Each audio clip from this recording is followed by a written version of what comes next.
Hey, traveler, Paimon. Oh, Paimon knows that voice. Over here.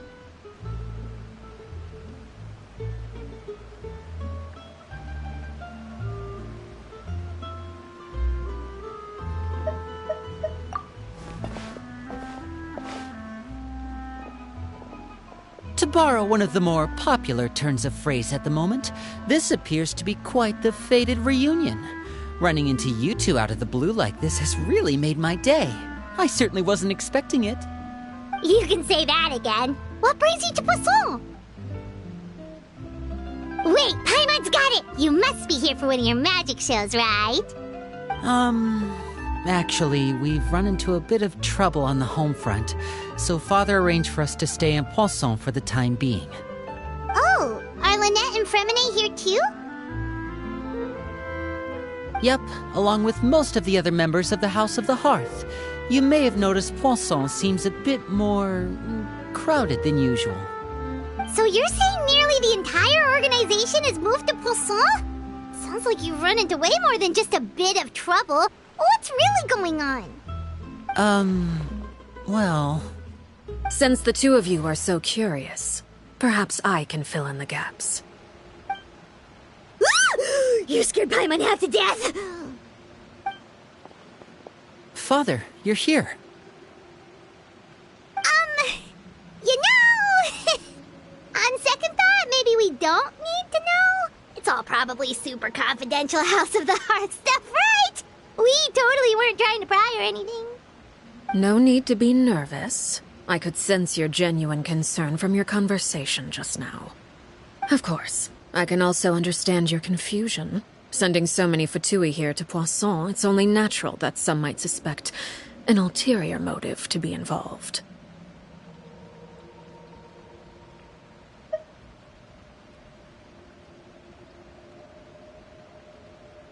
I understand.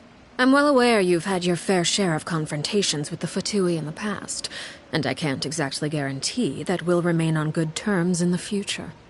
As for right now, however, I would say we have little reason to be at odds, wouldn't you agree? The House of the Hearth could stand to be more open with those who have worked so closely with us in the past. As for the issue at hand, well, it hardly relates to any ulterior motive. To be frank, it all stems from a certain rumor circulating around the House of the Hearth. It's an internal matter. What sort of rumor? A rumor that a certain phantom child is hiding away in the House of the Hearth. A phantom child? Ooh, just hearing the name is giving Paimon the creeps. A spirit that should have long ceased to exist is lurking in the shadows of the House of the Hearth. So I decided to bring the children to Poisson before continuing to investigate the situation. I expect I should be able to track down the spirit fairly quickly. After that, it's just a matter of resolving the situation, if you will. It shouldn't be much trouble at all. If you're curious, or if you still have some concerns, it might be advisable to stick around for a few days. I'm sure the children would be exceedingly pleased to welcome some visitors. Lenny, I'll leave you to entertain our guests. I have some matters to attend to. Of course, Father.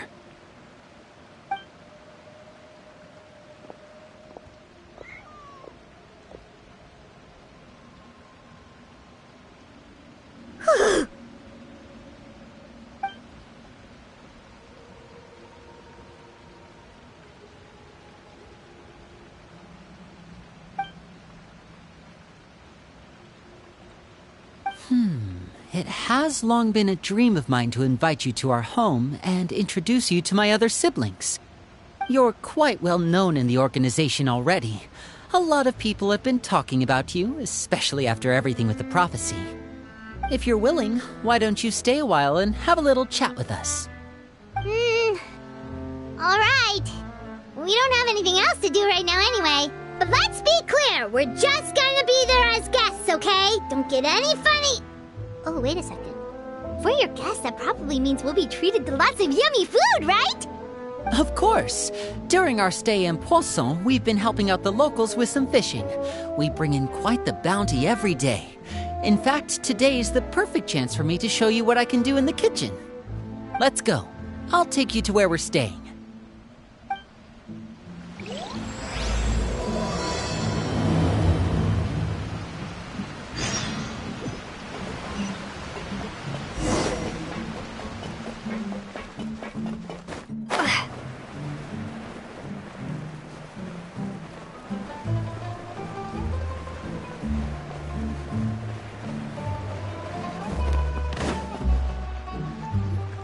We rented this house from one of the locals to use as a temporary base. I'll come back later and tidy up a bit. After that, it should be all ready for you to stay in tonight. Awesome, thanks! So, where are we off to now? Well, when I happened to run into you two earlier, I was actually in the middle of distributing some supplies. With this many people staying in Poisson, we have to bring in outside supplies every now and then. I should probably make sure the rest of these provisions get delivered. Otherwise, people might start to get antsy. Okay, we'll come with! There are all sorts of rumors about your organization floating around out there. Paimon's not sure if she could even take a wild guess as to what's true and what's not. But now that we finally have the chance to see a day in the life of the house, we can take a good look at how you operate! Well, you're more than welcome to come along. Just follow me.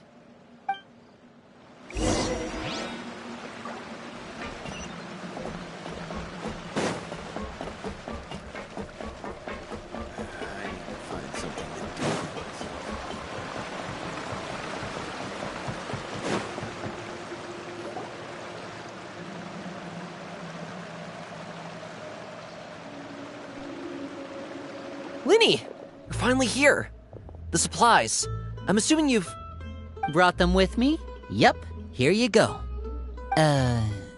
Hello? Something caught your eye? It's the Traveler and Paimon! No way! Come here, everyone! Hurry! The Traveler and Paimon are here!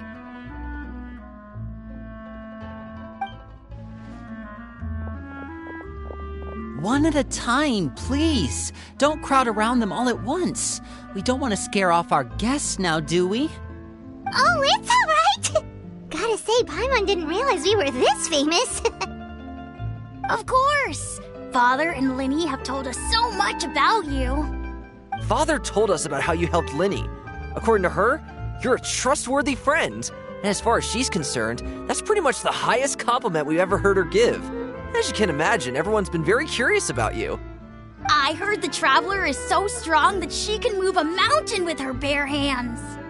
I heard Paimon eats so much that she can clean out the entire pantry at Hotel de Boer in just 3 days! Wait a second! That's the rumor you heard about Paimon?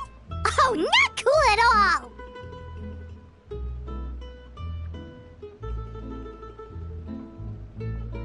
Oh, wait! When guests visit, you're supposed to give them gifts and stuff, right? Oh, we don't need something like that. Besides, we don't have anything to give to you!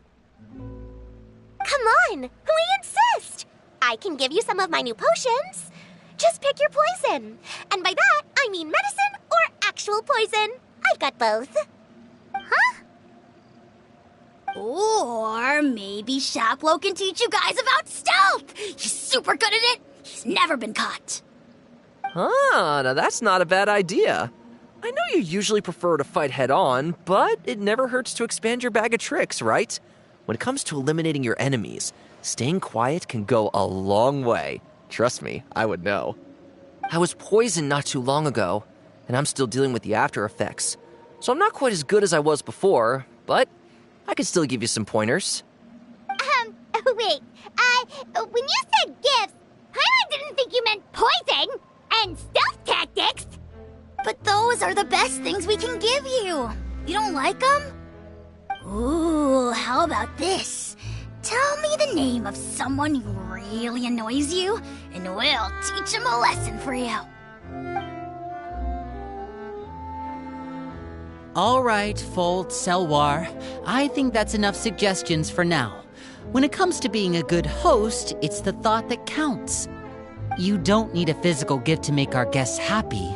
In fact, pestering them with suggestion after suggestion might make them more annoyed than anything. I would say your enthusiasm has certainly gotten across. Really?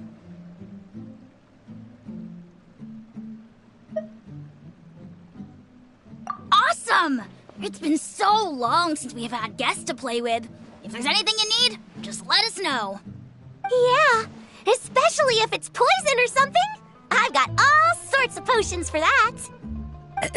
Well, we'll talk to you all later. We've still got supplies to distribute. All right, see you later.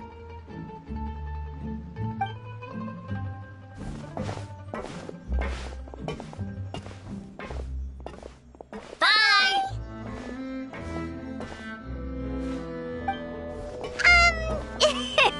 Lenny, about all that poison and stealth tactics talk just now. Scared you, did it? That kind of talk comes with being part of the House of the Hearth. When Foltz was really young, he strangled all of his family pets, just out of curiosity. He was labeled a dangerous problem child and was abandoned by his family. Elwar has an unnatural obsession with potions. Father has forbidden her from trying all the different concoctions she comes up with, but she still tries to test them in secret. You really have to keep an eye on that one. Chaplot is around my age. While I'm mainly responsible for collecting intelligence, he handles surveillance. He's very passionate about his work and has no reservations about taking on some very difficult missions. I know you two probably aren't used to that kind of talk, but I can promise you they only had the best of intentions. Things like stealth tactics and developing different poisons, they really mean a lot to them. They were just trying to share the best of what they could offer, that's all.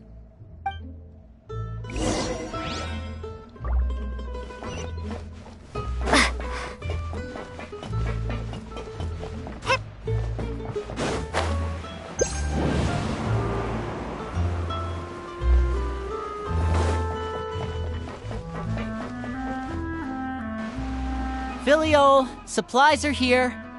Thanks. And who are these two? Outsiders?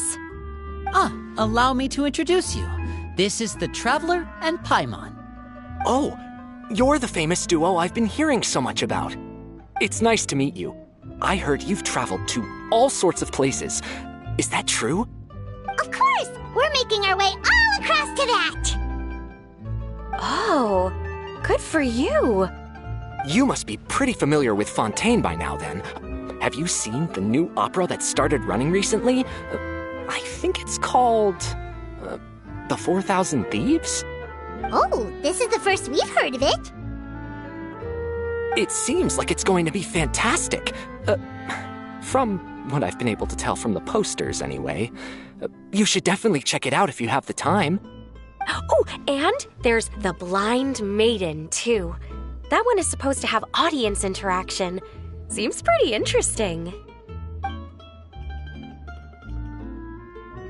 After this mission is over, I think I'll go get a manicure.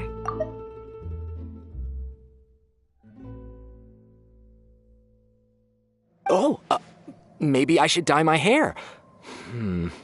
Wonder how much it'll cost. Is it just Paimon, or do these two seem much easier to get along with than the others? Looks like the House of the Hearth has some normal members after all. I heard that. Oh! Oops. I'm guessing you're referring to Foltz and the others? Yeah, we're definitely not all like them.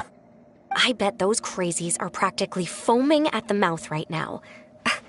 I'm sure they just can't wait to get back to Snezhnaya to carry out the plan. That's enough, Filial. Don't talk about family members behind their back, right? Whatever. Let's go. Guess this is goodbye then. If you ever have some time, we should go see the opera together.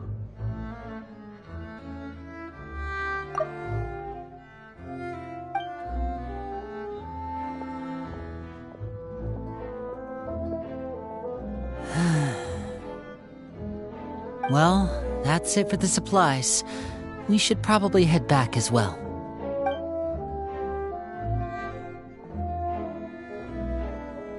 Well, they didn't seem too happy with each other. Seems like there could be something more going on here. You're right. We're only here as guests after all.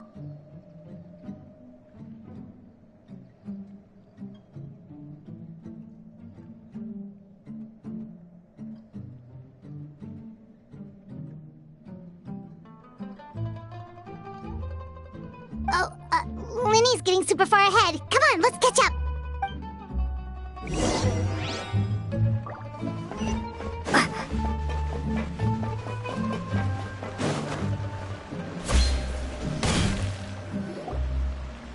So, what do you think of the members you've met so far?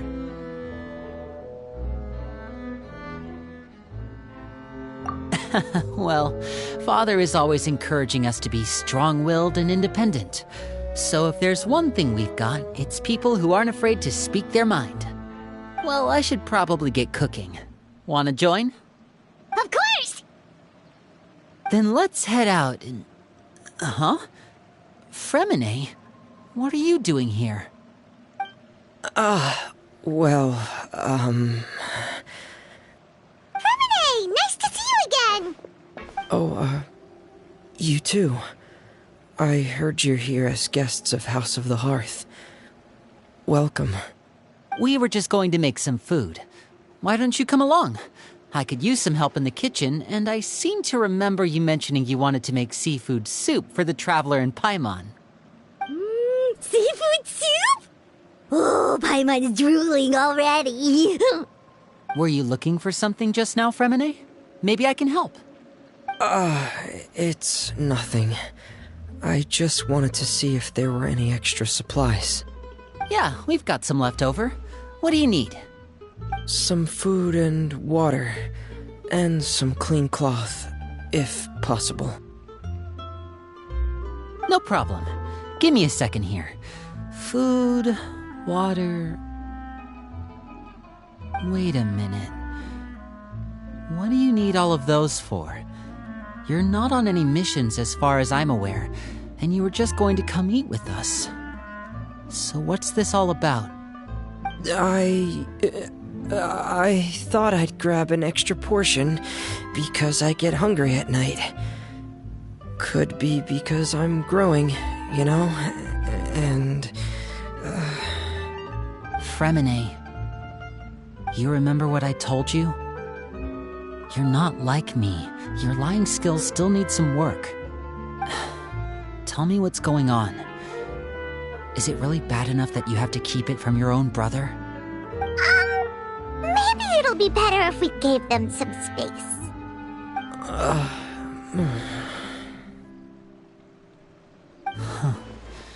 This is the first time I've seen that kind of look on your face. Whatever happened, does it have something to do with Father?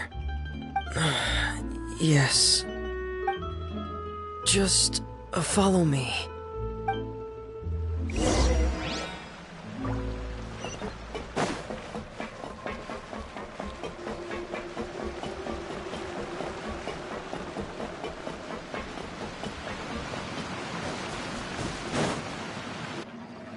You're back! Oh, and you've brought some friends with you this time. Hello, my name's Linny. I grew up in the House of the Hearth. And you are? Hi, Linny. I'm also a child of the House of the Hearth, just like you. You can call me Clairvy. Clairvy? It's nice to meet you. Does that name ring any bells, Linny? No, not at all. That's not a name we have on our roster, I'm sure of it. What I'm not sure of, though, is how she managed to sneak in. She must be the phantom child Father's been searching for. From the looks of it, I'm guessing you were the one that found her, Fremine. You, haven't told Father, have you? No, I haven't told anyone. I've just been keeping her hidden. For how long?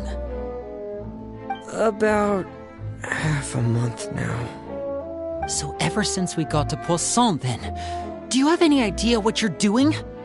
I know what I'm doing. Really? Because from where I'm standing, it looks like you're hiding the very person Father has been trying to find. If Father finds out about this, everyone involved is going to be punished. You know the rules of the house, Fremine. I know you do. Father doesn't tolerate any form of betrayal. So why are you doing this? I've thought it through. And I just can't hand her over like that. Linny, don't you remember last year? Sheplo nearly died after getting poisoned during that one mission. He wasn't able to get back before the poison started taking effect, and not a single person was there to help him. That night, while I was sleeping, I heard a voice telling me to go save him. I opened my eyes, but I couldn't find the source of the voice. I thought maybe I was just hearing things, but I went to look for him anyway. Luckily, I got there with enough time to save his life.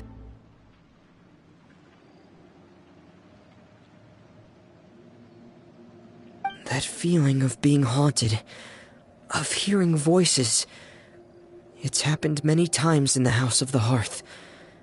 I'm sure you've noticed. So what you're saying is, that was her? She was the one who spoke to you that night? Unless there are other spirits roaming around the House of the Hearth, I don't think there's any other possibility. If Clairvy were our enemy, it wouldn't matter whether she was a spirit or an actual child. I would have acted without a second thought, because that's what Father ordered us to do. But she's been living with us, helping us from the shadows all this time. I think that makes her family. I couldn't just hand her over to be dealt with. Not when there's so much we still don't know. So what's your plan then? You can't keep her here forever. Someone is bound to find out eventually. I haven't thought that far yet. I don't want to disobey an order from Father, but I also don't want to put Clairvy in danger. Come with me. There are a couple things I'd like to say to you in private.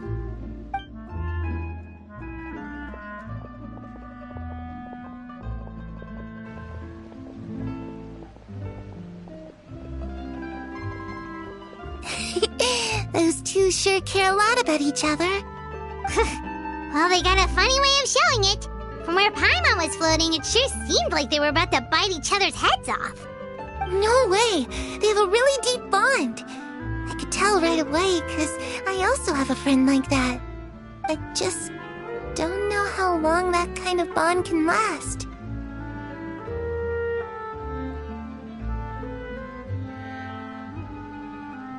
The darkness in the house runs deeper than you can imagine. No one can get out alive. I'm sorry, Linny. I really didn't mean to drag anyone else into this. Oh, really? You didn't mean to? 'Cause I, for one, wish you did. Huh? What do you mean? You know, when we were younger, you didn't call me Linny. You called me brother, just like Lynette.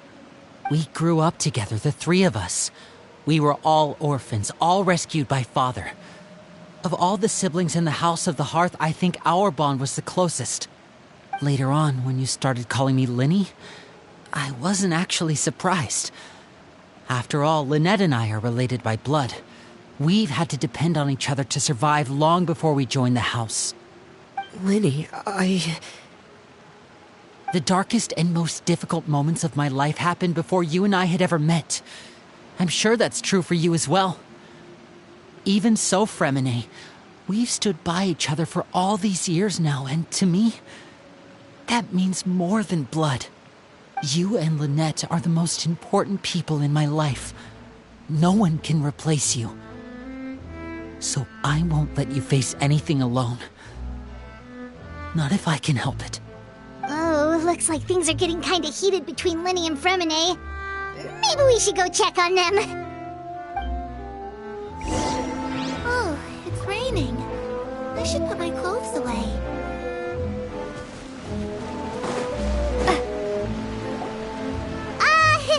Hey, you two! Hope we aren't interrupting anything. Like a fight, or... Oh, wait a minute, Fremine. You're not crying, are you? Is everything alright? Everything's fine. Thanks for asking. Well, we're all friends here, right? We've been through so much together, so if there's anything we can do to help, just say the word. It's just a small family dispute. It's not something our guests should trouble themselves with. In fact, it might be better if your stay ended here.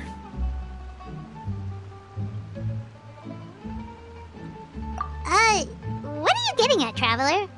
When guests are around, families are often on their best behavior. And any disputes are less likely to escalate. That's what you're trying to say, isn't it?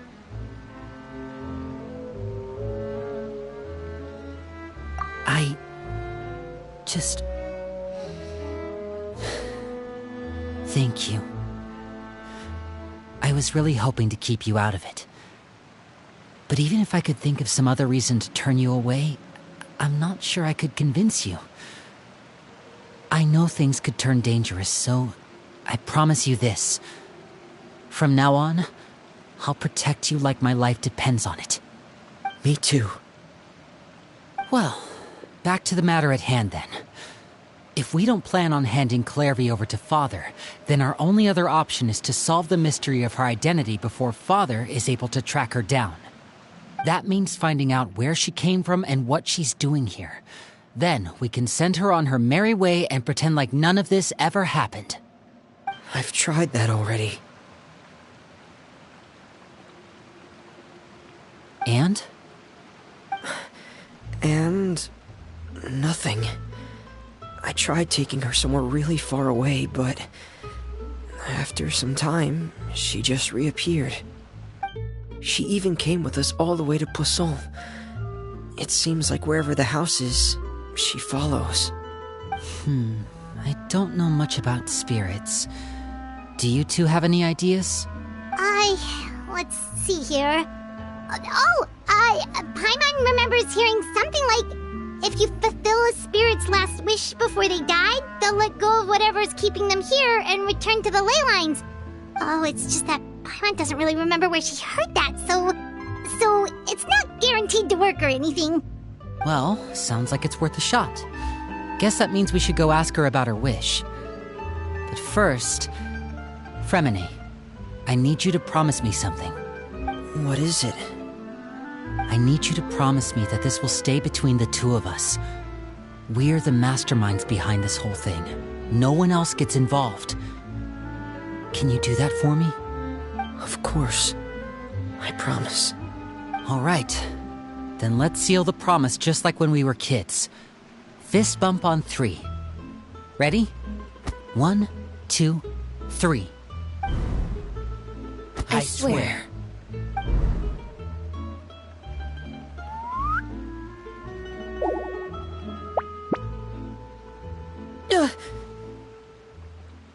Whoa! Lynette! But what a surprise! What brings you here, dear sister? And, when exactly did you get here?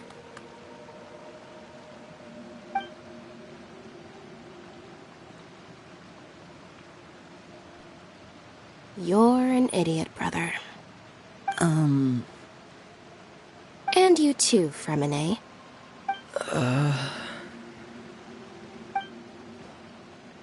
You 3, Traveler. And you 4, Paimon.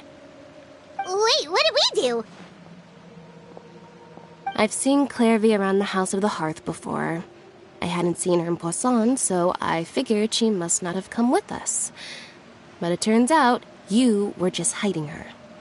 I heard you talking about your plan. Rather than steering clear of the situation, I'd rather fully join in.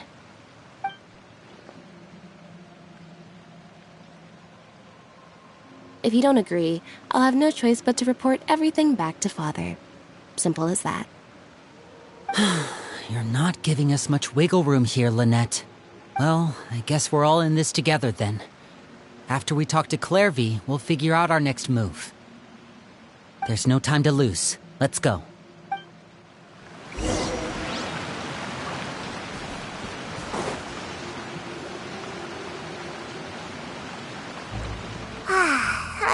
Oh, thank you for bringing me this food, you guys.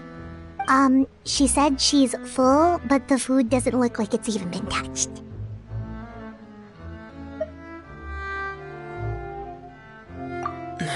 That's right. Based on what I've been able to observe, it doesn't seem like Clairvy can interact with the physical world at all. Still, when she's presented with food, she'll always linger around it for a good little while. Maybe, in her mind, she really is eating those things. Does she know that she has already passed away? I've tried to ask her, but she didn't answer. My guess is that she's just as confused as we are. Or maybe she couldn't understand the question at all. Clairvy, if you've got some time, I'd like to ask you a few questions. Sure. Oh, another new friend. Hi, I'm Clairvy. Hello. Clairvy, how did you join the House of the Hearth? Huh? Isn't it the same for everybody? The knave brings you here and then you can't leave. It's just that your name, it's not on the roster. And I've never seen you before. The roster? Oh, I get it now. I think there might be some things you don't know about this place. The people in charge, they're not as nice as they look. They say they keep a roster, but it's not complete. There are a lot of people who aren't on it, and never will be. In this house, some people are family, and other people are just test subjects. Those kinds of people aren't ever going to get a place on the roster, unless it's the roster of people who've been executed. Wait, does that mean the knave... She... Is there anyone that can vouch for you? Perry. She's my best friend. She's the only one I trust in this place. Have either of you heard of that name before? No. Me neither. Clairvy, Perry. Neither of those names are on the roster. But it seems like she's telling the truth. Either that, or this kid's already got a bag of tricks bigger than mine. Maybe we should try a different approach. Clairvy, do you have a wish? A wish? It can be anything you want. Just imagine. It's your birthday, you're blowing out the candles, and your wish is...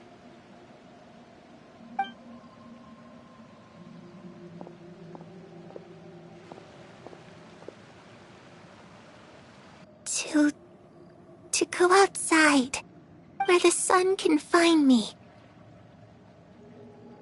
That's... it? Well, that sounds easy enough. The darkness in the house runs deeper than you can imagine. No one can get out alive.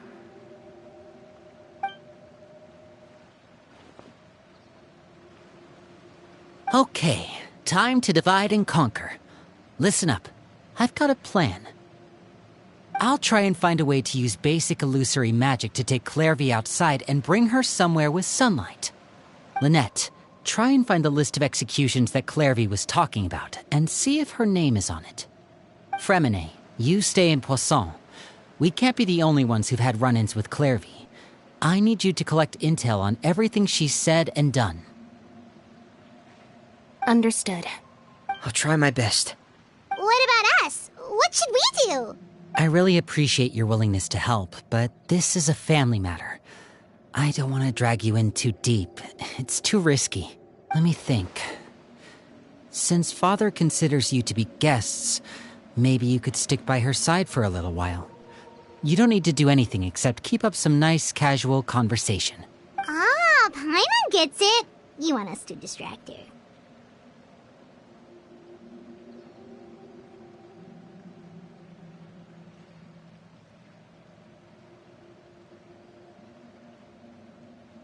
I'll give you a magic bird. If Father suspects something, all you need to do is release it when she's not looking, and it'll alert me that something's wrong. Of course, that's only as a last resort. If Father doesn't seem to notice us, there's no need to make contact. We'll reconvene here tonight after all's said and done. If the worst-case scenario happens and we're discovered, just tell Father everything. We're not going to let our guests get punished for our own actions. That's where we draw the line. You too. Okay, this is where we part. Father should be at the beach nearby.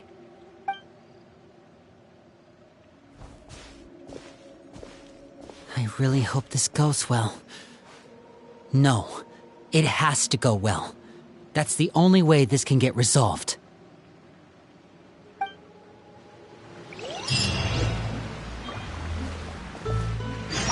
Clairvy, I'd like to take you somewhere. Is that okay with you? Sure. Where are we going?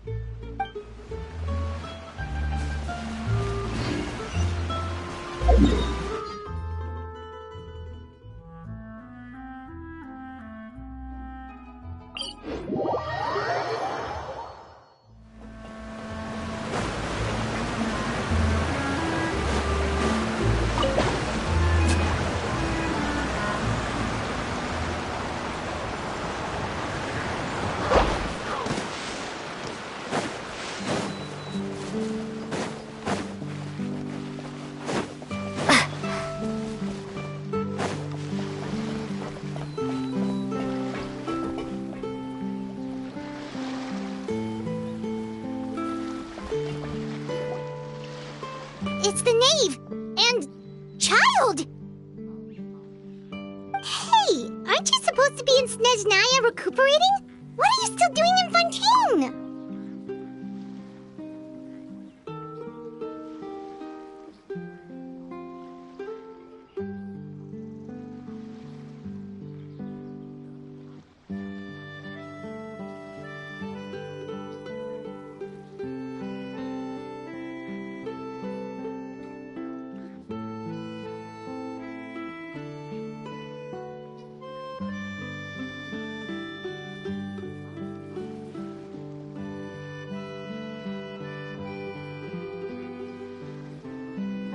Oh, it's you two.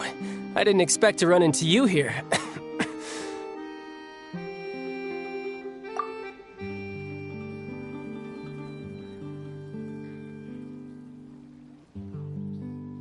I was unconscious for quite a while after the fight in the Primordial Sea. After I woke up, I realized I was being taken back to Snezhnaya, and well, I couldn't have that now, could I? Not when I've still got unfinished business here in Fontaine. So, I mustered up all my strength and made the journey back on my own. What sort of unfinished business are we talking here?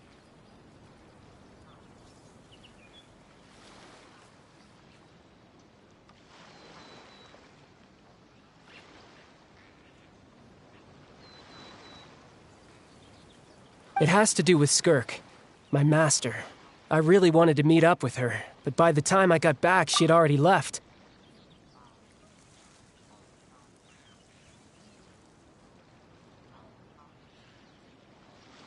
I still have so many questions for her. Without any other leads, all I could do was ask the knave to help me track her down. She must have left behind some traces from her time in Fontaine. Oh, okay, so have you found any clues? Unfortunately, no. While the House of the Hearth is adept at collecting all manner of intelligence, certain existences can still manage to escape our purview.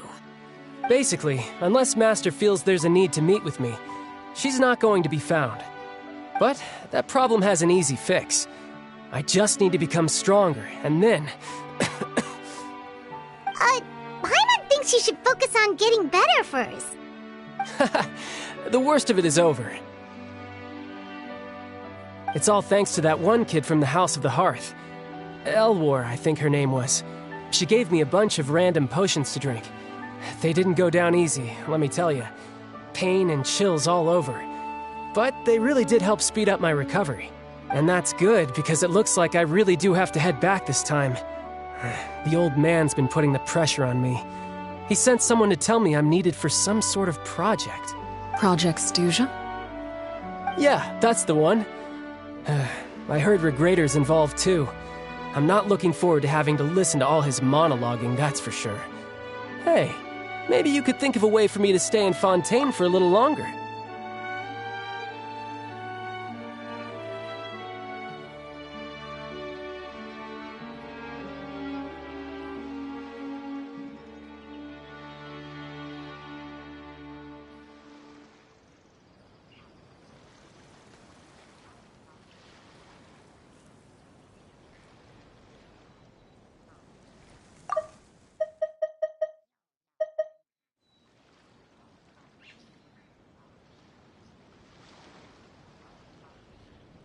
Helping Linny and the others brush up on their fighting skills would be far more interesting.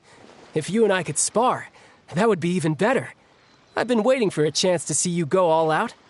And what a sweet little daydream that is. But I also have a role to play in all this. I'll be leaving Fontaine shortly as well.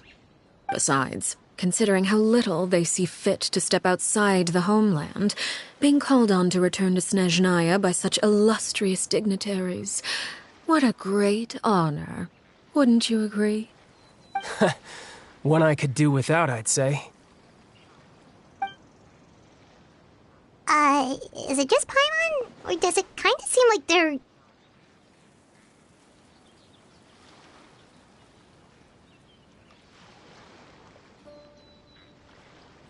So, dear guests of the House of the Hearth, to what do I owe the visit? Well, we just... Right! We're super close to Linny and the others, but we still don't know much about you! Is that so? Introductions have already been made, have they not? Oh, well, you see? There's only so much you can learn about someone from a short introduction. At least tell us something a little extra, like... Why do you call yourself father? Good question. I'd also like to know. The fact that you have to ask tells me our intelligence work has been quite successful. Telling you the answer to that question would only serve to undermine that success. And we can't have that, now can we? Spoken like a true diplomat. That was some expert sidestepping right there. Well, if there's nothing else, I think I'll take my leave. I still have a small matter to resolve at home. Wait, don't go!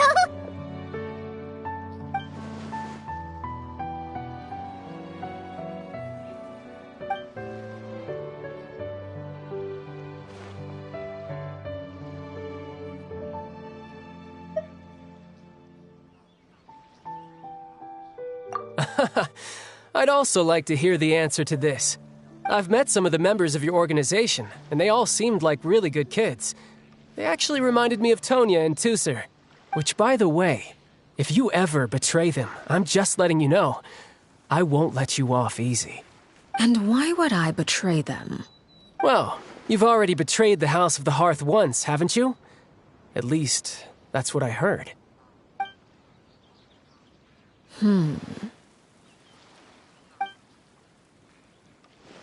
Okay, I admit. That's just what the old man told me. The rooster, I mean.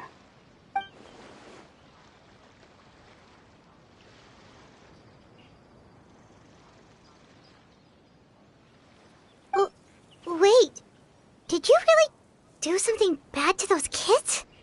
Never mind what I've done. I'm more curious as to what the mighty rooster had to say. Care to enlighten me? Well, nothing much. Just some stuff about you taking out many other members of the House of the Hearth, and even going so far to attack your own family. I see. Oh, based on your reaction, I'm guessing it's all a bunch of lies. Hardly. I don't appreciate his particular turns of phrase, but I suppose he didn't say anything untrue. Although, it would be more accurate to say that there is a certain level of prejudice involved, but I don't intend to clear that up just yet. Prejudice has a funny way of concealing the real truth behind certain things, an attribute that I find to be quite advantageous. Call yourself a Fontanian, for example, and people will assume all sorts of things, when the real truth is that this is simply the land where I was raised.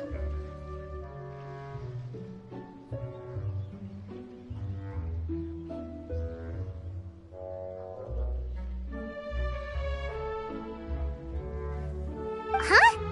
You're not actually from Fontaine? But then why did you try to help out with the prophecy and everything?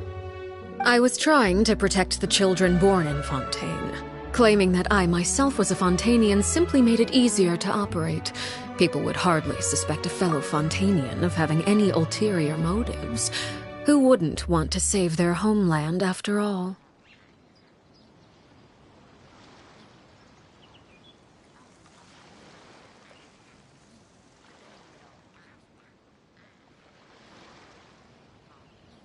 The primordial sea wouldn't have any effect on me, but it would have caused great harm to the House of the Hearth.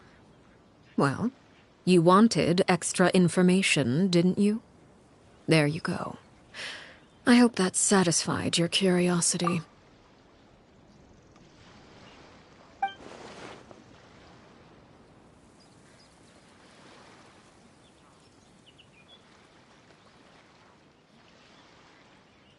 So, you stayed in Fontaine for the kids.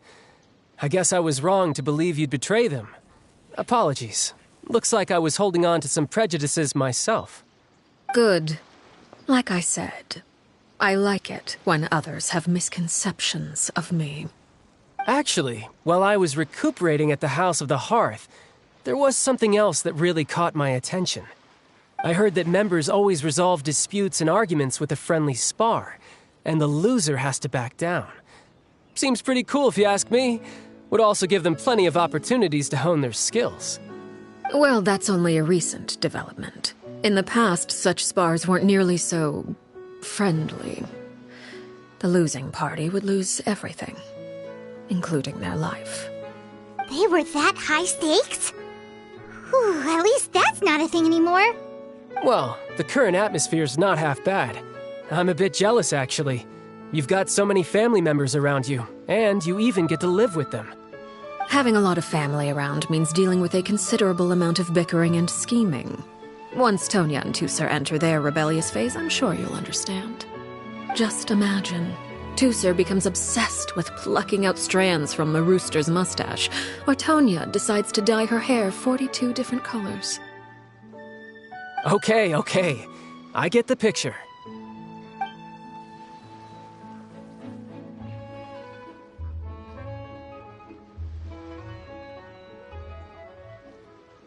Well, would you look at the time? I should probably get going.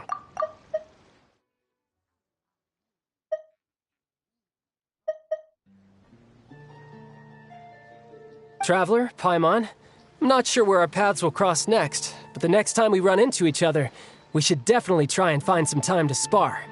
Again, maybe this is a conversation we can have when you look less like you're gonna keel over. All right. Well, thanks for everything, Arlecchino. No thanks necessary. You also played a part in obtaining the Gnosis. I would say we can call ourselves even. I like the sound of that. Well, I'm off. See you all some other time. We should probably get going too. Do you want to head back with us? Oh? You want me to leave so soon? Oh, well, you see, I'm rather enjoying the evening breeze. If you don't mind, I think I'll stick around for a bit. I have some things to think about. Apologies for not attending to you like a proper host. Please forgive this slight. I do hope you'll have a pleasant stay. We managed to keep her distracted until nightfall. Good thing Child was there to keep the conversation going. You don't think she suspected anything, do you? Oh, I wonder if Liddy ran into any issues. Let's hurry back and see how everything went. Oh? You decided to stay a little longer? Let's take in the ocean view together, then.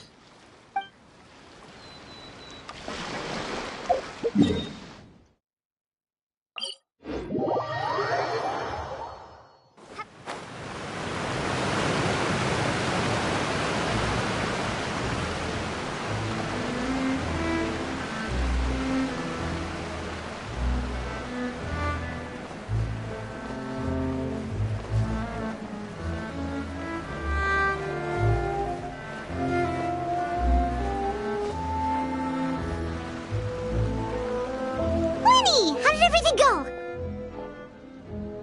Well, long story short, we ran into a small issue. Clairvy can't go into the sunlight. Everything was fine at first. She followed me up to the surface just like I told her.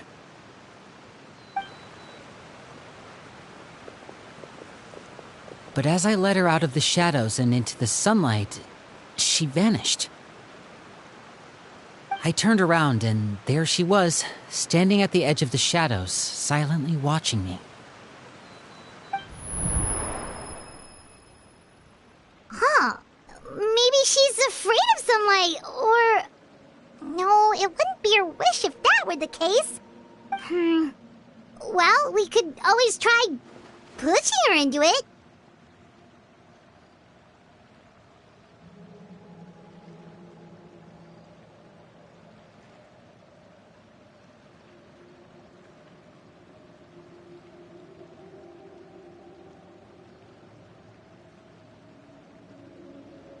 Oh, true. I've pretty much tried it all already. Nothing worked. Eventually, the sun went down, so all I could do was bring her back here. How did it go with you, Lynette? Good. I've got the list. It's right here. Really? Well, what are we waiting for? Let's take a look!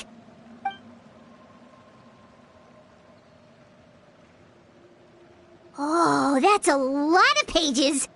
Oh, it's gonna take forever to get through it all. We can each take a section. Here. La Pouillade, l'endroit, Chambel, Horaire.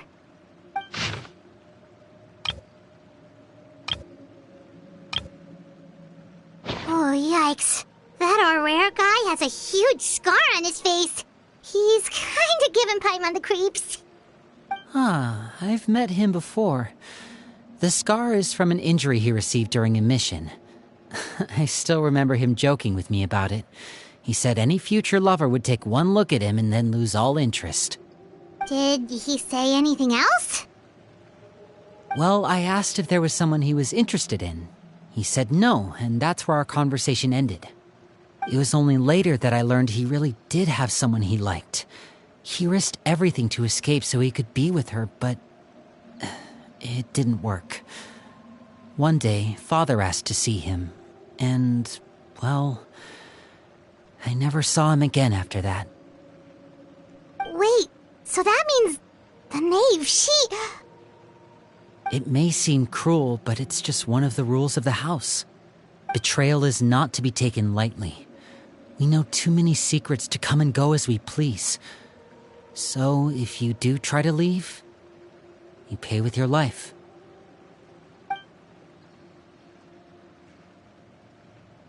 Her name's not here, huh? Well, that's not too surprising. It doesn't seem like this list is complete. It only contains records dating back around 5 years.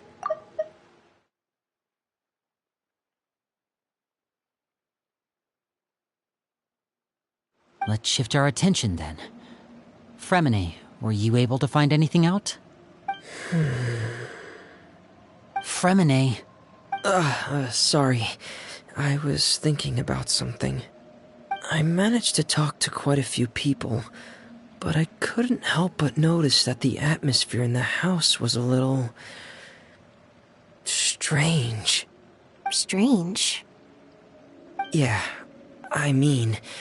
I know there have been arguments in the past, times when people haven't gotten along. Chaplot and Filiol are a good example of that. Oh, those are two of the people that we met while delivering supplies. Paimon can see how they might not get along. They had very different vibes, and their, interests seem to be pretty different as well. That's to be expected, actually. Father brought us all here, shared her knowledge with us, taught us how to fight. That's one thing we all share. But that's also where the similarities end. Not all of us feel the same desire to stay here. As members of the House of the Hearth, we're also considered part of the Fatui. And to a lot of people, that's an identity they never asked for. Certain members get older and realize they want something else for themselves. But considering the rules of the house, most people would never say that out loud. People like Chaplot and Foltz are loyal to Father and her vision. They're proud to be part of the Fatui. Filial and Nantoy, on the other hand, well, they aren't quite as enthusiastic. These kinds of conflicts have always been there. It's not like Father is in the dark about any of this. Well, that's true. But it just feels like things have gotten worse lately. Filial and the others, it seemed like they were meeting in secret to talk about something. I can't say for sure, but I think they've met Clairvy. You think she's been inciting them to act out? No, not exactly. But I wouldn't be surprised if she said something to them about the darkness in the house and how deep it runs. She's told me about it before. Experiments being run on children. People being used as pawns on the battlefield without so much as the strength to survive. And they just believed all that? Without any evidence? Clairvy's words probably gave them the excuse they were looking for. Whether they actually believe them to be true is secondary. This is all because of Project Stuja, isn't it? Whoa. Hold on a second. What's this Project Stuja all about, huh? This is the second time it's come up now. Sorry, but I'm not sure of the details either. I only know what Father has told us, which is that it's something the Rooster and Regrader have been working on together. Apparently, it has to do with the Fatui's strategic plan for the future.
Because the House of the Hearth was so successful in obtaining the Gnosis, we now have the honor of playing a key role in Project Stuja.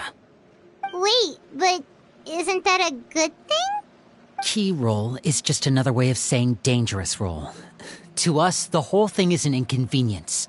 Father thinks so too, but she's in no position to refuse. Their plan isn't exactly unreasonable, and they've been funneling the house a lot of funding. It's just that we'll lose a lot of members in the process. Participating in the plan, it's an honor in name only. What they're really trying to do is subdue us. The existence of an intelligence organization outside their control makes them feel uneasy.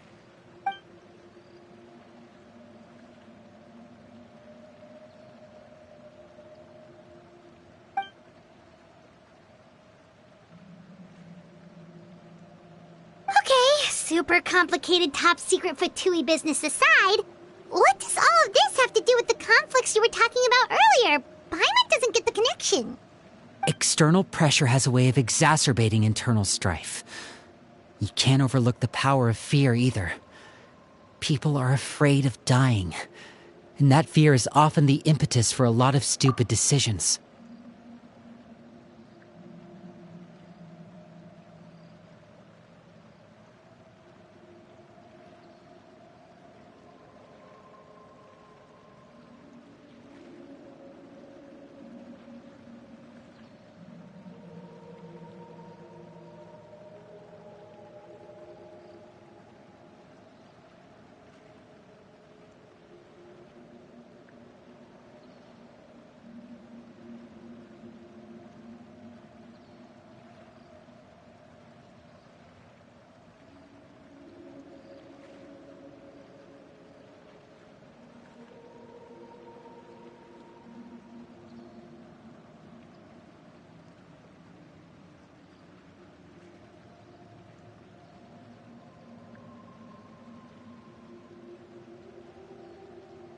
I thought resolving the Clairvy situation would make everything go back to normal. But it looks like things are more complicated than I thought. If we leave Filiol and the others to their own devices, sooner or later, Father will be forced to take action. We can only focus on one situation at a time, brother. You're right. Even if we confront Filiol and the others, it won't do any good. It might even make matters worse. We should focus on Clairvy for now. Well, it's getting late. We should head back and get some rest. We'll try again first thing tomorrow. Lynette, you stick with me this time. Fremine, keep a close eye on Filiol and the others. Make sure they don't do anything they'll regret. Good work today, everyone. Have a good night, and I'll see you tomorrow.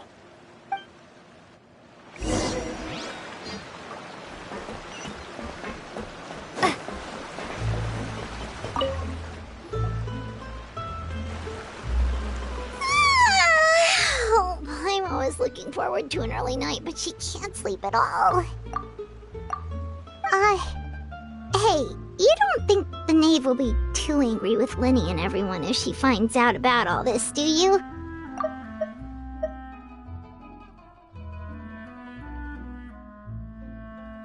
She's even scary when she smiles. If she were to actually get angry... Ooh, you have to protect Paimon if that happens, okay, Traveler?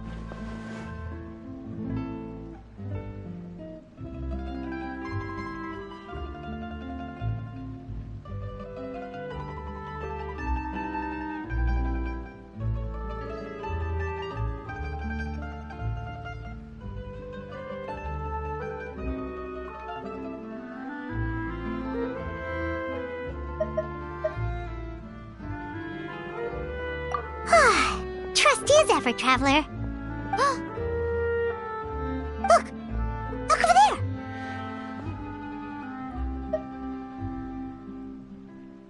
Quick! Let's catch up with her before anyone sees!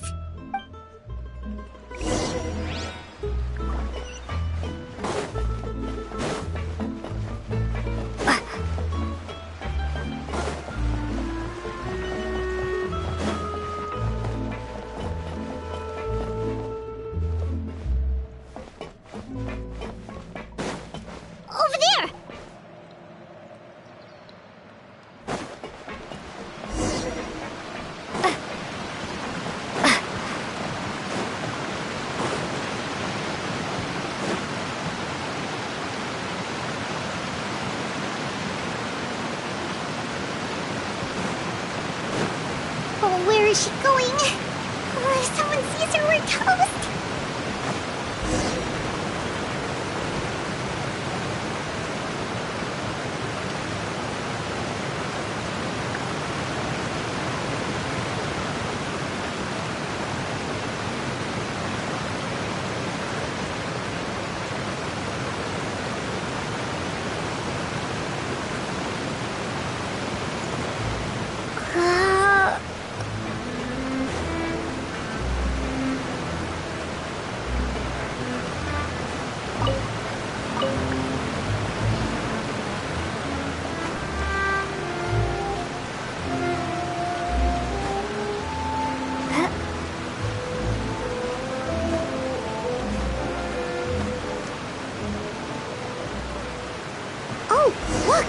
She stopped!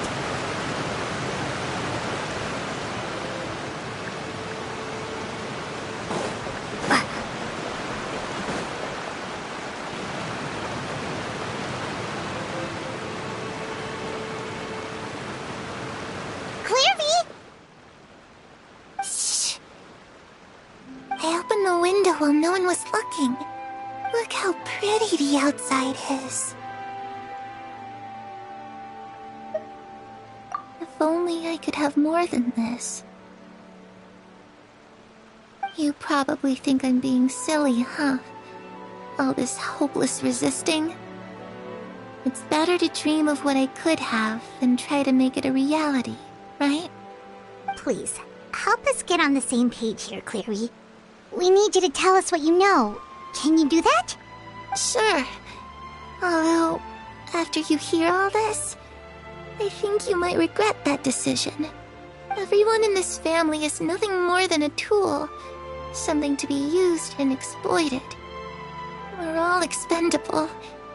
Including me. As long as you're useful, you get to stick around. Lose your value. And you're handed over to the doctor, experimented on, and given a fate worse than death. I've seen it happen again and again, and I've had enough. You're saying the knave did all that?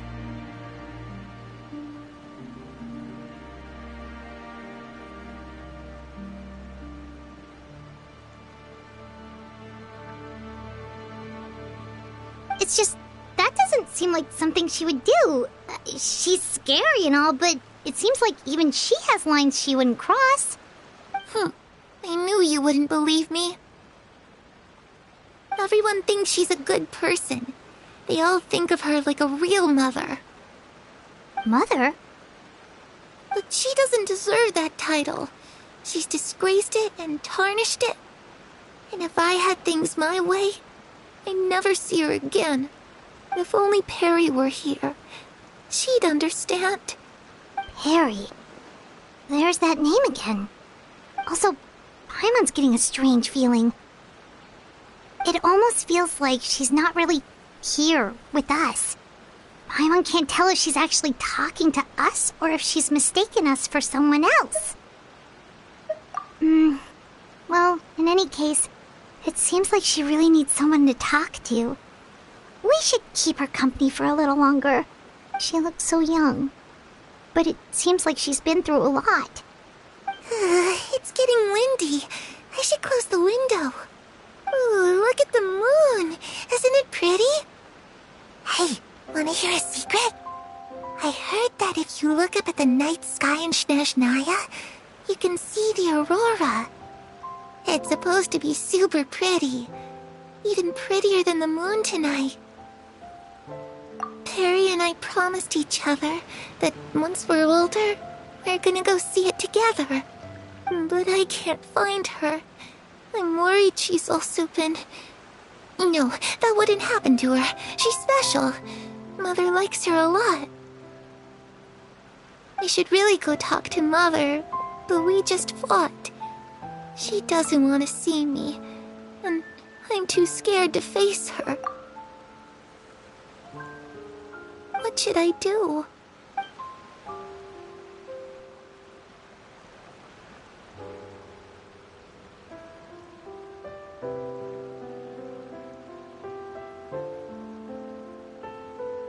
Paimon really doesn't understand what's going on with her.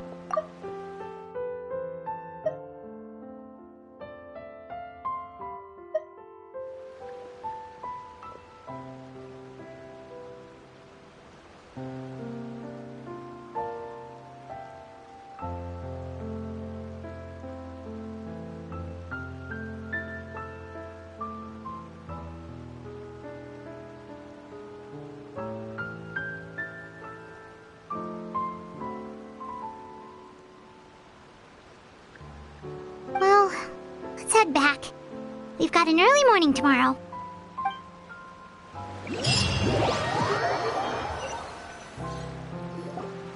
All right, looks like we're all here. Let's go ahead with the plan. Oh? What is it?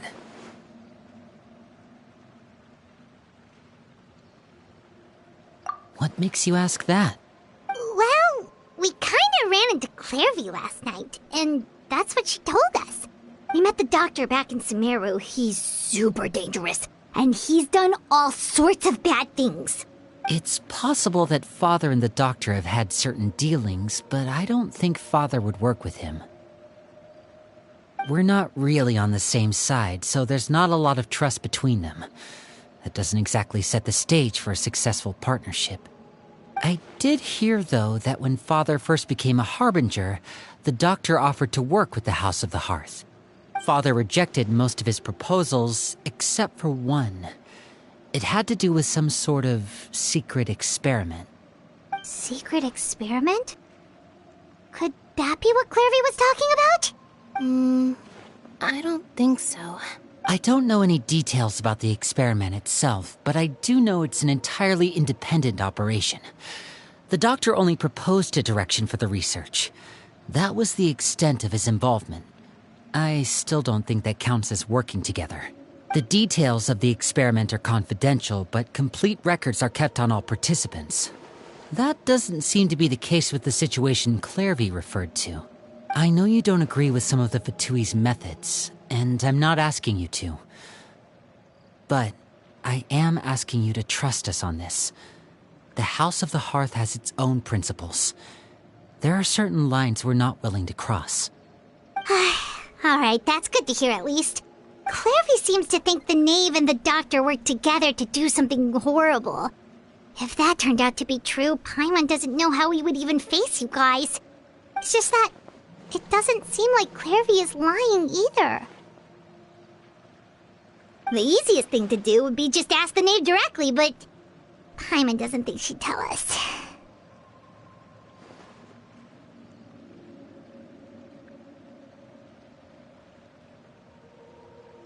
Father didn't come back last night. She's probably still near the shore. We'll be counting on you to distract her. Lynette, you're with me. Fremine, you know what to do. Be on your guard, everyone. All right, let's get to it.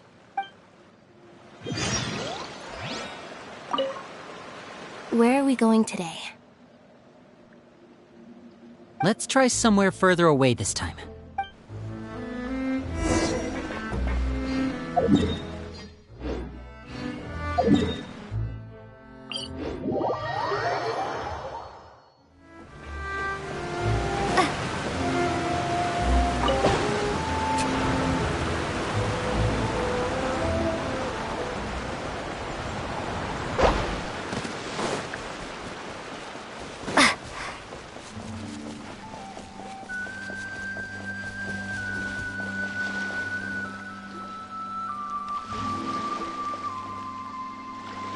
Ah, it's you two again. I must say, you look a bit pale. Did you have trouble sleeping last night? A little. Perhaps if you had less on your mind, you'd be able to absolve yourself of such troubles. So what are you planning to do now? Catch up on some sleep? Or should I give you some time to rack your brain for a topic to discuss before I ask any questions?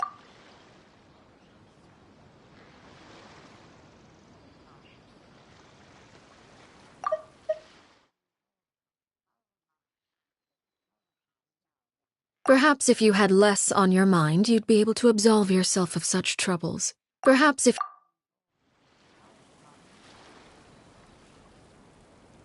although I must profess to being curious. Without child here, how do you plan on distracting me? Us? Distract you? A good one. But no, we were just here for a chat. Looks like you could have used some extra time to think. No matter. If you don't have any other plans, why don't you accompany me somewhere? Don't worry. I'll be sure to steer clear of any scheming children. The ocean breeze is sure nice today.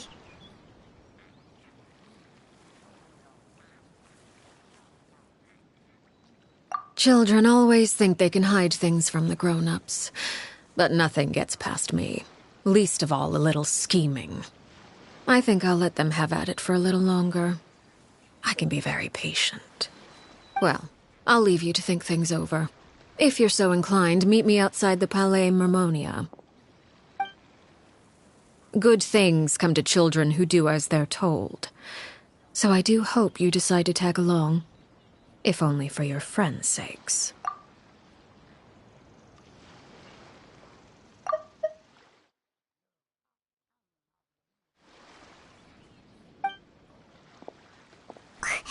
What should we do? She clearly knows about everything we've been doing, and Paimon doesn't think it'd be a stretch to say she was threatening us just now.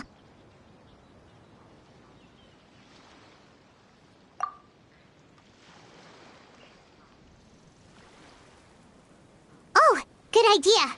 Hopefully he sees it in time. Well, we should probably head to the Palais Mermonia. Paimon doesn't want to find out what happens if we don't show up. Based on what the knave was saying just now, it sure didn't seem like it'd be anything good.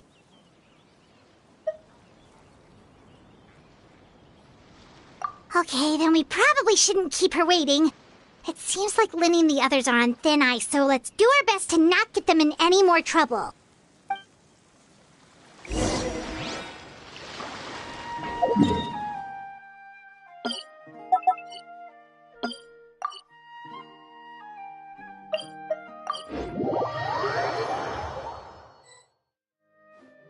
Seeing as we still have some time before my meeting, we might as well enjoy some pleasant conversation while we wait.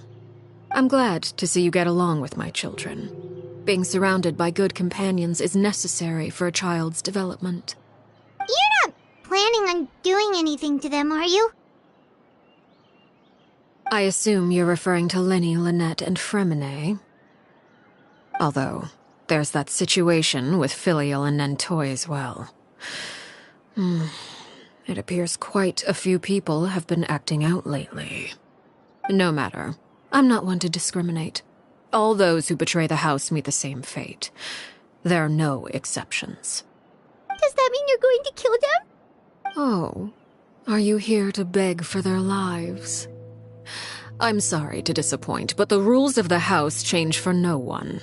In my organization, everyone is responsible for their own actions. But don't you care about them at all? They really respect you. They even call you father. You must feel something for them. Any organization in which feelings come before principles is one destined for ruin. The House of the Hearth is hardly an exception. You could say our principles are more stringent than most. Perhaps I can offer you this consolation at least. As our guests, you two will not be held accountable along with them.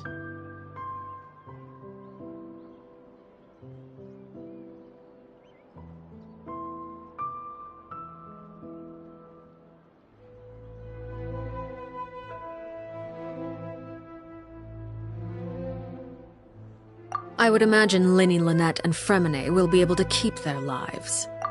As for Filial, Nentoy, and the others, I'm afraid there's little I can do.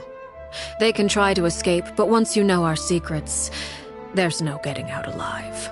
But that's awful. Ah, you seem concerned. Out of consideration for my guests, I suppose I could turn a blind eye for a little longer.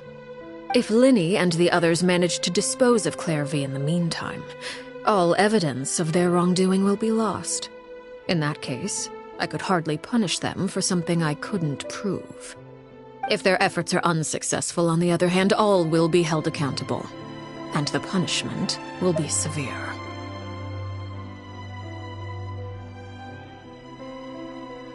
Of course. Oh, and here, I believe this belongs to you. Do try and keep better track of it next time. It takes a considerable amount of time to train a bird like this. It would be such a pity if you were to lose it. Permanently. Wait, where did you get that? Well, I'm afraid that's all the time we have to chat. Now, for the matter at hand. I asked you to meet me here because I have business at the Palais Mermonia. It has nothing to do with you, but I think it would be prudent for you to stick by my side for the time being. There will always be time later to run off and tell Linny what you've learned. Well, time to go. Looks like we wrapped things up just in time.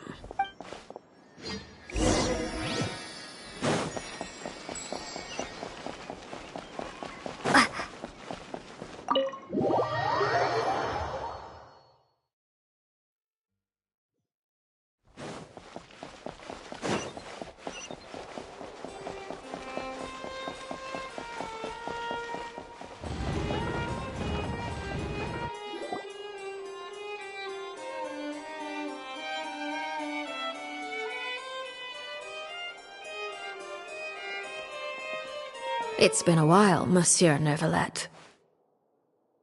I must say, I wasn't expecting my meeting request to be approved quite so quickly. The Palais Mermonia operates with an efficiency worthy of admiration. It is only right that an esteemed diplomat such as yourself should be afforded the proper level of respect. Although, if I may speak plainly, I must confess that I did not anticipate we would have the occasion to meet again after presenting you with the Gnosis. I see you brought the Traveler and Paimon with you as well. If I may inquire as to the purpose of your visit. I'll be departing Fontaine shortly. There is, however, an outstanding matter that I would like to see resolved before I go. It requires a rather lengthy explanation, I'm afraid. So I took the liberty of explaining everything in this proposal. Please review it at your leisure, Monsieur Neuvillette.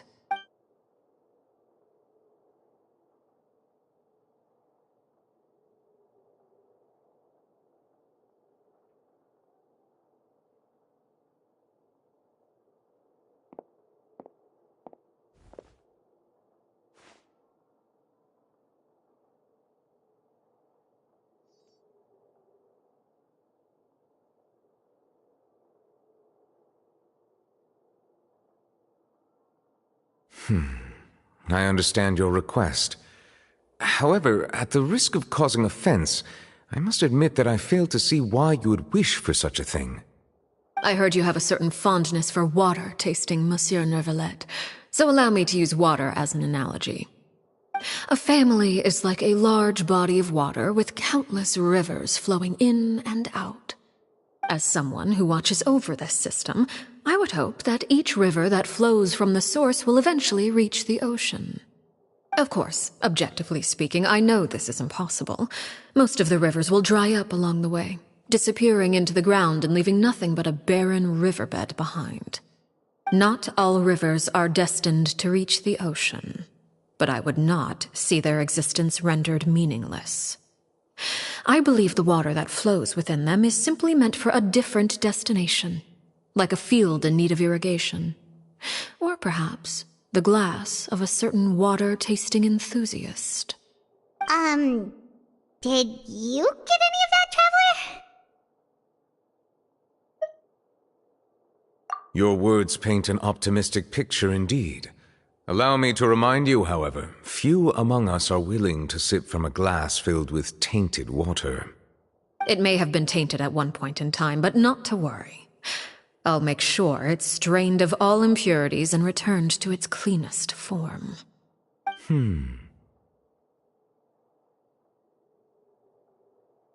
I seem to recall there being a transactional aspect to your proposal. Perhaps you could expound on that? If you accept my proposal, Monsieur Neuvillette, I will gradually withdraw my forces from Fontaine.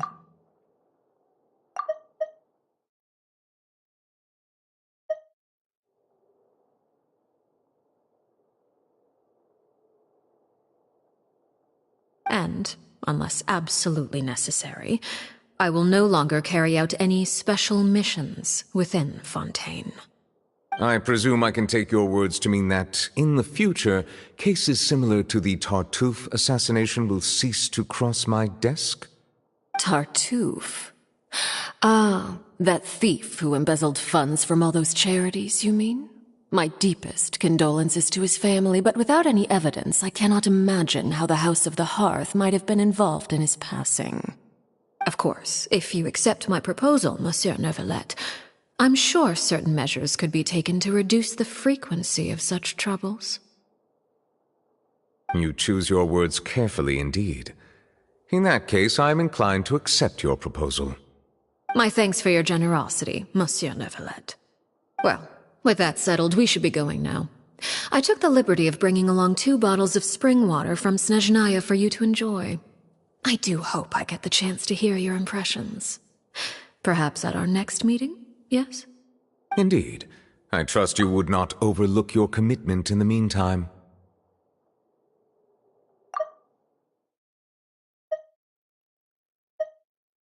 All right, Traveler Paimon. Time to go.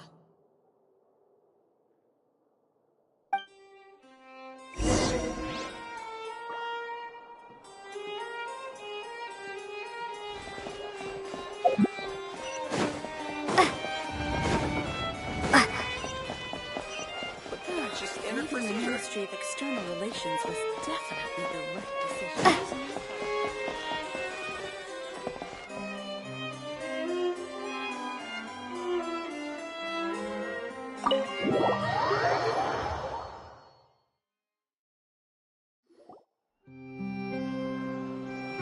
So, what exactly were you talking about back there? Paimon only heard you mention some rivers, a large body of water, and then some kind of irrigation scheme. You really want to know? I would imagine there might be more pressing concerns at the moment.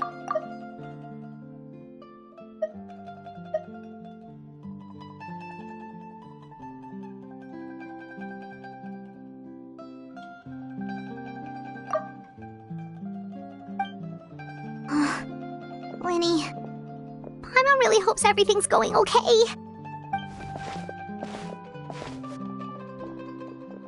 Oh, Paimon recognizes that look.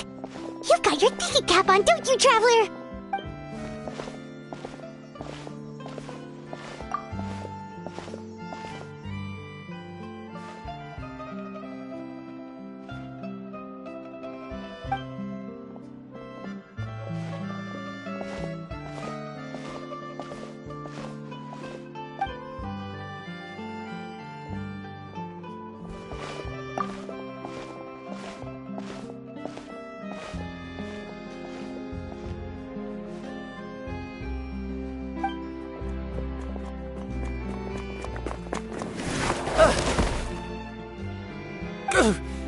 Oh, shoot.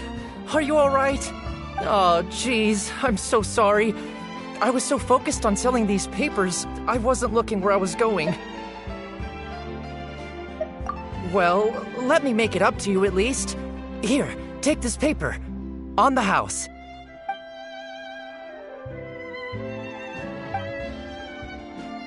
Oh, you don't have to give us anything. Please, I want to. It's not like I'm short on supply. All the extras will be useless come tomorrow anyway. It's my fault, really. I was just trying to bring home some extra mora for the family, but I bit off more than I can chew. I haven't had many takers today, so I'm still swimming in papers. What's going on here? Nothing much. I just ran into your friend here on accident. I should probably get going, actually, so... Hold on. Of course, I'm happy to compensate you with mora, it's just... I don't have any on me at the moment. I'll take 3 papers. Here. Your payment. Oh! Thank you for your patronage. May the Archons bless you with good fortune. If only I had the chance to run into such generous customers every day. I should probably just take on a smaller inventory, though, right? I'm getting married soon, so sometimes it's hard to not get ahead of myself. Anyway, I should head out. Goodbye! Well, now that my affairs are settled, we should take the boat back to Poisson. We've even acquired some light reading to enjoy along the way. Actually, why don't we stick around for a little longer? Paimon just realized how hungry she is. She can't head back to Poisson on an empty stomach.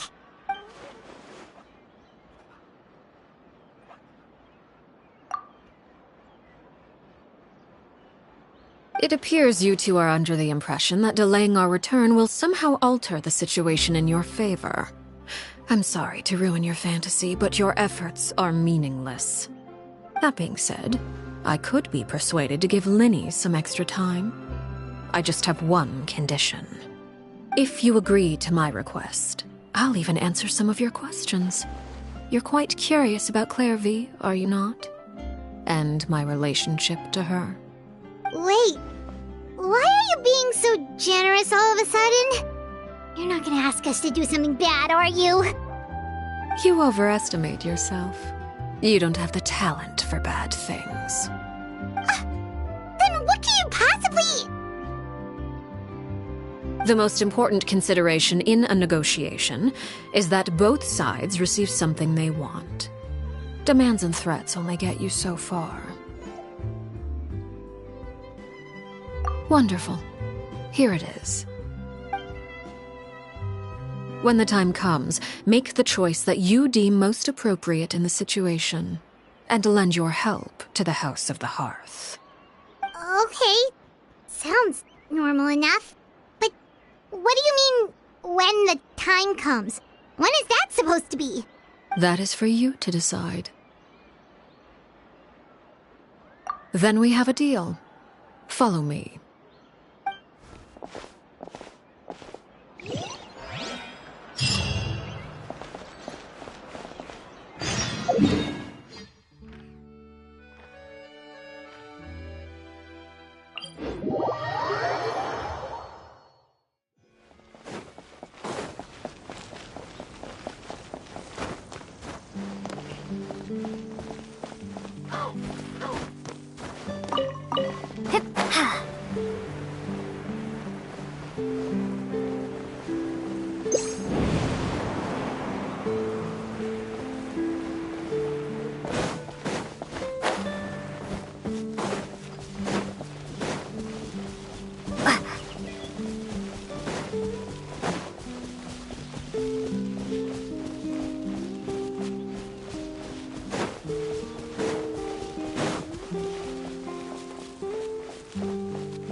What is this place?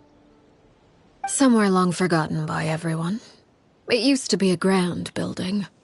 Now it's nothing more than a pile of rubble. No one comes here anymore, nor does anyone care about what once happened here. Although, this place does have something to do with the story I'm about to tell you. It was before I became a Harbinger, and before Linny and the others joined the House of the Hearth. Due to certain events, I first killed Clairvy and then her mother. And this is where it all happened.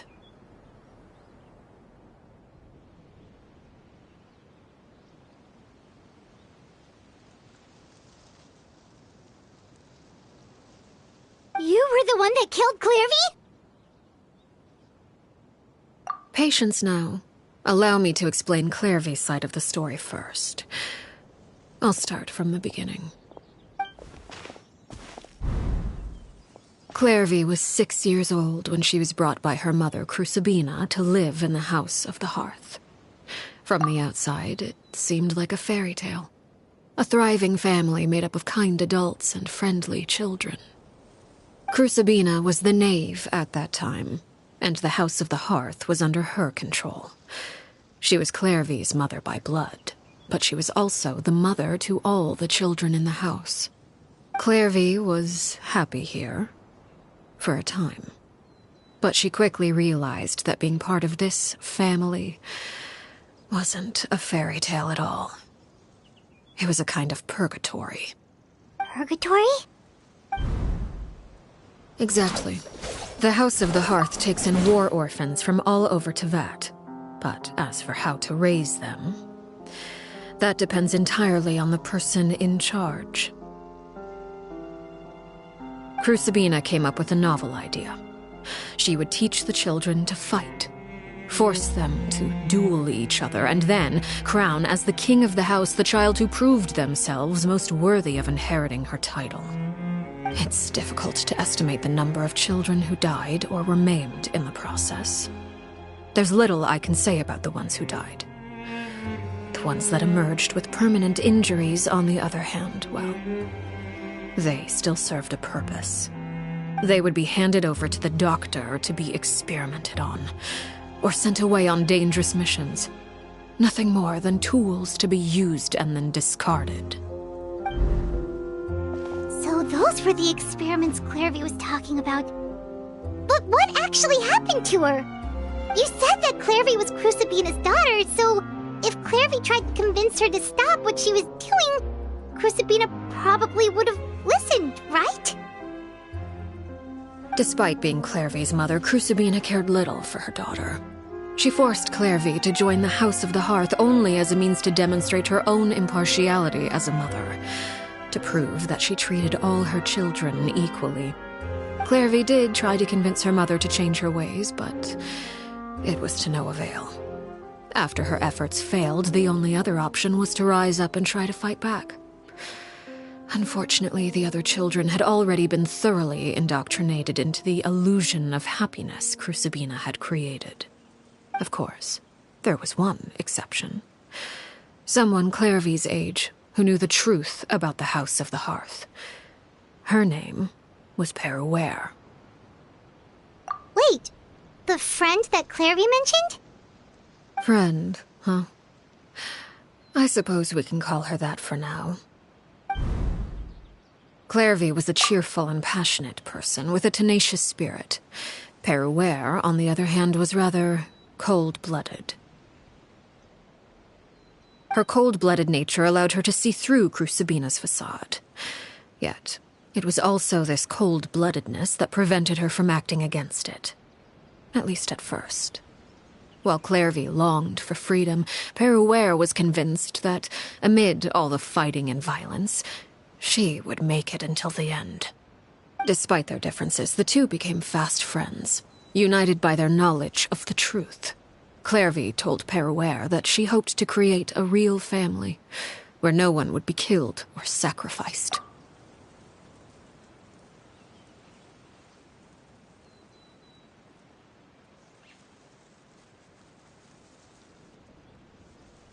There may have been a certain naivete to her ideas, but Clairvy proved her determination many times over. She tried countless times to run away, ask for help, or expose the truth. But her efforts only earned her beating after beating. The only thing that kept her going was her strength of will. Even with her body racked with pain, she would still stand on her tiptoes and open the window at night. She and Peruere would look out at the moon together, a fierce longing for freedom shining in her eyes. But one day that light simply vanished. Oh no. What happened? Her hopelessness resulted from a culmination of things. 10 years had passed. 10 years worth of failure after failure. She and Peruere weren't children anymore, but finding any chance to escape still seemed as hopeless as ever. It was during this time that Peruere suggested a new plan. If escaping was out of the question, why not take down the very person sitting on top of this throne of lies? Mother herself. Clairvy rejected that proposal. She claimed that, as a famous harbinger, Crucibina possessed an unimaginable amount of power. Trying to kill her would have an incredibly low chance of success.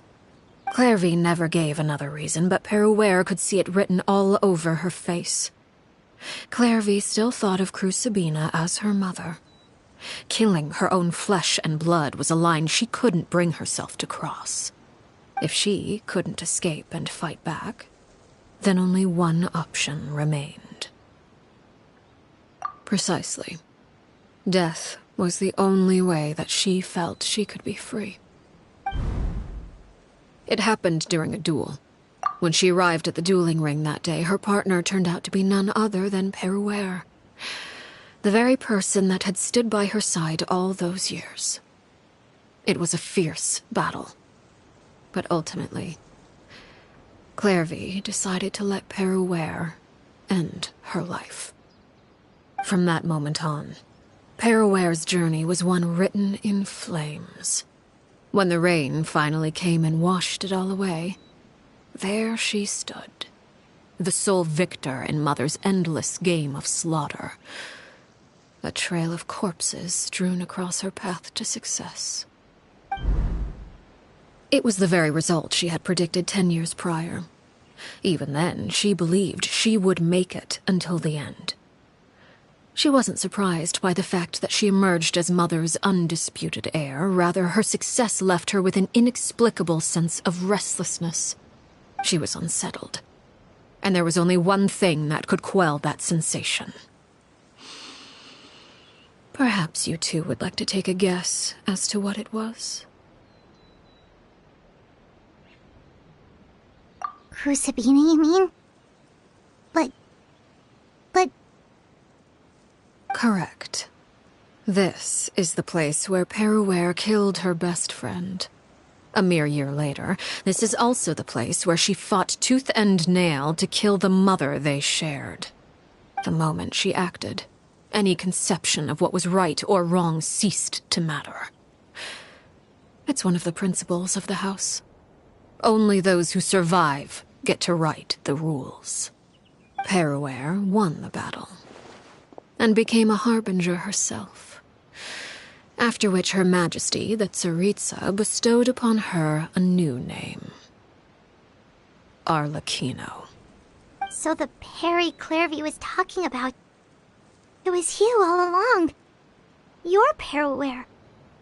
Arlecchino is just a name you got later. I left that name behind long ago. I must say, hearing it now does bring back memories. After I defeated Crucibina, the moniker of Mother died with her. I chose to forego the title she called herself, and even chose to give up my own name. I rebuilt the House of the Hearth under a new identity. Not only as Arlecchino, but as father. And that is where the story ends. Any more questions? Yeah. Based on what you just told us, Clairvy wasn't a little kid when she was killed. So the Clairvy we met... Was she really a spirit at all? I suppose you could call her an illusion born of flame. Her existence is like ashes to a fire. Something left over in the wake of blaze and ruin. You see, a certain power runs through my veins. It's not unlike a curse. My flames leave behind shadows of anything they consume. Of course, the chances of those shadows morphing into a sentient entity are exceedingly slim. Clairvy is a very special case. Clairvy died when she was 16 years old. But what emerged from the flames was her 6-year-old self. Her appearance wasn't the only thing affected. Most of her memories were lost to the blaze as well. Memory is a mysterious thing indeed. Losing a portion of your memories will alter your sense of self. Lose 10 years' worth, however, and it would be like living in the past. Like returning to a version of yourself that never grew up. No wonder Paimon got such a weird feeling when we were talking to her. Perhaps I should put it this way. Clairvy is someone trapped in time. It may seem like she exists with us in the present, but she truly lives in the confines of her own past. So if all of that is true, then you must have known about Clairvy for a long time. Indeed. She's a rather volatile and unstable entity. Sometimes she would look after the children. She's even saved some of their lives. But other times, she would hide from me and become obsessed with revealing the truth about the house to anyone who will listen. Shadows don't have the capacity to learn or grow. Any new information they encounter is quickly forgotten over time. Your attempts to expose Clairvy to sunlight, they failed, yes? The reason is actually quite simple. In Clairvy's mind, the house is impossible to escape, and it is this very perception that traps her there. But no matter. All I have to do is kill her again, and all will be resolved. I don't anticipate so much as a single speck of ash will be left behind this time. Wait! Paimon can understand why you might want her gone, but isn't there another way? So what if she's trapped in her 6-year-old self? She's still your friend! At least talk to her first! It's too late for that. She broke the rules, and now she must be punished. That goes for Filial and Nantoy as well. She's had quite the effect on them.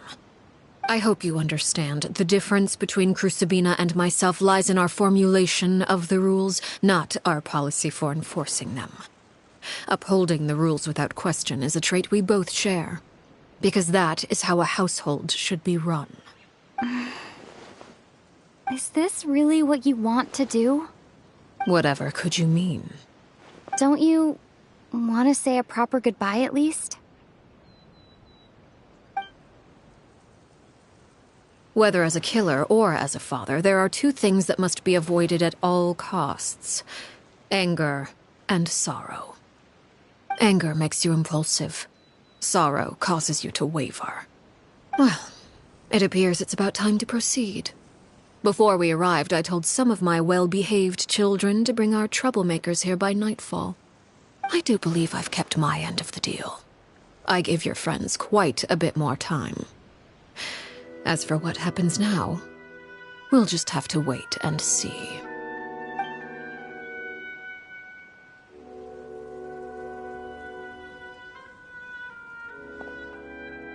Here they are, Father. Oh, you gonna execute him? Seeing something like that would actually be a first for me. Lenny! I'm sorry. I heard about how you helped buy us more time. But I still failed. I couldn't find a way to fulfill her wish. Huh? Are you... Perry? Indeed, it's been a while, Clairvy. Perry! Shh, stay right there. I'm sorry to postpone our reunion, but first I believe certain scores need settling.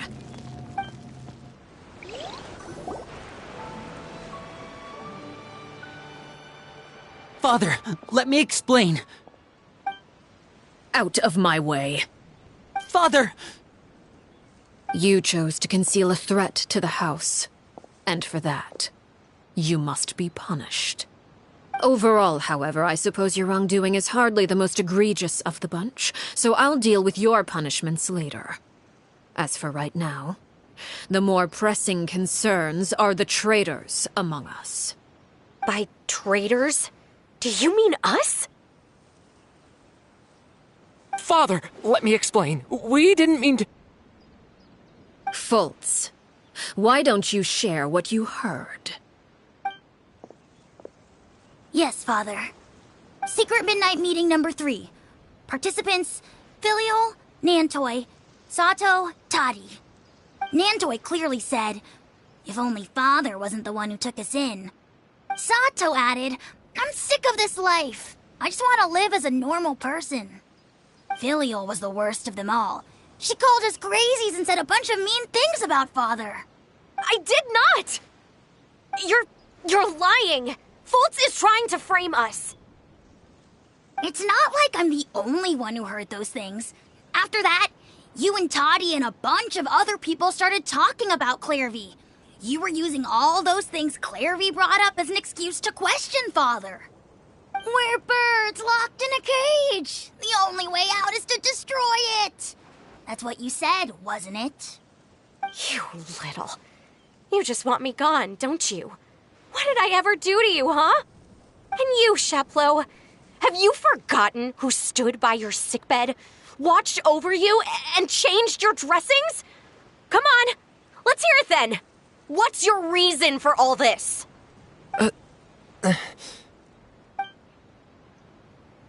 You're wrong, Filial. We don't want you to die. You're our family. Liar. You wouldn't be doing this if that were the case. So why? Why have you backed us into a corner? We all live in the House of the Hearth. You know the type of work we do, Filial. A single betrayal can cost dozens of us our lives. It's not like it's never happened before. That kind of thing is hard to forget. That's why the House of the Hearth cannot tolerate any form of betrayal. Ever since we came to Poisson, you've had 7 secret meetings. A lot of the things you talked about really crossed the line. You've been spying on us for half a month? Wait a second.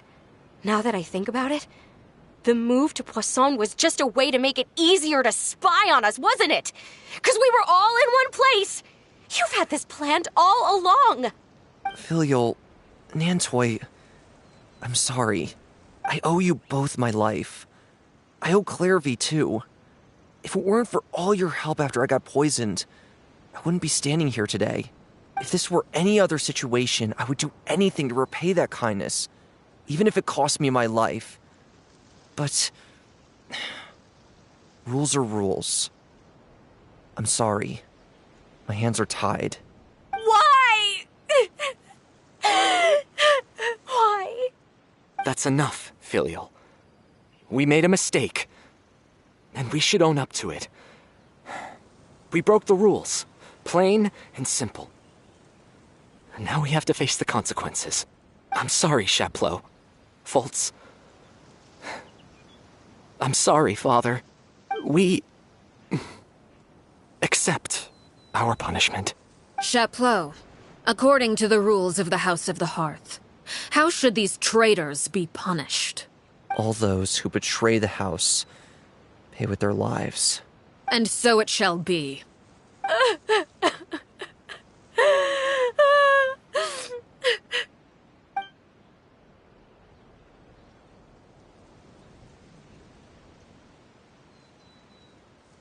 Father, please wait! Something you want to say, Linny? Please reconsider, Father. What Filial and the others did, does it really count as betrayal? We all come from broken families. From the very first day we joined the House of the Hearth, we wanted nothing more than to make it a real home. But the truth is, none of us know what a real home should look like. I'm not saying I have all the answers. All I know is this. Killing Filial and the others may uphold the rules, but doing so will only bring us further away from being a real family than we've ever been. So please, Father, please reconsider. I agree with Linny. Father, please. Linny, you... I also agree with Linny.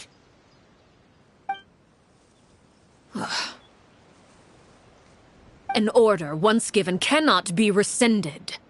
However, given the extent of your determination, I suppose we shall have to go about this a different way. Draw your weapons and face me. Our weapons? Father, are you referring to a duel? Precisely. The rules of the house will not be altered. Traitors must be punished.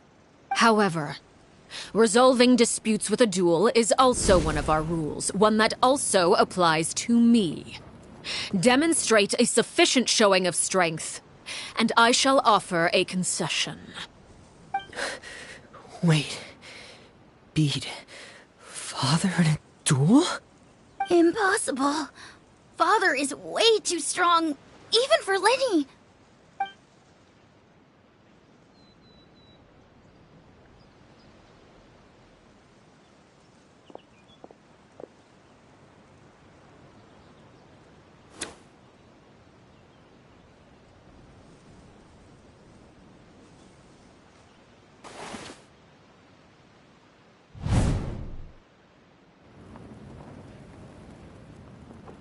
Did you hear that, Traveler? Lenny and the others have to duel the knave. What should we do? Can they really win something like that? If they lose, those people from the house are really gonna be executed. Hey, are you listening?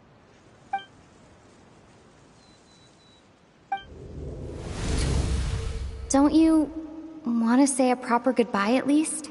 Anger makes you impulsive. Sorrow causes you to waver.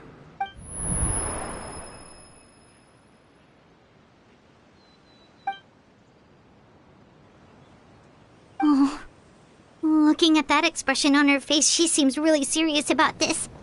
Guess that means there's no chance she's throwing the duel on purpose, huh? When guests are around, families are often on their best behavior. And any disputes are less likely to escalate. When the time comes, make the choice that you deem most appropriate in the situation, and lend your help to the House of the Hearth. What's wrong, Traveler? Hey, where are you going? Traveler?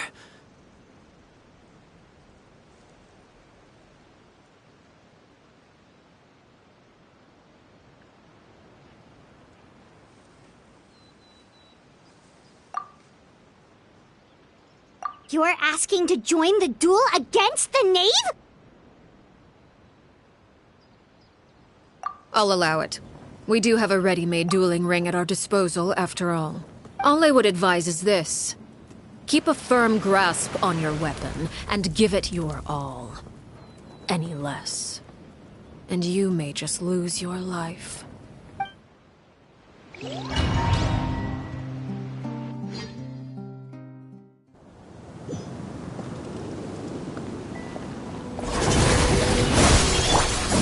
Reveal thyself! Is it my turn now? Stay clear!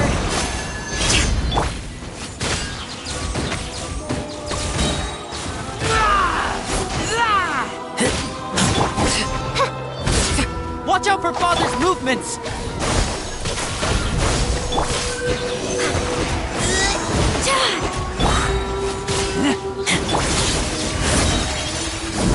Is it my turn now?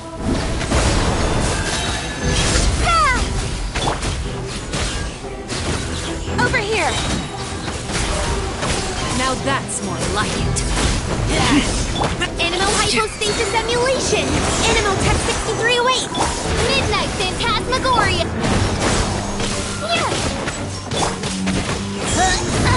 Closer now. I summon thee! I really have to draw my blade. With these rising flames.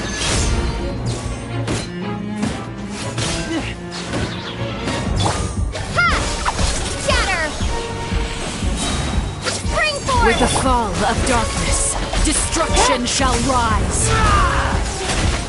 Now have a taste of herb. Explosion test!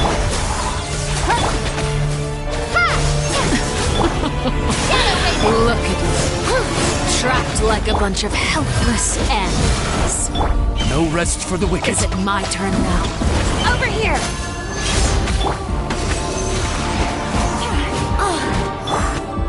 Propagate! Scatter! The countdown has begun.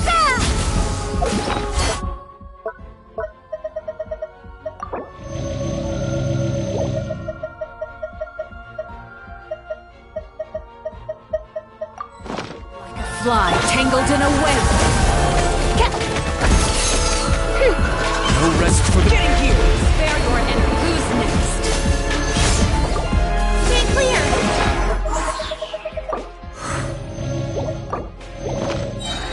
Swirl! Keep back!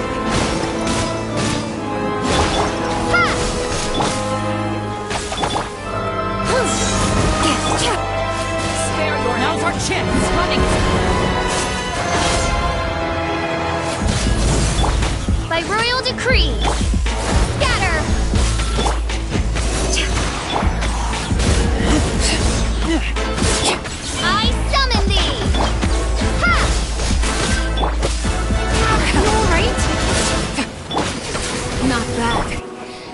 proven to be a worthy opponent after all.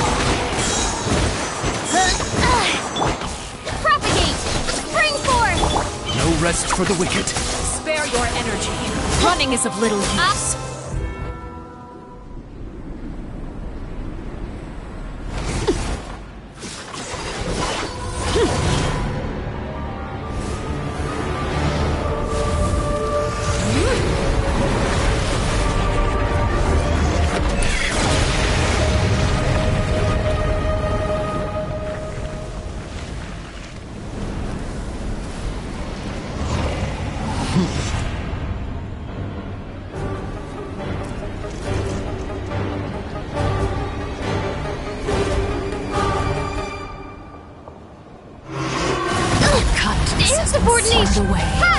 My blade is all that remains. Absorption test!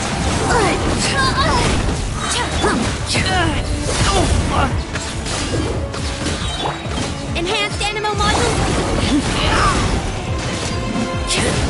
Midnight Fantastic Realm is no longer princess. Now's our chance. Over here!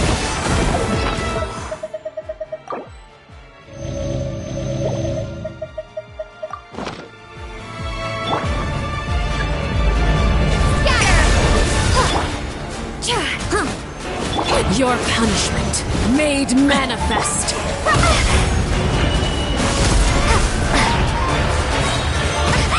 Watch out for Father's movements! Look out!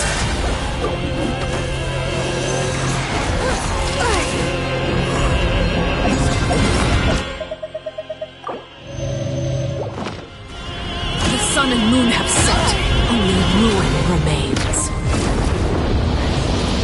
All hope I need to make Who's next? adjustments. Now's our... Over here!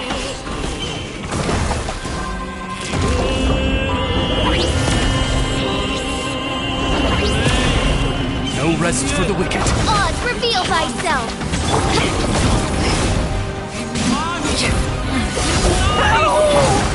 Watch out for Father's movements! Look out! By royal decree! I summon thee!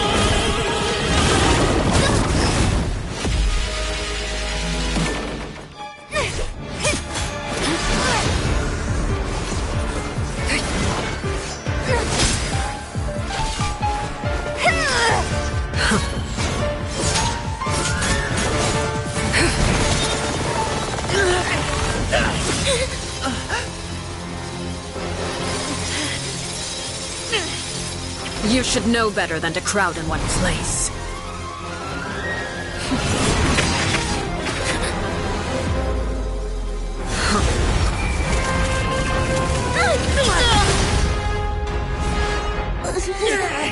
Oh, I know.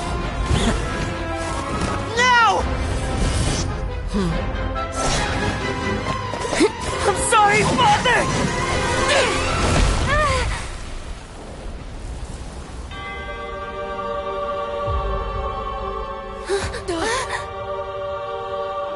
Sorry for what? This pitiful excuse for an attack.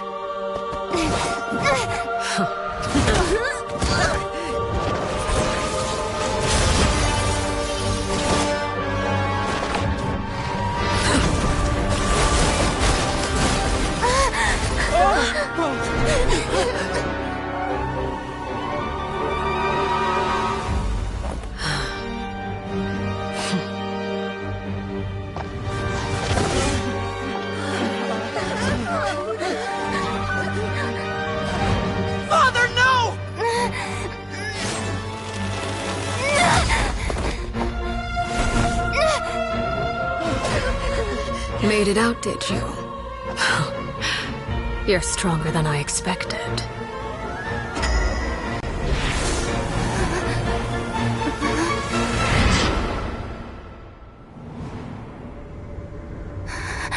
A crimson moon. I can't move.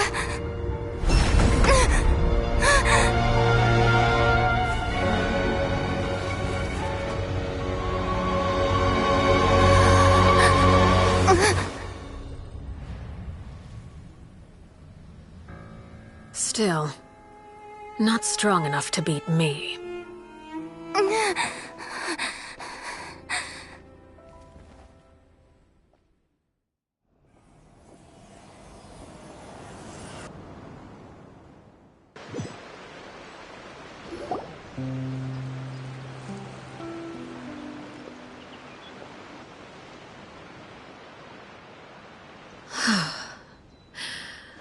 I believe we can end things here.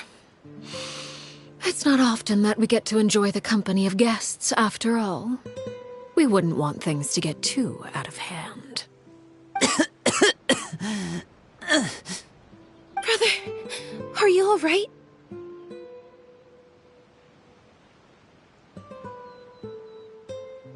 Lenny! Given that I am the victor of this duel, as agreed, the punishment stands. No! I never thought things would end like this. However, everyone involved in the duel demonstrated a remarkable level of strength and determination. In light of this, I'm prepared to change the method of execution. Elwar, the bottled flames I gave you for safekeeping. Do you still have them? Yes? I wasn't sure what they were for, but I've kept them super safe. I didn't lose a single one. Wonderful. Then, in just a moment, I'll have you administer them. Bottled flames? Indeed. They're the product of a secret experiment. Under certain special circumstances, flames can be extracted from my person and preserved. Once ingested, searing pain will spread across every inch of your body. No harm will come to you physically, but your memories will be burned away. If you can withstand the pain. When you awake, you'll have forgotten everything you know about the House of the Hearth, and will be expelled from the organization. In other words, administering this concoction will kill the version of you that grew up in the house, and give you a new identity.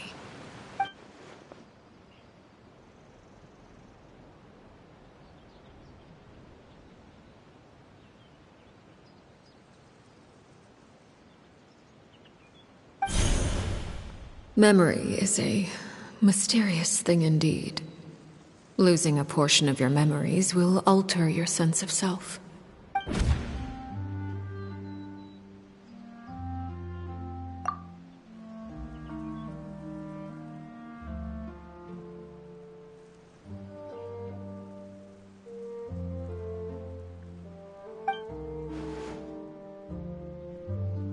So, you're just letting us go, Father? You misunderstand. Memories are extremely important. Once consumed by flame, the version of you standing before me will die, and our secrets will die with you. So no, I don't intend to just let you go, because the person who survives will be nothing but a stranger. Even so, I won't have to live in fear anymore. I'm sorry, Father. I'm sorry I let you down. But I really... Don't cry, Filial. You haven't left the house yet, so there are still rules to be followed, yes? Remember what I taught you. Anger makes you impulsive, sorrow causes you to waver. Don't let yourself be controlled by your emotions. Of course. I'll remember. Dry your tears, and go pursue the life you really want. Yes, Father.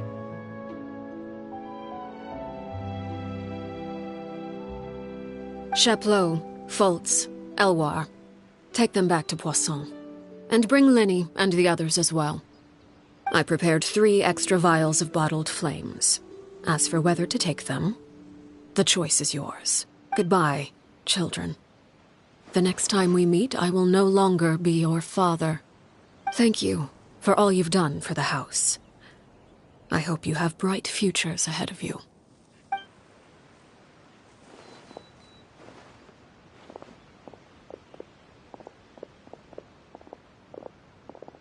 Father!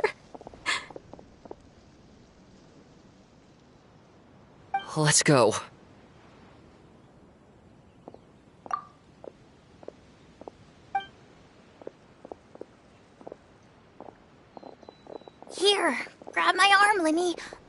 help you walk back.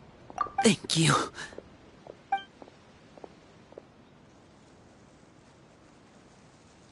Clairvy.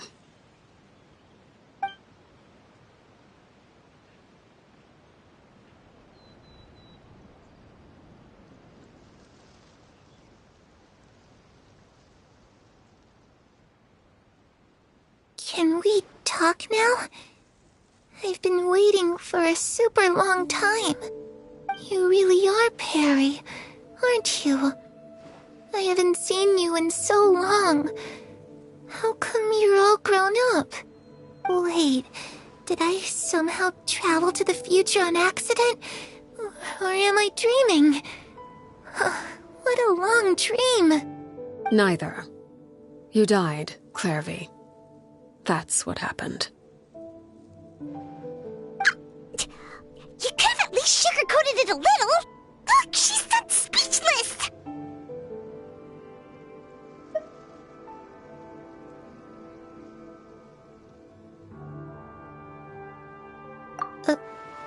Oh. Okay then. Huh? That's it? You accepted it just like that? Yep. If that's what Perry says happened, then I believe her. Perry wouldn't lie to me. Plus, I don't really need to know why I'm like this. I'm more curious about what happens in the future. If you're a harbinger now, Perry, that means Mother is gone, isn't she? Can you tell me about it? I want to know what happened to her. And to me.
You never stopped trying to defy fate.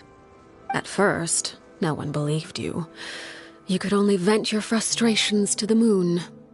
In fact, you often sought comfort in the night sky. You wanted to see the aurora, so one night we promised each other we would go to Snezhnaya to see it together.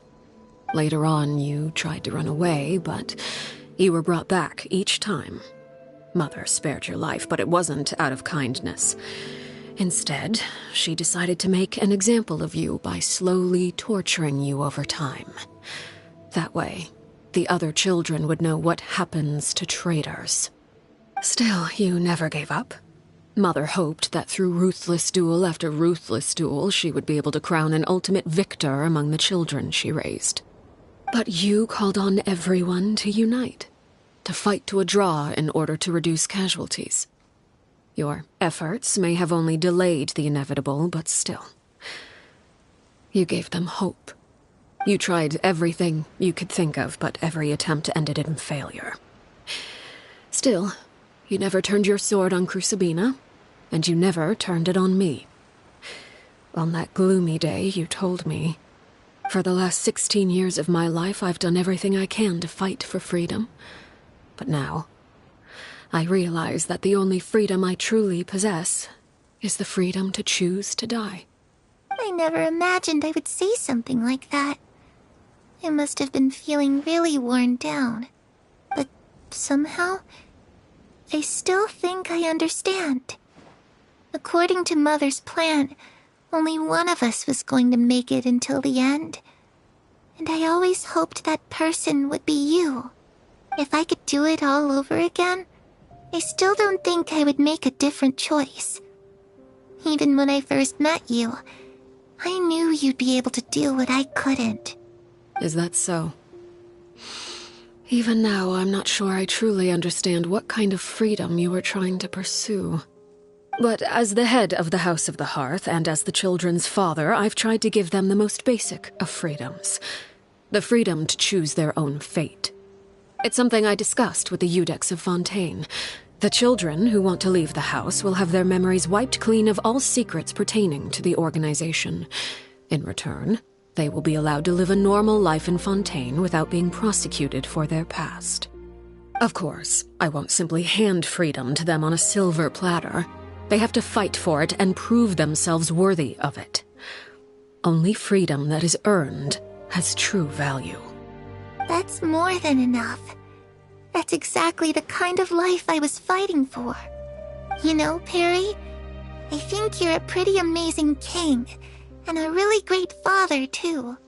I'm really happy that you're the one who took over the house. I guess I do have one regret, though. I still haven't seen the outside world. Well, it just so happens that our dear guests over here have been to many nations and traveled to countless places. Perhaps they would be willing to tell you what the outside world is like. Really? Of course! We've traveled all over the place. We've got so many stories, we could probably talk your ears off for 3 days straight!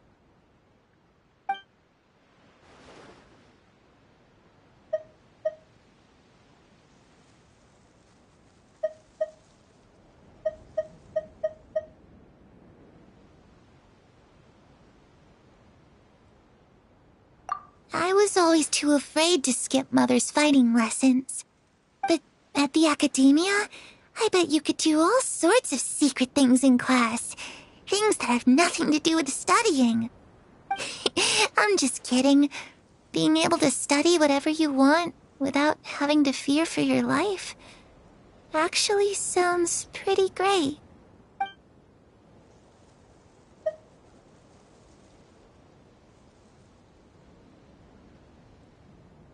Ah, that's where Mora comes from. I never knew that before. If I had some Mora, I would buy 3 new dresses. One for me, one for Perry, and one for Mother. It's just too bad Perry doesn't like wearing dresses. And Mother, well, she probably wouldn't accept something like that either. I guess I'd just have to keep them all for me then. I could wear a different one every day.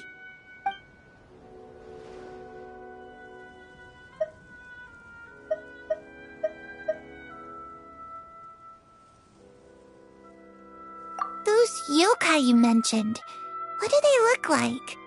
I once saw a drawing of this one guy with horns on his head and a super scary face. Are there any yokai like that? Oh, sounds like you're talking about an Oni. Yep, we've met one, and let Paimon tell you, they're not nearly as scary as they look.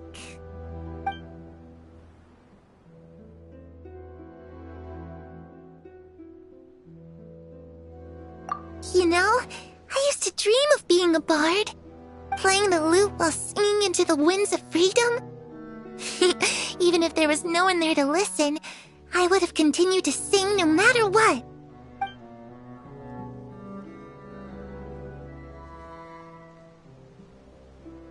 The situation was super dangerous. Lenny and Lynette were accused of committing a crime, and they were going to have to stand trial at the Opera Epicles.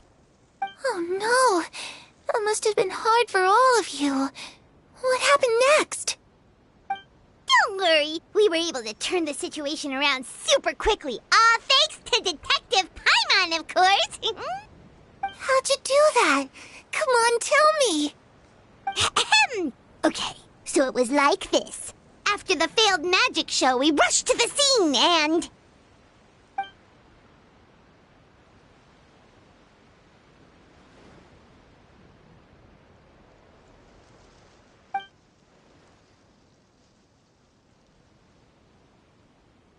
Shadows don't have the capacity to learn or grow.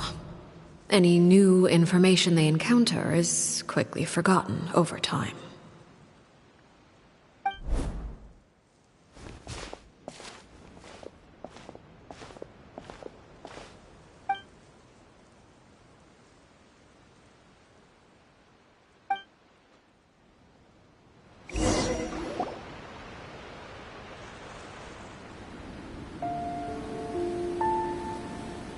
Clairvy, you've worked tirelessly from the shadows to overthrow the House of the Hearth.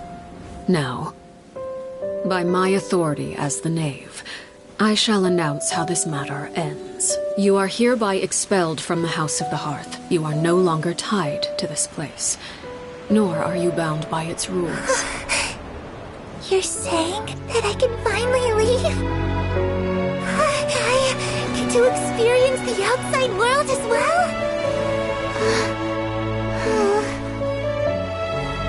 Oh, I almost forgot. There's no getting older for me.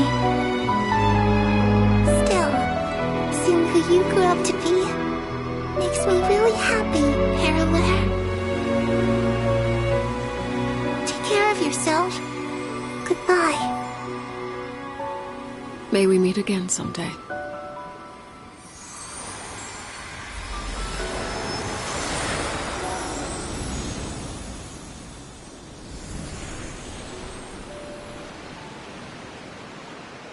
Clairvy. She left so soon. Paimon didn't even get to finish her story. I also have certain sentiments left unsaid. I wanted to tell her that the aurora I saw in Snezhnaya was just as beautiful as the ones in the pictures. But a shadow's memories reset at dawn. Had we delayed any longer, we wouldn't have had the time to say goodbye. Whatever regrets may linger, let them be lost to the coming of a new day. Father? It's Linny! Hey, Linny!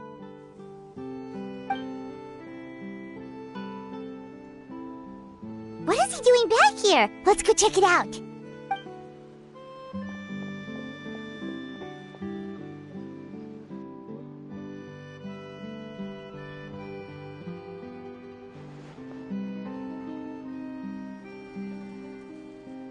Father, the bottled flames have been administered. Filial and the others have left the house. And you? What have you decided? Thank you for giving us that choice, Father. But we never wanted to leave the house. It's the only home we've ever known.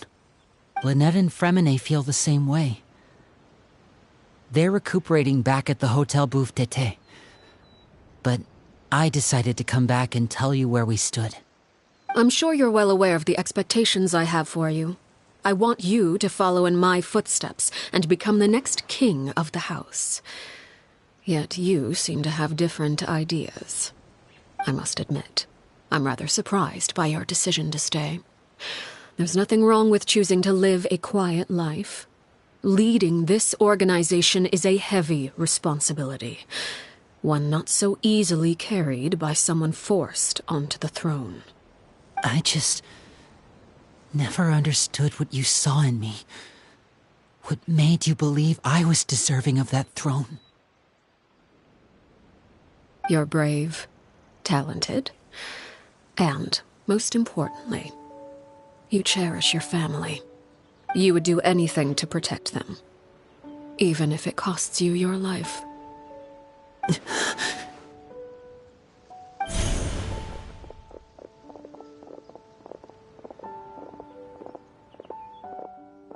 Speaking up back there was so brave of you, Linny. It's all thanks to you that we were able to convince Father to back down. You're a hero, Linny. Hero? Father is the real hero. Had Father gone all out during the duel, there's no way I would have walked away with my life. She must have had it all planned from the beginning, from the very moment she suggested a duel. I'm not deserving of that title. I'm not strong enough or smart enough. You're wrong. In my opinion, all you need to be deserving of the throne is conviction and the necessary strength to act on it. We may have different ideas of what it means to be a family, but you can hardly be said to lack conviction. What you truly lack is strength. For someone of your talent, though, that's something that will come with time. Even without that strength, you still chose to face me in a duel, even though the odds were stacked against you. That capacity to honor your convictions is what I truly see in you. Father. No one knows what the future holds, what tragedy or triumph may be in store. Being at the head of this organization requires the strength of will to face whatever comes. Caution will only hold you back. If reaching a certain standard were required to go after what you want, I would never have succeeded in killing my predecessor. Back then, there was still a considerable gap between our abilities. Strength may decide the ultimate victor, but those who let a lack of strength dictate their decisions or undermine their convictions will never be worthy of the throne. I understand, Father. Thank you. Children must grow up to surpass their parents. Only then can a family continue to flourish. The road ahead is not an easy one, so I'll ask you one last time. Are you certain you want to stay? You've done so much for me, Father, and that kindness must be repaid. Plus, with Project Stuja at hand, there are many dangers ahead, and I, for one, don't intend to back down. Protecting my family at all costs. That's my conviction. Then you're welcome to stay. As for Project Stuja, you need not be too concerned. If those cowardly businessmen and heartless dignitaries try to take us down, I'm prepared to teach them a lesson. Having members who longed for the light was our organization's last weakness. With those members no longer among our ranks, the House of the Hearth is like a spider hiding in the shadows. We need only wait for our prey to come to us. At present, our imperative is to use their plan to our advantage. In doing so, a crimson moon shall rise amid the frigid blizzards of winter. No demonstration of loyalty shall go unrewarded, and no sacrifice shall be in vain.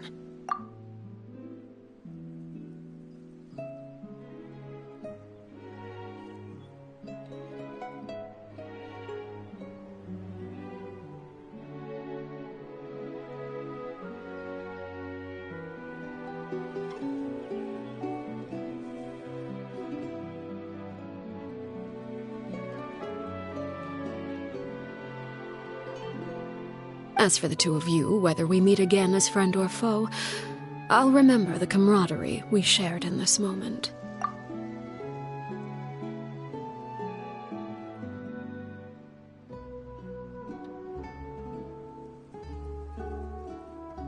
No matter how arduous the journey ahead, I hope we both reach our desired destination.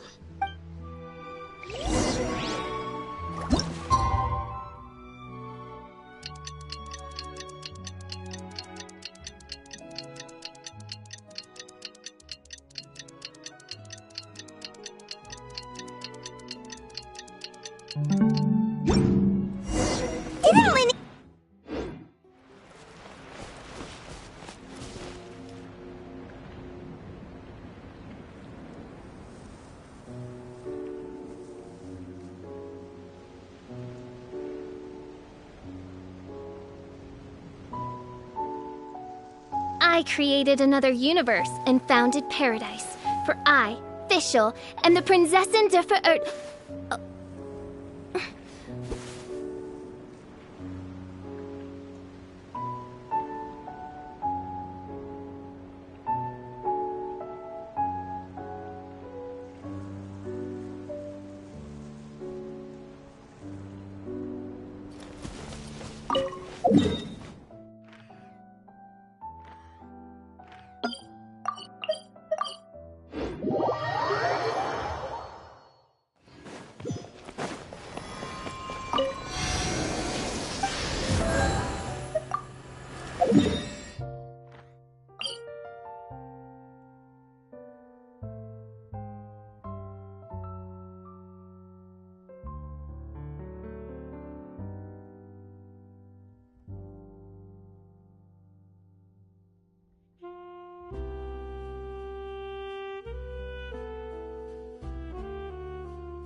Is that Davia over there?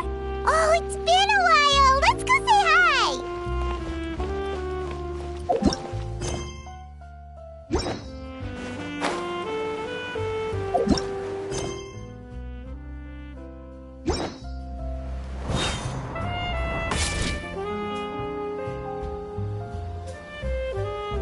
Lynette, Fremine, how are you feeling?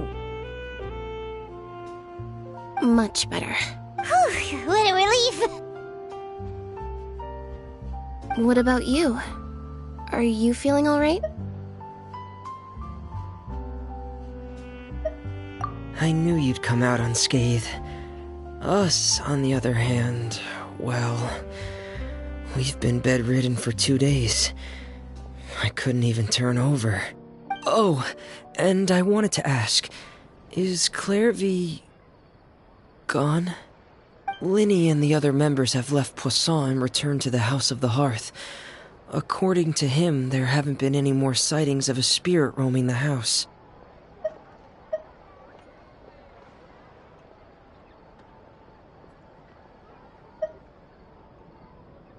I see. I'm glad.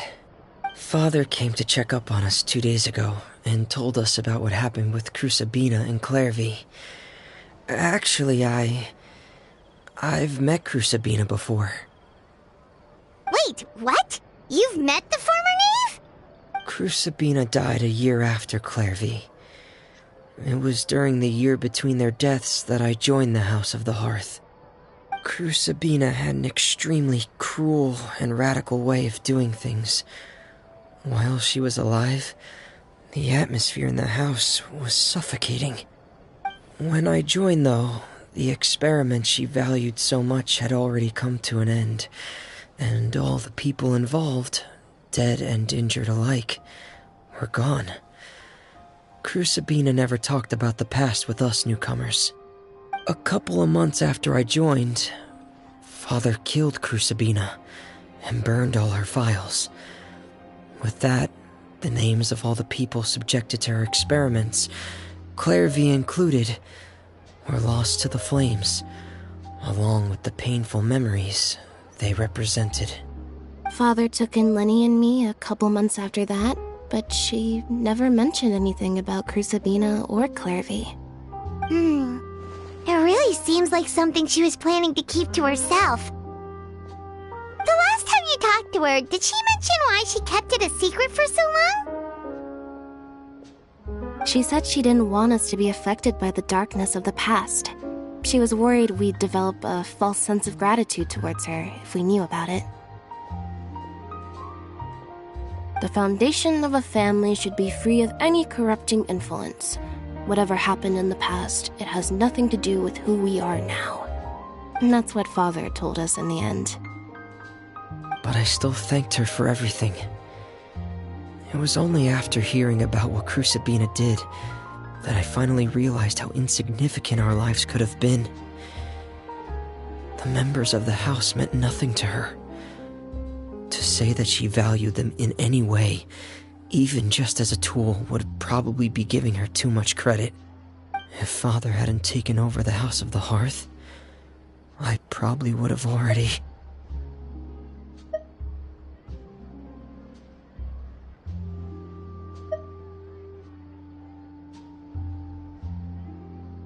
Father rarely brings up the fact that she saved us.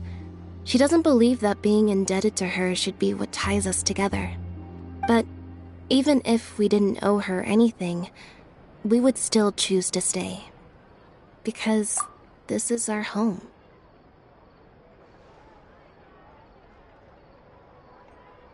We may have arguments or times when we feel wronged. Some people may even choose to leave. But as long as Father is here, we will always have a home. Whether the path before us is bathed in sunlight or shrouded in shadow, we'll follow Father wherever she chooses to go. So I wanted to say thank you for helping us make it through this crisis. Without your help, we could have lost a lot more along the way. Oh, we didn't do anything, really. Of course. You're welcome anytime. Are Filial and Nantoy okay? I actually saw them at a cafe this morning. They didn't recognize me. From what I could tell, they were drinking coffee and talking about one of the operas that started running recently. They seemed happy. If I had to take a guess, I would say they finally found the kind of life they always wished for.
Paimon has so many questions about his true identity. Let's go talk to him and find out.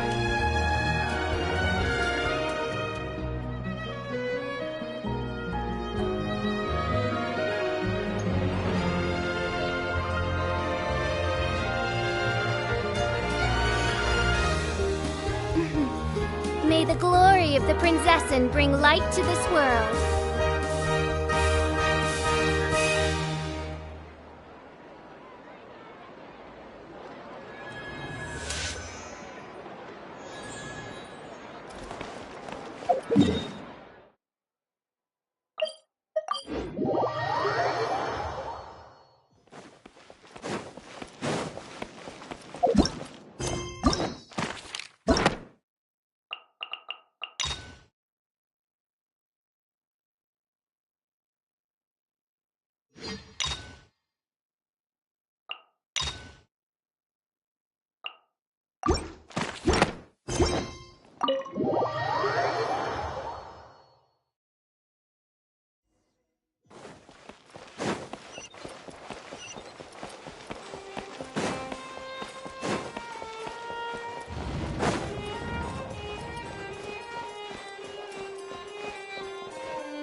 Wait, did I hear that right? Monsieur Neurvalet, are you sure you'd like to take over the case yourself? That's right. No, but why? Technically speaking, cases like this are better left to the guards. Neverlet! Sidine! Hey there! What are you two talking about? Traveler in Paimon, please help me talk our Chief Justice out of this.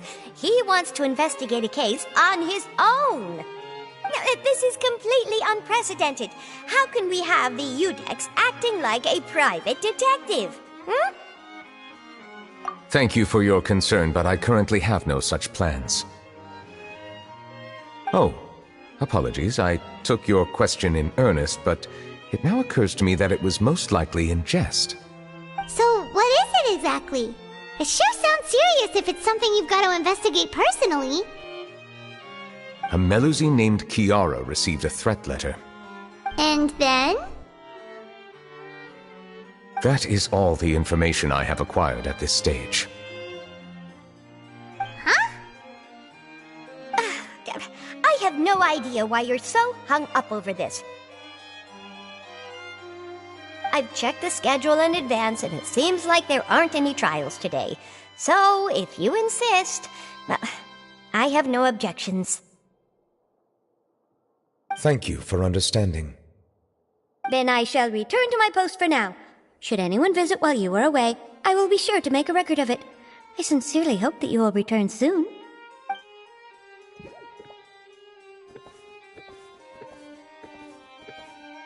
Judging from Sidine's reaction, it must be pretty rare for you to investigate stuff personally. What's so special about this case? I cannot tell you just yet, but it reminded me of certain past events. There could be complicated conflicts of interest behind all this, so I must eliminate all risks in advance. Come on, stop being so secretive! We still have no idea what's going on! It is not my intention to keep you in the dark, but I need some time to revisit those memories and collect my thoughts. Long story short, a little more than 400 years ago, I became the Udex of Fontaine and initiated a series of institutional reforms. There were few people I could trust, but I had two subordinates who were exceptionally trustworthy and capable. Carol, a Melusine, and Vautrin, leader of the Special Security and Surveillance Patrol. They must have been amazing people to receive such high praise from you! Indeed. Unfortunately, I wasn't able to protect them. The reforms damaged the interests of some, and the more conservative faction took advantage of Carol's identity to instigate political unrest. Ultimately, they wanted me to yield more of my power. The incident resulted in Carol taking her own life, and Vautrin being exiled. From then on, I've been especially careful when dealing with cases related to Melusines.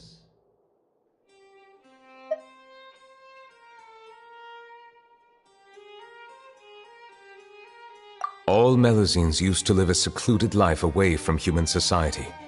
I granted their wishes when some of them, including Carol, asked me to bring them to the court of Fontaine. Many common folk believe that I share a special bond with the Melusines, and whatever they do can be traced back to me. Some of them, especially those who hold a grudge against me, exploit that belief and stir up conflict over Melusines in an attempt to lay the blame on me. I have nothing against the opinions of others, but the moment a whirlpool of conspiracy forms, it inevitably affects the innocent. It has already happened once, and I want to make sure it does not happen again.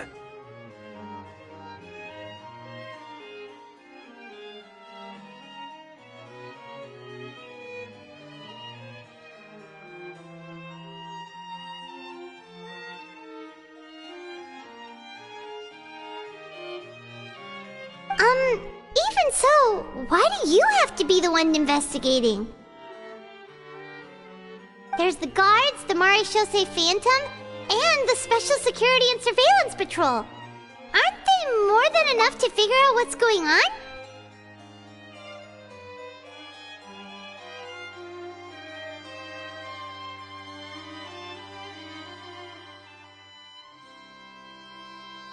Based on prior experience, there is a high chance that those who hold hostility towards me do not belong to the same department.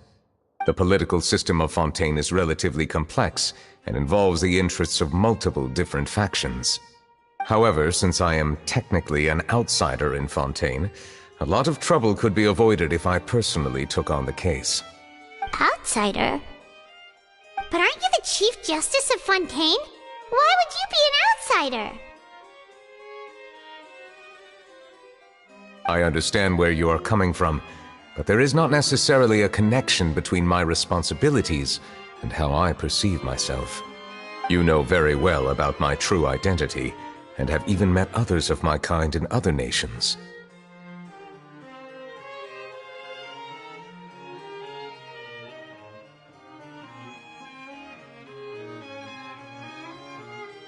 Even though I was born with a human form, there is a fundamental difference between dragons and humans. Taking on the role of Chief Justice does not make me a part of this community. In fact, the status I was granted has prevented me from forming deeper bonds with others. I have lived in Fontaine for a long time, but I do not belong here. That is why I call myself an outsider, a fish out of water.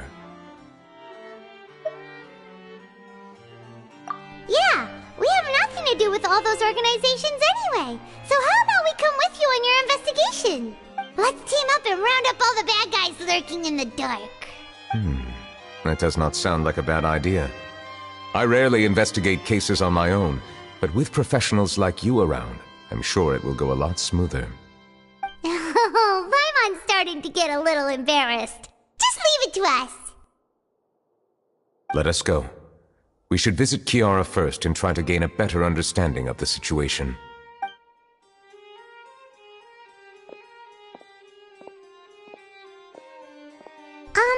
So Neuvillette feels like he doesn't truly belong here in Fontaine, but is that really true? Paimon feels like he has a kinda skewed perspective on a lot of things. Anyway, let's catch up with him first.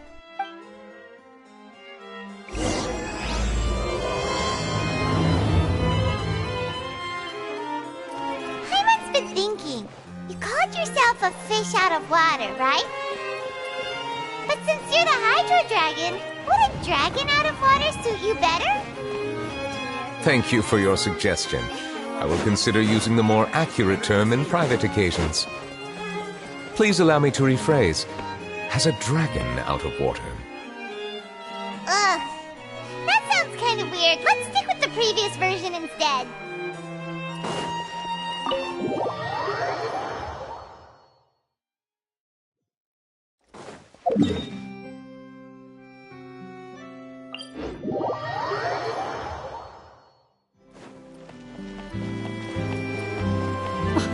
I never thought I'd see him here. Does anyone have a camera?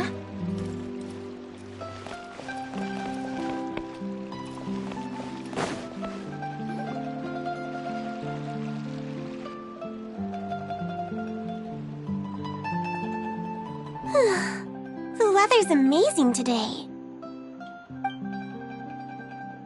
Kiara. Huh? Monsieur Neuvillette! And you are? Oh, I remember.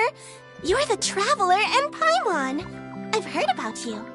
Aw, she's adorable! Hey there, it's nice to meet you. Thanks for the compliment. Is there anything I can do for you? I heard from Sidine that you received a threatening letter. A threatening letter? Oh, right! I remember now. The letter fell through the crack in my door as I was heading out this morning. It said something about catching me, so I thought someone wanted to play hide and seek. But Sidine told me it was a threatening letter, and that I could be in danger. But that's not gonna happen with everyone looking after me, right? Have you run into any suspicious-looking people recently? Suspicious-looking people? What counts as suspicious?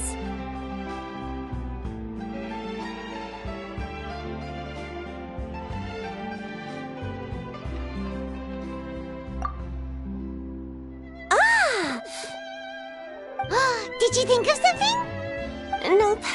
I don't remember meeting anyone like that.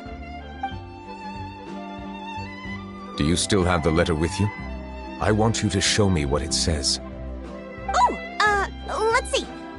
Found it!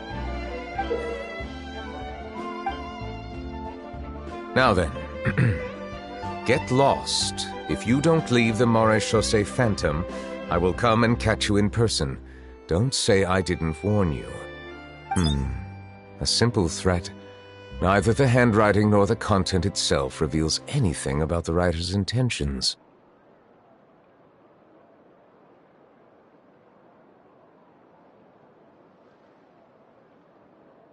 We can't rule out that possibility.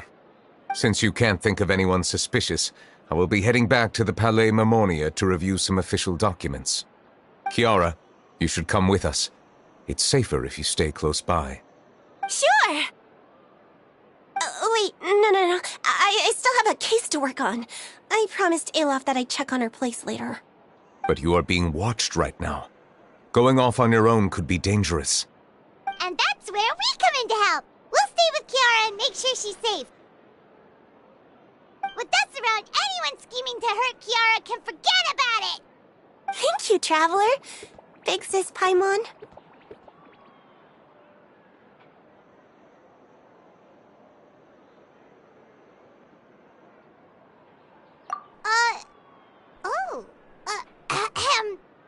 Don't worry, your Big Sis Paimon is super strong!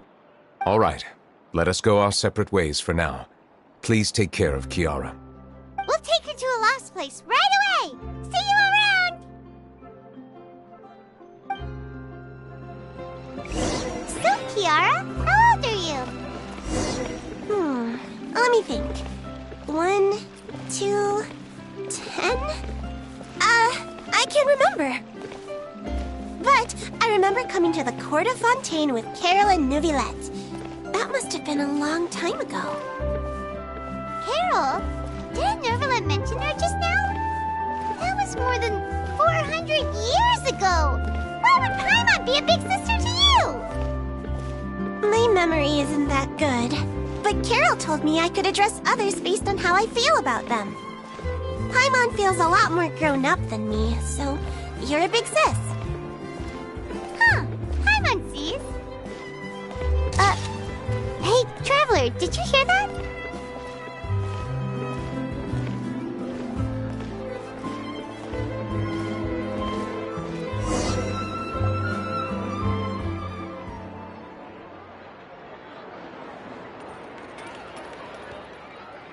Strange. Paimon felt like someone was following us. Alof! Kiara, you're here. Huh? Wait, aren't these two... Oh, they're the Traveler and Big Sis Paimon. I thought so. What brings you here?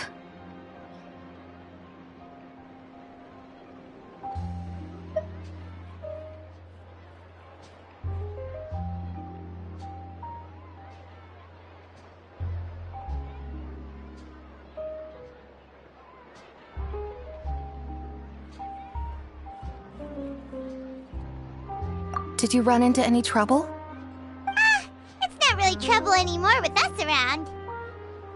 May I begin inspecting the store as planned? Of course. Go ahead.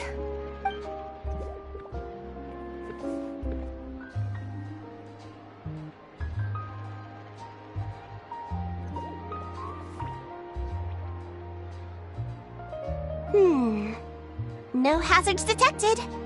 You've cleared the inspection. Seems like the criminal from that case last month never set foot in here at all. That was quick. What were you inspecting? I took a look around the shop. Neuvillette says that us Melazines have special eyes that can see things people can't. Things like bloodstains. No matter how hard you try to clean them up, we Melazines can see their residual stains for some time. Pretty cool, huh? All right. Now that you're done inspecting, can we have a chat? Hear me out. I'm planning to release an outfit for children next month and wanted to hire you as my model. Is that okay with you? Of course! Is there anything I need to do? Please wait a moment while I take your measurements. The sample should be a perfect fit. Seems like they get along really well. Huh? What are you looking at?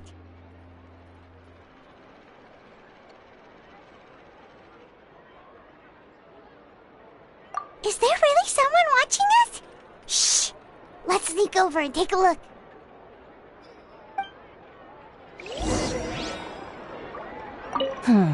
I think light and frilly clothes look best on you. You definitely look cute wearing them. I love them too, especially the soft and fluffy kind.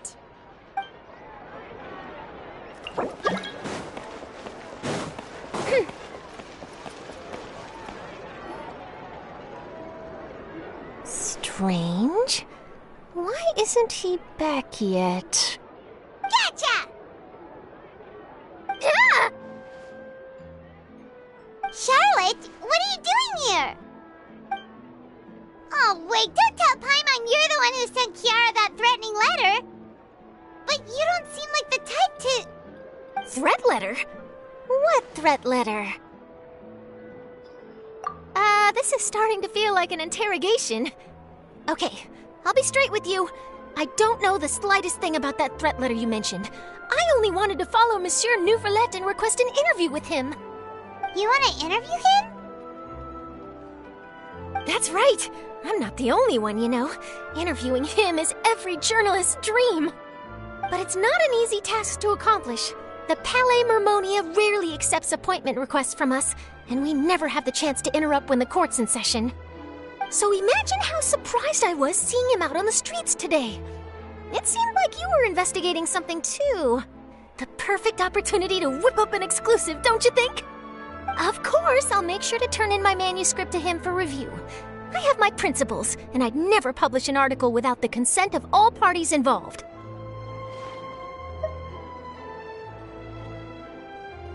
Yeah, we're doing a secret investigation that can't be made public knowledge. I see. Well, if you say so, I guess I'll put this matter aside for now. Oh, what a shame. Chances like this don't come by very often, you know. In exchange, could you tell me what the threat letter is about? I swear I won't tell. All right, then. What? Someone's targeting a cute little Melusine? Shh, not so loud. It just so happens that I did an interview with Kiara. Last month, in fact. It was well received by our readers, so I was planning to continue the series. And now someone's coming after her. I'll ask my colleagues about it. Who knows? We might find something. And don't worry, I know what I'm doing. This secret's safe with me. But I gotta warn you, even if I keep my lips sealed, others will know eventually.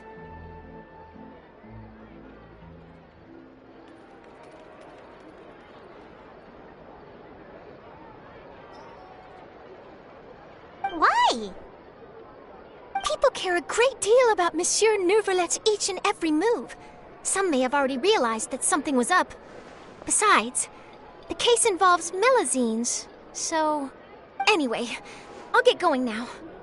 Watch yourselves, all right? Well, that was a nice chat. Let's head back and check on Kiara.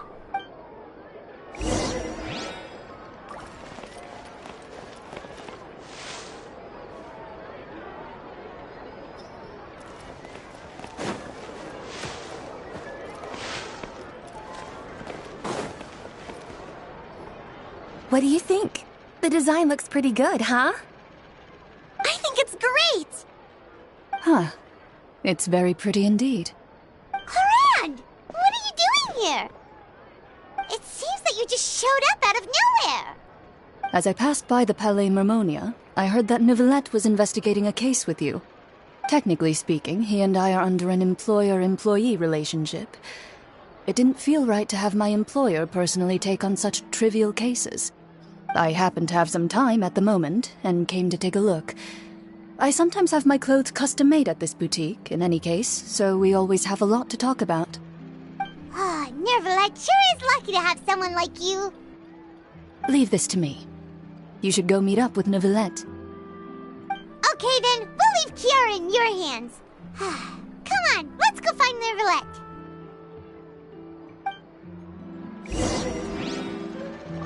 How has your work been recently? Same as usual.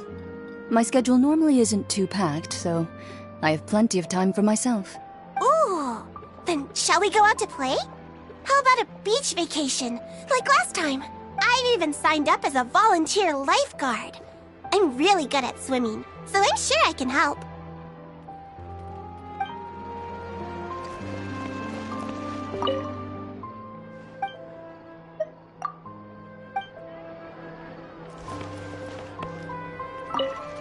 How has your work been? Same as usual. Ooh, I've even signed up.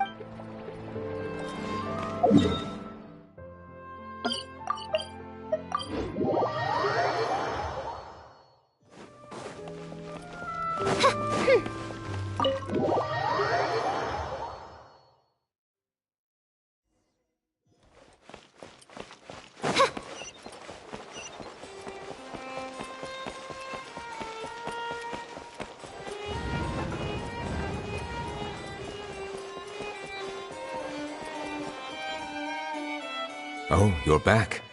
Is everything all right? We ran into Cloran. She offered to help us protect Kiara. That is good to hear. I trust her abilities. It looks like Kiara is in good hands. We thought so too. Well, did you find any leads? I've been looking over the case records, specifically inspection reports submitted by Kiara and major cases I've judged over the past decade. I've come up with two plans. On one hand, I could start with Kiara and track down the group behind all this step by step. On the other, I could also analyze the conflicting interests of these major cases and confirm my suspicions if there is indeed a mysterious group that bears a grudge against me.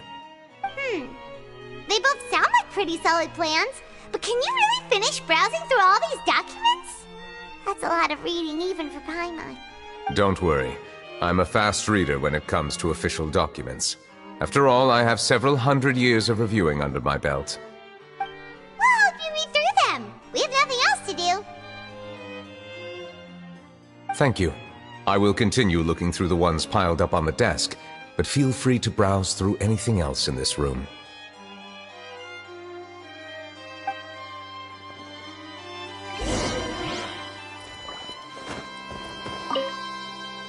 You're done reading already? Please wait a moment, I still need some time.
Have you made any progress?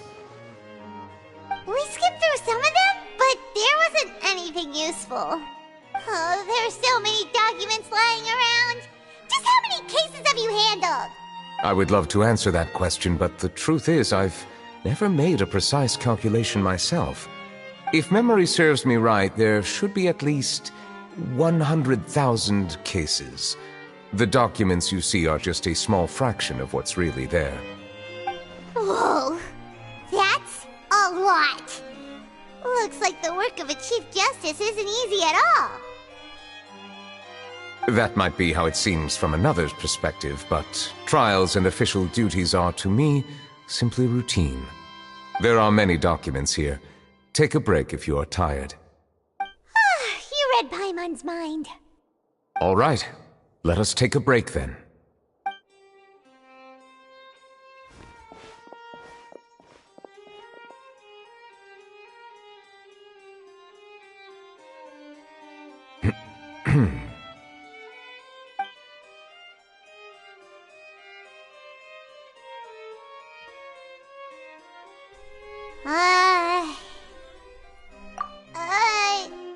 Even though resting is a part of taking a break, shouldn't we at least talk about something?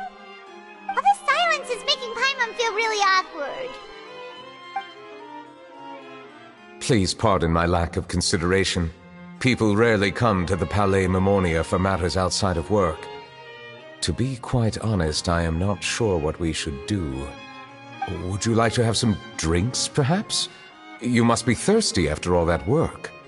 Ooh, drinks! Thank you! Paimon wonders what Novelette likes to drink. Oh, maybe he's a fan of really fancy wines. He seems like the type of person who'd own an entire winery. You know, like D-Luke.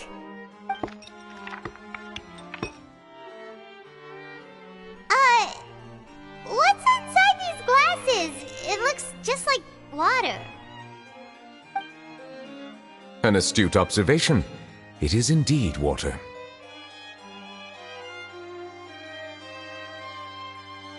So it's just plain old water?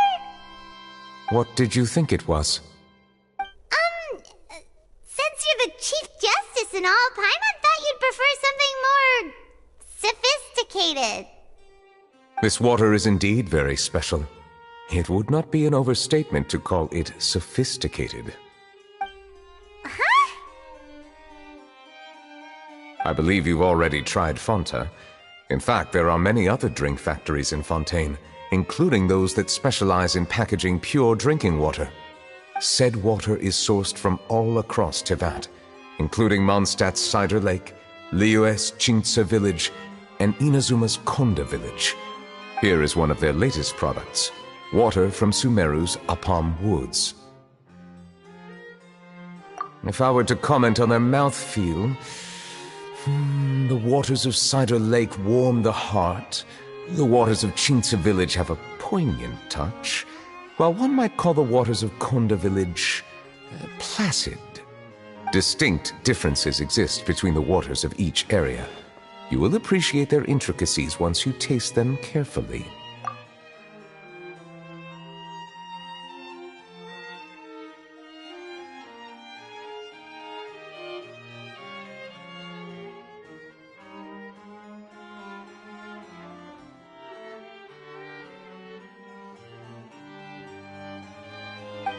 Really? Let Paimon try!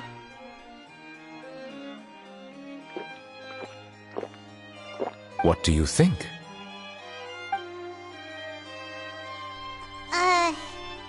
Nope. Paimon couldn't taste any difference at all. Isn't this just normal water? How regrettable. It seems like you still have a long way to go in refining your tastes. Hey, this doesn't have to do with refining our taste. Paimon's pretty sure most ordinary people can't tell the difference. How did you do it anyway? Oh, could it be because you're the Hydro Dragon?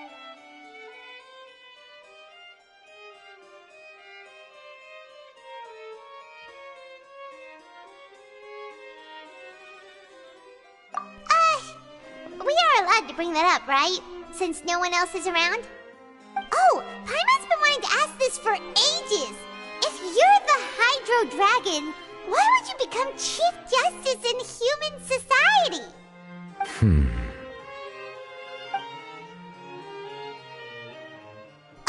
Sorry, Paimon was just curious. You don't have to answer.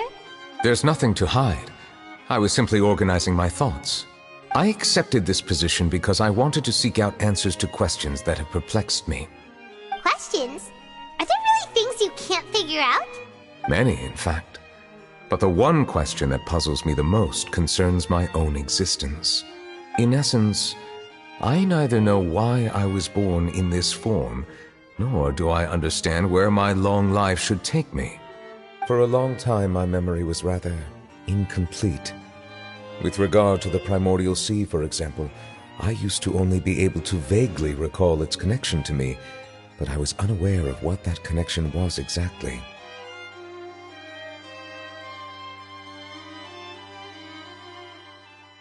Perhaps the elemental dragons of other nations may have some form of an answer. However, they are scattered across all of Teyvat. Abruptly visiting could very well pose an unpredictable risk. True. Some of them have very unique personalities, too. I have been holding on to these unanswered questions for a long time. But there is one thing I've discovered along the way. My emotions easily resonate with those of others. Even I don't have the slightest idea what they mean. My guess would be that there are at least some similarities between humans and myself. By observing their behavior, perhaps I could one day understand the meaning of my existence.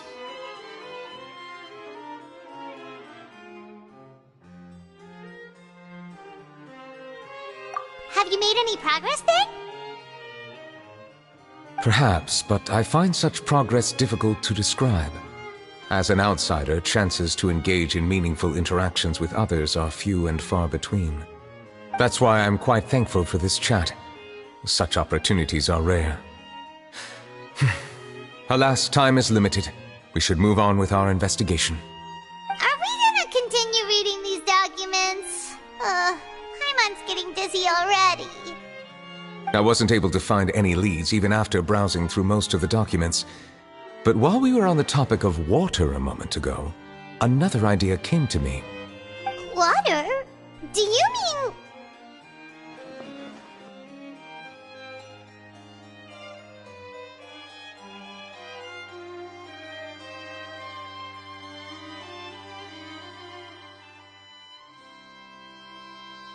That's right. The Fountain of Lucine is where all of Fontaine's waters converge. It is the vessel of countless memories and emotions.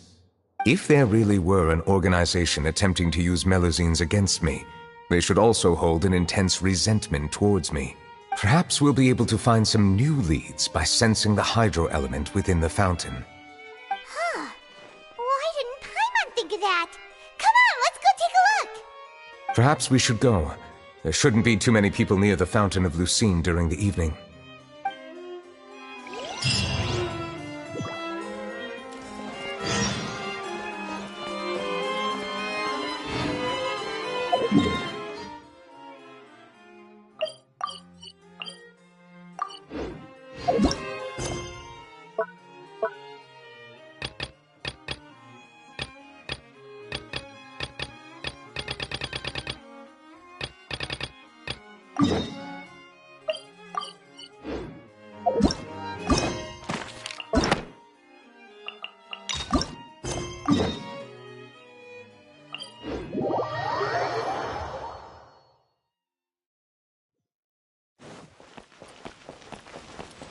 Monsieur Neuvillette? I probably shouldn't disturb them.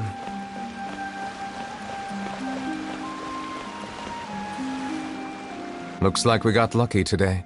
There's hardly anyone around. What should we do next?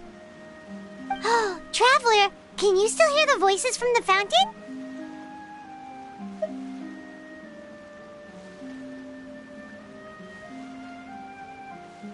Perhaps leave the investigation to me. I need you to take a few steps back and keep a safe distance. A safe distance? Nicolette, what exactly are you... Whoa, it's glowing!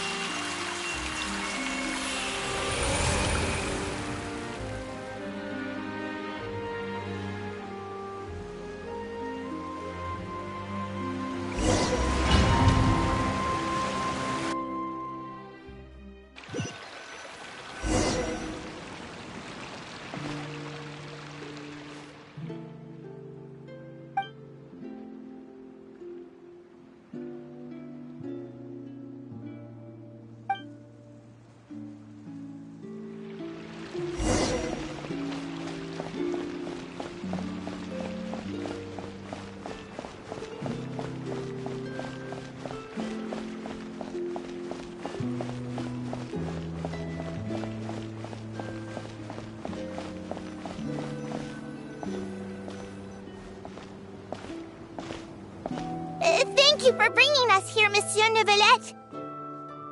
The court of Fontaine is truly incredible. There's so many things I've never seen or heard before.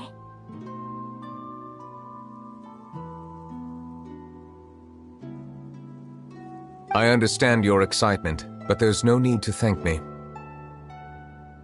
Although I have responded to your wishes, it was not without personal interest. Melusine's special sight make them especially suited for joining the Maréchaussée Phantom. I'm certain you'll become an indispensable part of Fontaine's detective force. I know, but I'm really glad to be of help. Not only can I repay you for your kindness, but also, it feels like my life has become a lot more meaningful. But a meaningful life also comes with its risks. It's definitely the safest to just stay in the village, but I want to see the outside world nonetheless. In truth, I've never really understood the purpose of my existence, or what I'm capable of contributing to this world. For almost 20 years, we've stayed in our village without finding any answers. That's why we wanted to leave our village and look for the meaning of our existence elsewhere.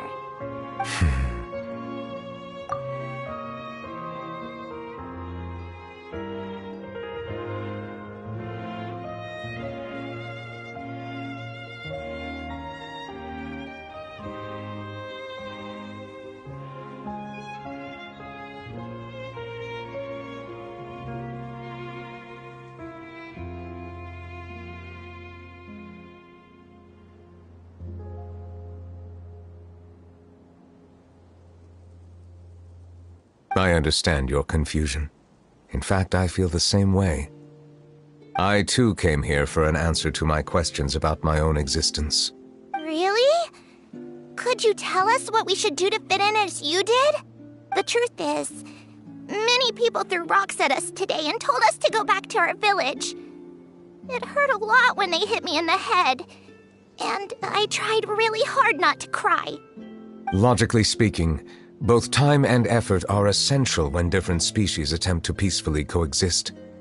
It will be a difficult road ahead, with countless obstacles to overcome. Different identities and ways of thinking all contribute to strengthening the barrier between one another. Removing it will be no easy feat. There aren't many suggestions I can share, because just like you, I haven't fully integrated into this society. Despite my social status, I am still an outsider. Oh, I see. Let's all do our best then. I'm confident that we'll find the meaning of our existence one day. I believe in you, but you shouldn't lose sight of the difficulties ahead. If you run into any trouble, I suggest that you inform Vautrin, the captain of the Special Security and Surveillance Patrol. Huh? Is he the person I met in the Palais Marmonia earlier? Yes? Do you have any concerns? That stone-faced human. He didn't even bother to look at me when I tried talking to him. It felt like he wasn't interested in anything but work. He is an earnest man. There will be plenty of opportunities to work together in the future, so please try to get along.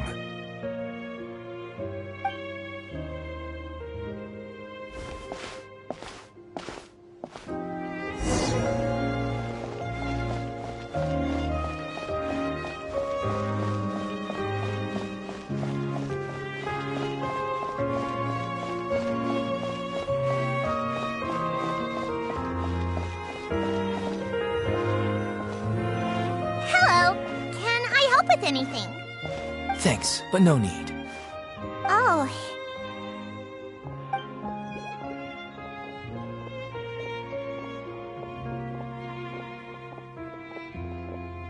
Hello, I'm Carol, a Melazine.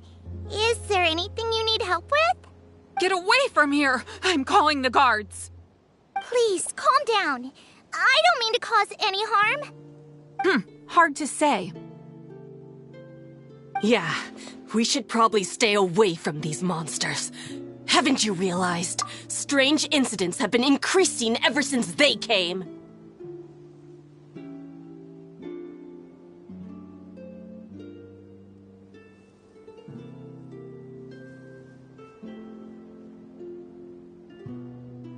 Why should we trust this species from who knows where anyway? I can't believe Nervilet allowed them into the court of Fontaine just like that. Exactly. That so-called Chief Justice even granted them official positions.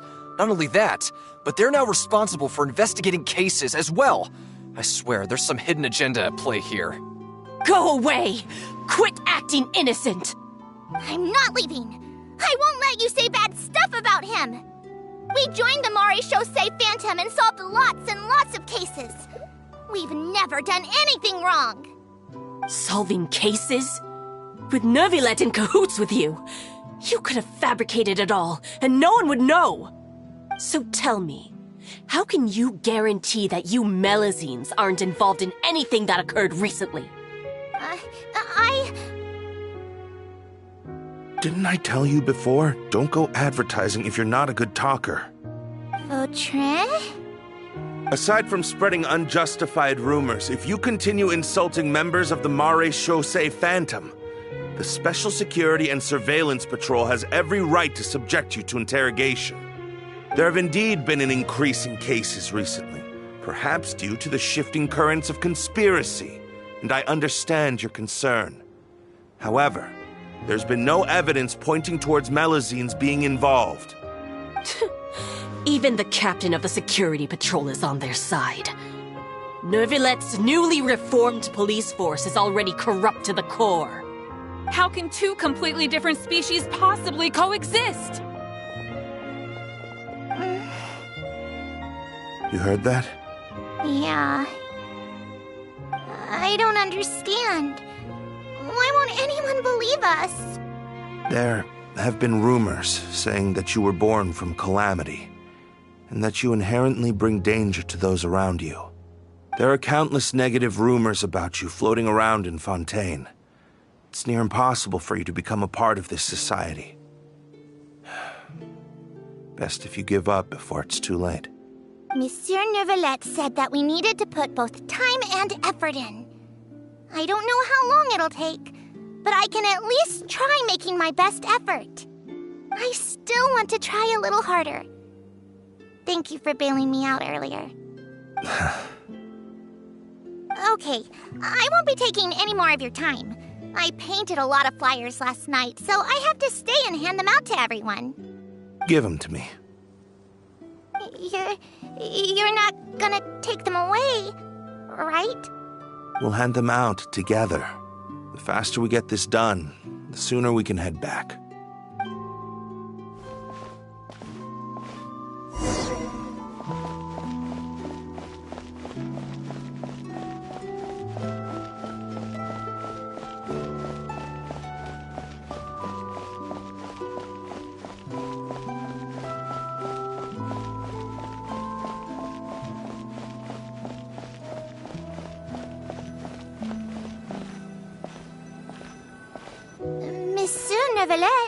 What's this? Medals of Peace, awarded to you and Vautrin. Thank you for your continued dedication in the past 5 years. You've taken one small step forward in helping Melazines gain the trust of humans. I think I'll pass. Hey, don't say that. We wouldn't have made it this far without you. It won't be long before Melazines begin living peacefully with the humans. Just the thought of it makes me happy. Don't keep your hopes up. We've barely scratched the surface. There's still a long way to go before that dream of yours comes true. You blockhead! Don't ruin the mood! Vautrin brings up a good point. The trust humans have placed in you is still very fragile. Any small incident could undermine the hard work you put in. Please be on your guard for the next few days. Yes, sir. Okay, got it.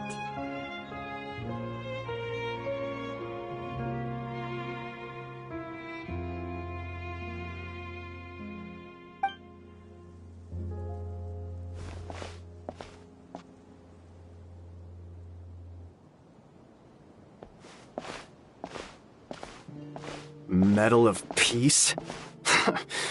Peace isn't going to give us back what's rightfully ours. Are you sure we should do this? We're no match for Neuvillette, even with all our powers combined. What if... Nah, not gonna happen. As long as he remains in his position, there's no chance he'd take us out personally. There are rules even he must comply with in the political sphere, unless he wants to become an enemy of Fontaine. So quit worrying and just go ahead with it. I've already planned out the murder. Once we lay the blame on the Melusines as the person who brought them to the court of Fontaine, Neuvillette will be left with no excuse. I guess you're right. Ugh. If he just left things the way they were, it never would have come to this.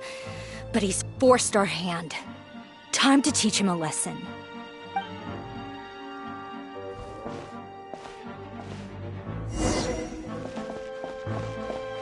Turn the murderer in!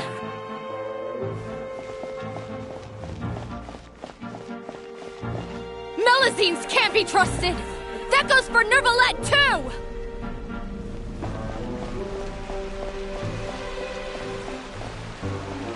Peaceful coexistence? What a joke. Get out of the court of Fontaine and don't ever come back!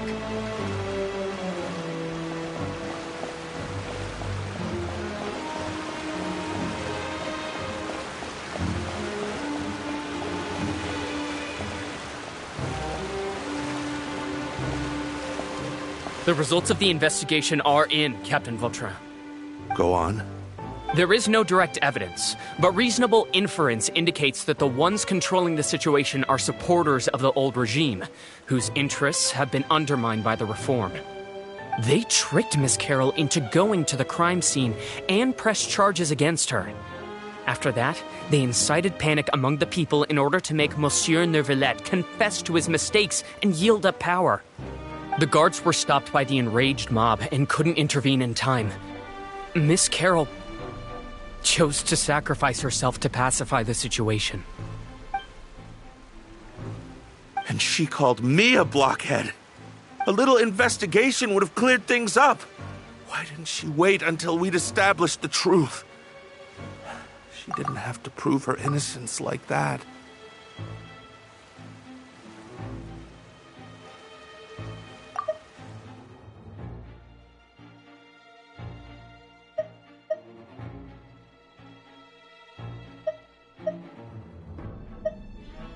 The guards were stopped by the enraged mob and couldn't intervene in time.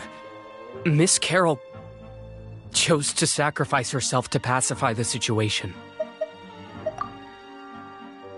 And she called me a blockhead. A little investigation would have cleared things up. Why didn't she wait until we'd established the truth? She didn't have to prove her innocence like that. The situation had rapidly escalated to a physical altercation between infuriated citizens and the guards. Miss Carroll might have thought there was no better plan. That is indeed something she'd do. Captain Vautrin, should I present these results to Monsieur Neuvillette right away? There's no need. Notify the guards to restrict public access to all information. Restrict access to... Wait, are you planning to... There's something I've never told Carol. I had a little sister named Ilaria who passed away when I was very young. She's just like Carol in every possible way. Innocent, kind, always believing the best of people. People like her are the most vulnerable to deception and betrayal. From the moment I met Carol, I knew that she'd be easily manipulated by others. I kept a cold demeanor and tried lecturing her into giving up. Looks like she was unfazed by that. Yes. In fact, some of her spirit must have rubbed off on me instead. Because I too began working towards that pie-in-the-sky dream of hers. I should have known. Those cowards don't have the guts to confront New Villette. They even avoided causing trouble for me.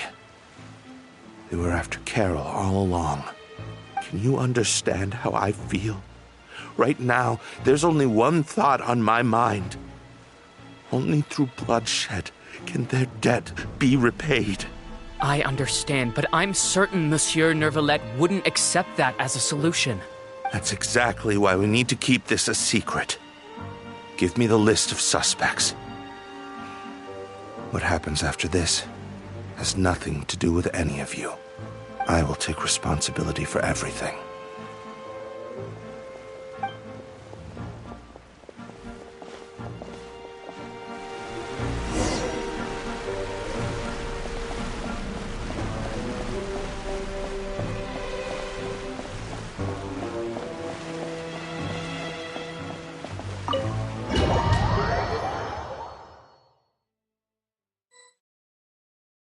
Did you know?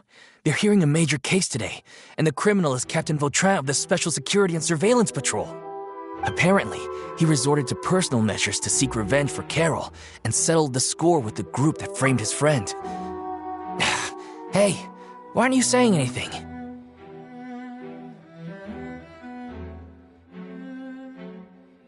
I'm thinking... we should try our best to bail him out when the trial commences. Bail him out? Why? Shh, keep it down! Haven't you realized? Both Vautrin and Carol are Nervillette's most trusted subordinates. After everything that happened to Carol, Nervillette's guaranteed to do everything he can to keep Vautrin around. Besides, now that the old regime has been uprooted, Nervillette's status is secure as can be. As long as we redirect public opinion, Nervillette will be able to give Vautrin a reprieve. The benefits are endless. Vautrin sought vengeance for his friend for a valid cause. This represents the justice he upholds!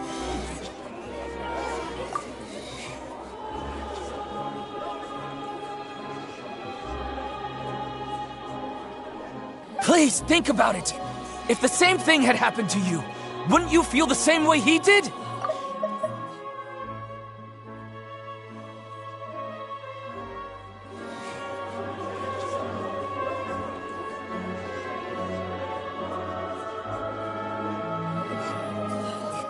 Yeah, that's right!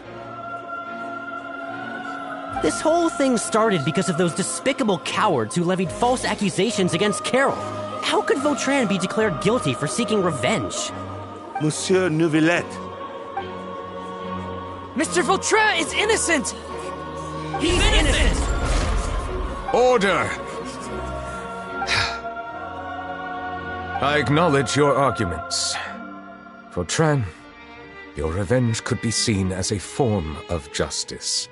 I understand your decision, which is why I cannot help but feel regret and even grief about the judgment I must now impose. Personal justice does not equate to justice as defined by the law. To execute your plan for revenge, you abused your authority and conducted informal executions. Your actions have thus violated the law. Therefore, you will be declared guilty. What? That can't be! Monsieur Nervillette, please give this a little more thought. He has done so much for Fontaine. Vautrin, my friend, is there anything else you want to say? Neuvillette, what have I done to deserve this? I've closely followed every one of your orders. Can't you see? Everyone in this room believes that I'm innocent. Why can't you just let me off? Is this what justice means to you? Answer me, Neuvillette! Order. Since there have been no further objections, the Oratrice will now deliver the final verdict regarding the charges against Mr. Vautrin. Is this what justice means to you? Answer me, Neuvillette!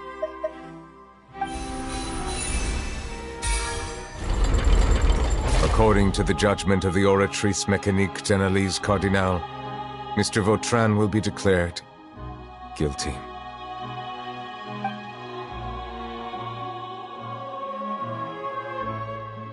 Goodbye, Monsieur Neuvillette. This all happened because of Carol's naive ideas. How can different species peacefully coexist anyway?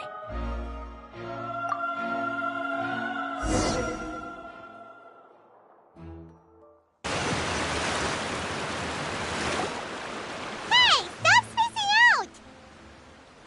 What's wrong? Are you not feeling well?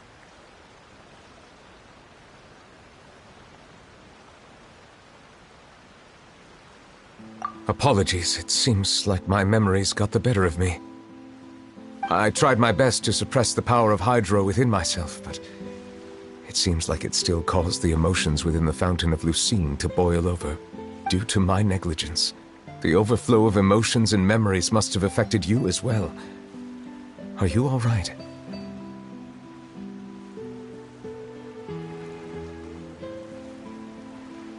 Wow. The Hydro Dragon is more powerful than Paimon thought. Anyways, the last time we came here, the Traveler only heard voices from the Fountain of Lucine. No emotions boiling over or anything. It is as you said. This might be because I am different. It is not only the fountain. I can sense emotions from all waters in Fontaine. Rivers, lakes, and even the rain. That sounds awesome! But I rarely ever do anything like this. Emotions carried by water are always chaotic and disconnected.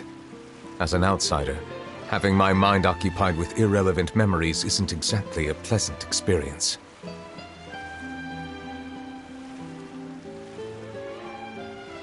Which ones?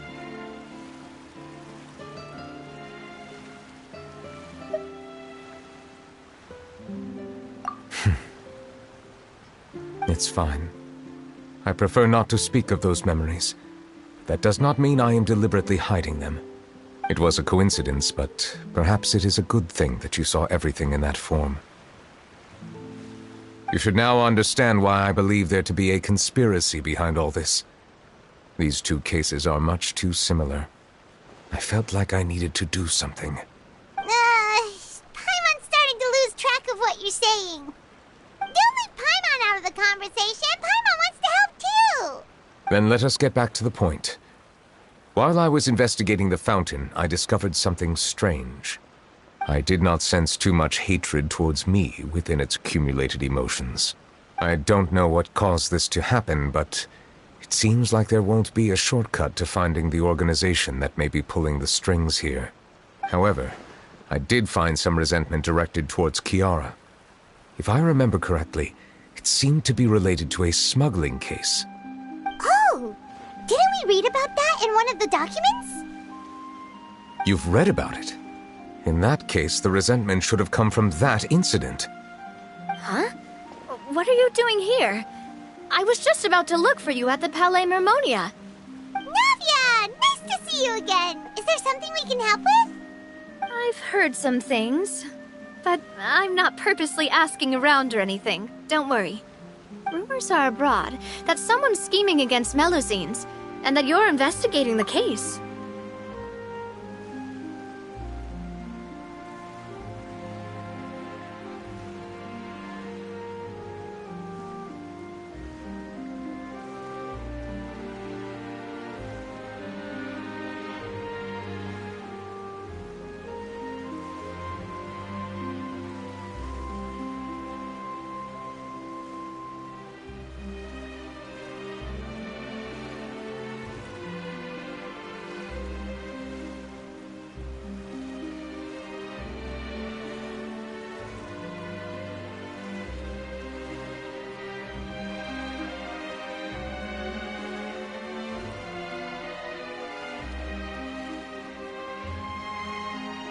So I told the Spina di Rosula to keep an eye out for leads. We've had unfamiliar faces showing themselves at the Fleuve Cendre lately. Maybe you'll find the suspects among them. Thank you. Where did you hear about all this? The Chief Justice out on investigation. accompanied by the traveler from afar.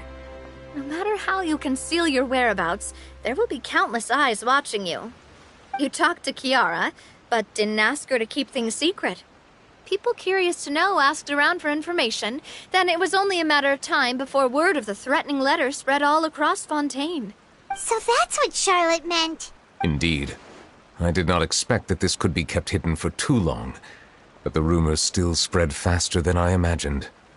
You know, it could be because you attract more attention than you think.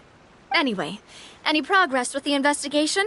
The suspects who threatened Kiara might have to do with a certain smuggling case, but it is still uncertain if there is in fact another party behind all this. We are planning to return to the Palais Marmonia to revisit some details and identify the senders of that threatening letter. All right, then I'll round up the Spina di Rosula and follow up on their progress. Wait for my word. Ta-ta! Neverlet, do you think there'll be any problems now that the word is out? I have already considered that possibility, and I do not think that there will be any. As a matter of fact, once the word gets out, no one would dare to harm Kiara in broad daylight. What is more important is how the case is perceived by the public. 400 years ago, they chose to side with the old regime and direct their resentment towards the Melusines. I hope the same won't happen again. Let us head back to the Palais.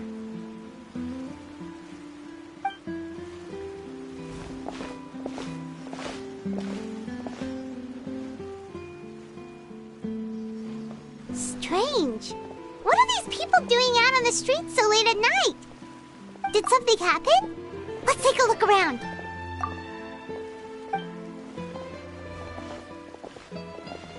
Have you heard? Someone's plotting against a Melusine.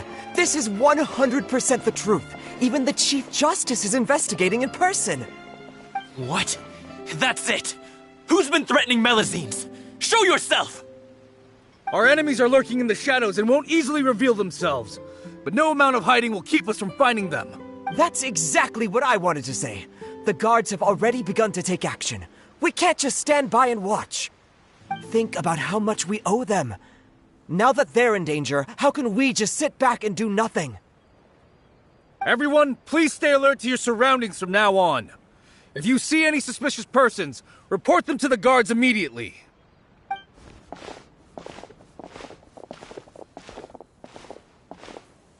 It feels like you've been following me this whole time. Did something happen? We were informed that. Nope. We just finished our shifts and happened to be strolling by. Have you had dinner yet? Why don't we check out the new items at the dessert shop together? This isn't a good time to be out and about. Come on, don't act tough. I bet you're hungry too. All right, let's go buy a cake or something. You should never skip meals. Especially if you have another shift scheduled for later.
I heard even Nervulette's keeping an eye on the situation. This is the perfect chance to get promoted. We gotta make sure we give it all we've got. Seriously? Were you planning to shirk your duties if Nervilette wasn't involved? Relax, I was just playing. We've worked together for years now. If something happened to them, I'd be haunted by regret for the rest of my life.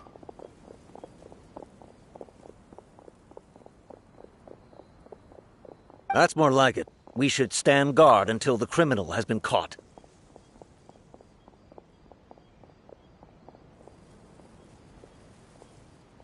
Come and fight me instead, you cowards! Have you heard? Even the Special Patrol came to help. Shh! Look! Isn't that Nervilette? I think he's looking at us. Looks like there's nothing to worry about. This is truly wonderful. So, wanna go over and say hi? No, I should stay where I am. My appearance could give rise to unnecessary commotion. Let us stick to our plan and return to the Palais Mermonia. The faster we uncover the truth, the better.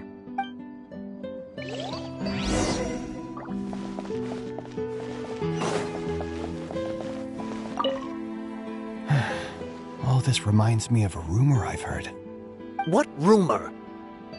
I've heard that the emblem on our hats didn't always look like this. A long time ago, Melazines weren't a part of the design. The police emblem only included the scales symbolizing the law. The emblem was redesigned later on to commemorate a Melazine's sacrifice. That must have been a long time ago.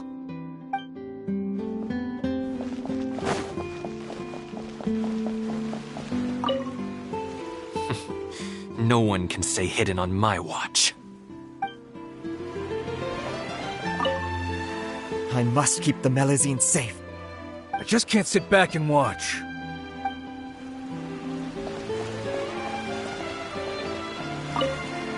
I must keep the... I just can't sit...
The smuggling case was solved by the joint forces of the guards and the Maréchaussée Phantom. This is the one. The list of involved suspects should be... Ah, found it. What does it say? The principal offenders Domenico, Inica, Yuna, and others have been caught. They have been sent to the fortress of Meropide following trial. Those with close connections or mutual interests with the offenders but who did not participate in the case will not stand trial. Among them, surveillance of Essin has ceased on account of his good behavior. All other personnel remain on our watch list. So many names. Is the one who sent that threatening letter to Kiara on the list? Yes, there is something suspicious about Essin, to be precise. It seems like he's closely related to the core members of the smuggling case, and he moves around without much restriction.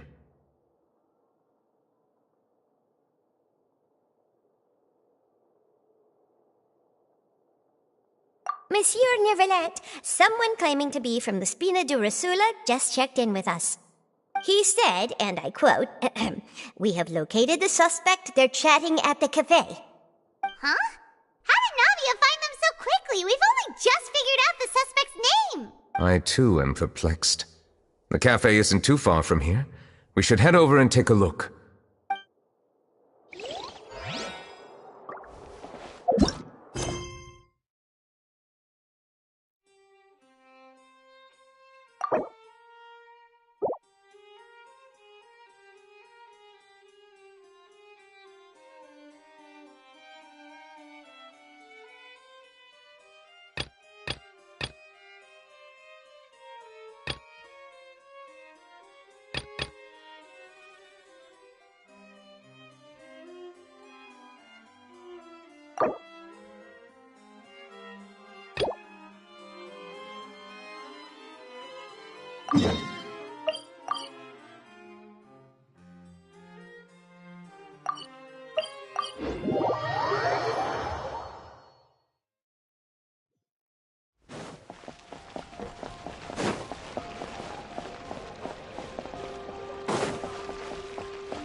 Monica! I don't want to see you back here until you're ready to wake up and start doing things properly!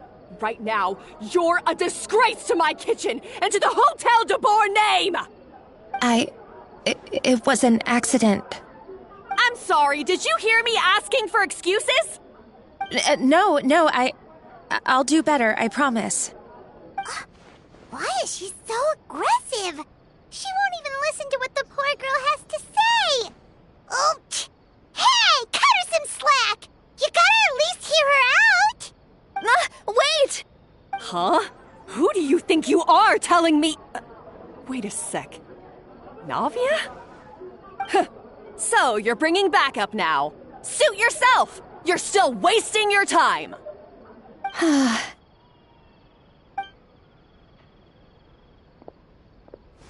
Savannah, is this how you always treat your staff? My staff is right. I'm the one in charge here now. And last time I checked, the Hotel de Boer doesn't take orders from the Spina di Rosula. Of course. How you run your kitchen is none of our business. But when a member of your staff is so overworked he becomes gravely ill, that most definitely is our business. We're going to stand up for him, whether you like it or not. Overworked? I've said it before and I'll say it again. If Fermon can't handle the job, then tough luck. There are plenty of other capable people I can hire instead. But Fermon can do the job, he just... Monica, back inside, now! Huh? But you said I shouldn't come back until... Just do as you're told, and not another word out of you! Come on, we have work to do! Wow! What a horrible person! Sorry. Looks like I've dragged you into some drama again. Her name is Savannah. She's the new head chef at Hotel de Boer. Ever since she took the job, she's been enforcing a brutal work regime and putting a huge amount of pressure on her staff. One guy was so overworked, he collapsed from illness. He's been bedridden for days, and he can barely even talk properly. I'm sorry. It's all my fault. I don't deserve to be a chef. At his family's request, the Spina di Rosula is trying to mediate on his behalf. We're not exactly making a ton of progress, as you saw. Savannah is adamant that Fermon's exhaustion and illness have nothing to do with her or how she's been running her kitchen. She's refusing to have any kind of meaningful dialogue with us. Our next thought was to talk to the other chefs at the restaurant and get a better idea of their working conditions. But with Savannah watching them like a hawk, no one has been willing to open up. And that's why I'm here, doing it the old-fashioned way. Camping out, watching, and waiting for an opportunity.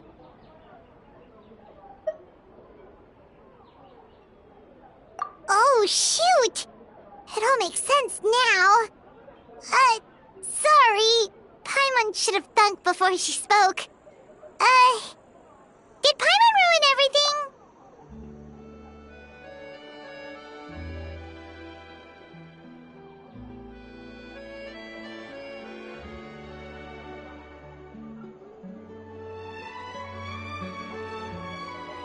Oh, no, not at all, Paimon. Honestly, the way she was laying into Monica, someone had to step in. I'm sure I would have piped up if you had... Oh, shoot! It all makes sense now. Sorry. Paimon should have thunk before... Oh, no, not at all, Paimon. Honestly, the way she was laying into Monica, someone had to step in. I'm sure I would have piped up if you hadn't. And besides, I don't really think I'm built for espionage.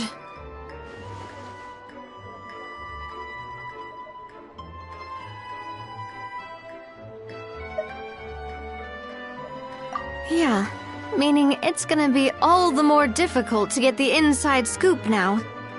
Oh, I might as well head back to the Fleuve Cendre then. We'll need to come up with a whole new game plan. Paimon will join you, 'cause this is kinda all Paimon's fault.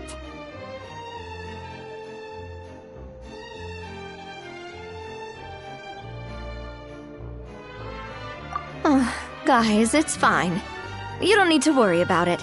That said, if you were planning to visit the Fleuve Cendre anyway, let me take you out for a meal. I'll make sure it's a proper feast. A really famous chef just joined the Spina di Rosula's tavern. Her name is... Sorry to interrupt. I just wanted to apologize for the scene you witnessed just now. We shouldn't subject our customers to that. This is a small token from us. It's some candy from Monica. She asked me to make sure it was delivered into your hands. Monica's the one apologizing?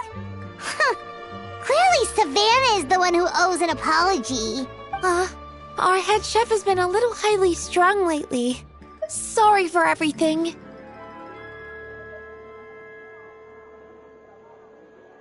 All right. Since there's candy, Paimon will drop it. Not the candy. Thank you for understanding. We'll make sure to pass your feedback on to Miss Savannah. A little highly strung, huh?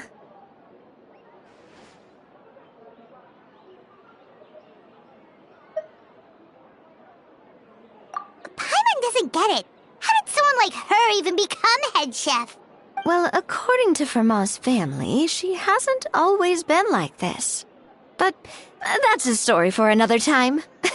Let's try this candy.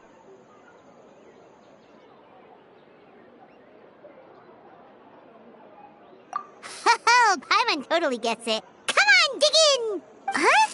Hold on, there's something written on the wrapper. Find... Escoffier?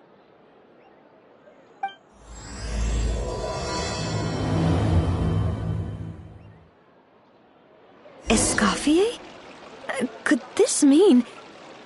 Huh? You know that name, Navia? Yeah. Let's stick to the plan and go back to the Fleuve Cendre for now. That's where we'll find Escoffier anyway.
So, who is this Escoffier, anyway?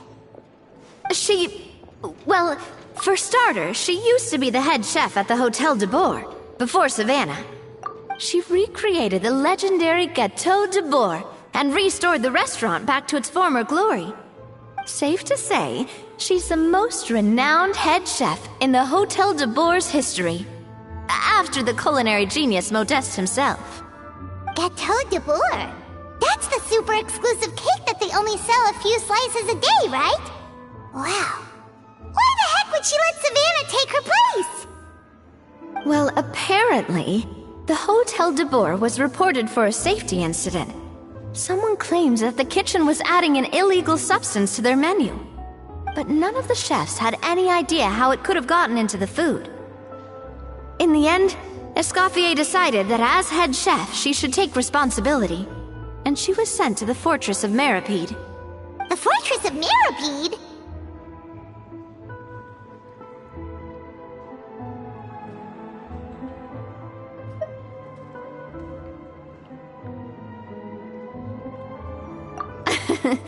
Well, you're right. The quantity of the substance they found was fairly minimal. Even the guards believed the whole thing was probably just an accident. Escoffier didn't have to stay in the fortress for long, but still, by the time she returned, the role of head chef had already passed to Savannah.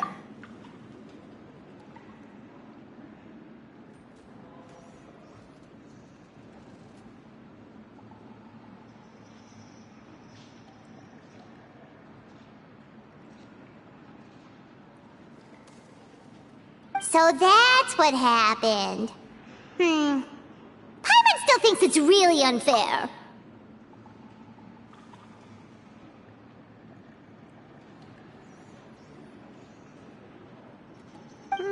Even though Escoffier is no longer head chef at the hotel, she's still well respected by the staff. So, I'm guessing what Monica wants is for us to convince Escoffier to try and negotiate with Savannah on the staff's behalf.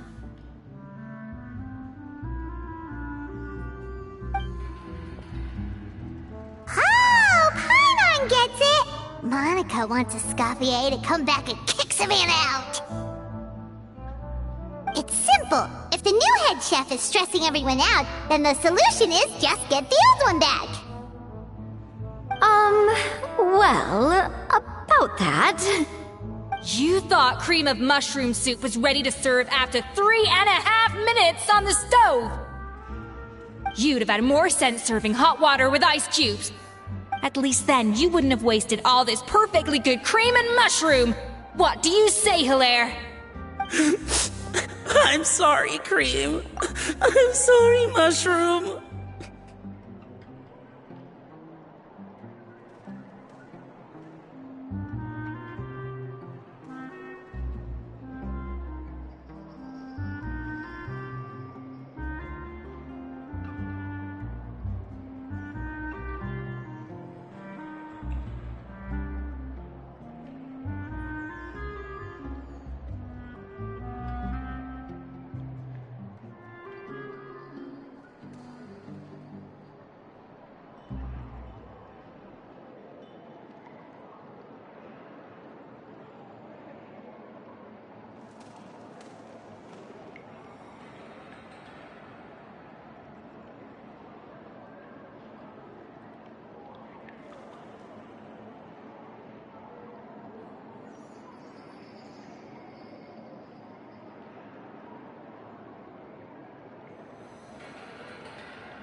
As you can see, Escoffier is that kind of chef as well.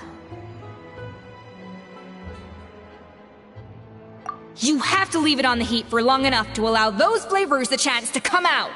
Don't be fooled by the aroma when the water first starts to boil. Got it? Yes, chef. Then go back and do it again. The customers are still waiting. Remember where you went wrong and don't repeat the same mistake twice. Yes, chef!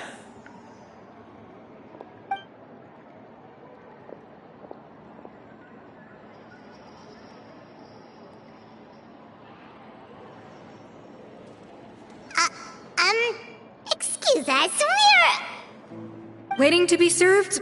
Sorry, we're pretty busy. I'm afraid you have to join the line. Oh, no, we're not here to eat. So you're not paying customers? Then I'm afraid the wait will be even longer. It's hard to talk to Escoffier when she's in the zone. Let's take a seat. We can catch up while we wait.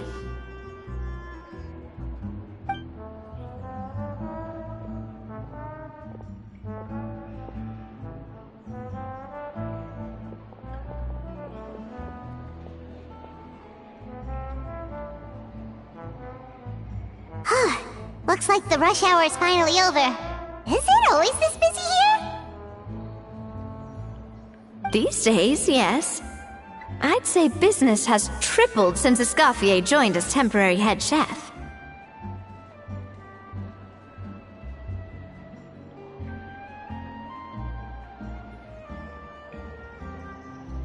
Well, in her words, the Hotel de Boer doesn't need her anymore.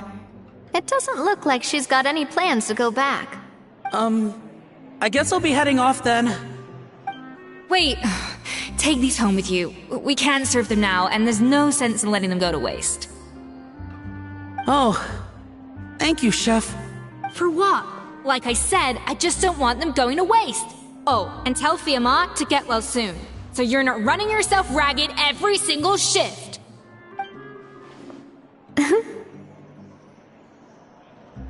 Fiamma. That's the second time we've heard that name. Who is that again? He's the chef that fell ill from stress. Hilaire is his son. And with Mom stuck at home taking care of Dad, he decided to pick up some work to help pay the bills. Escoffier knows their situation, so she's been making some extra food every day for him to take home. Hey, I heard that, Navia! I've told you before, no one's making extra food. Hilaire is making blunders in the kitchen, and I can't serve his failed dishes, so he might as well take them home. Yeah, failed dishes that just so happen to be nutritionally complete every single time. So, you two must be the world-famous traveler and her companion, Paimon, yes? Is there something I can help you with? Oh, so you know us already. We'll skip the introduction then. We're here to talk about Savannah.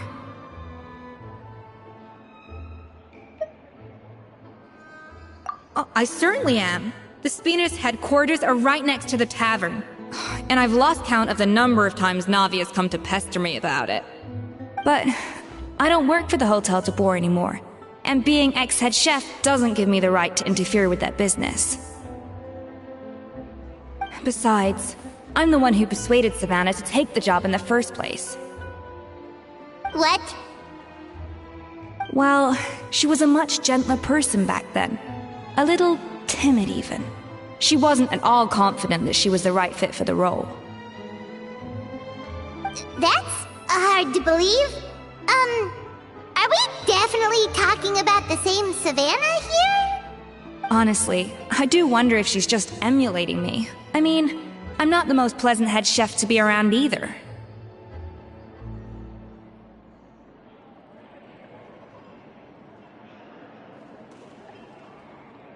Anyway, suffice to say that given the history between us, it'll be tricky for me to tell her she's doing her job wrong without coming across like a huge hypocrite. Fiamma and the others probably think that Savannah gets it all from me. I wouldn't be so sure about that, Escoffier. Look at this note we got from Monica. She mentioned me. Whatever shortcomings you feel you have, it looks like Monica still trusts you. As for the others, well, how can you know what they think unless you ask them? Monica. Plus, it's not like we're asking you to storm in there and raise hell. We're only in the initial phase of our investigation. All we're trying to do is get the other chefs to open up to us. Oh, Monica. Oh, Monica!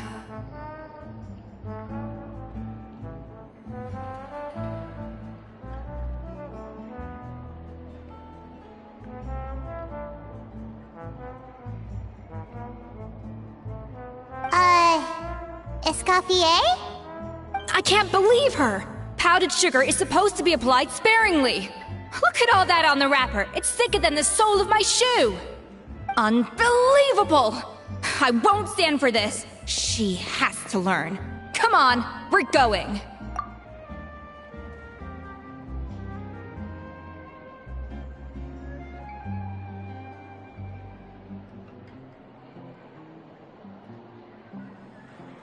Wait, so now she's,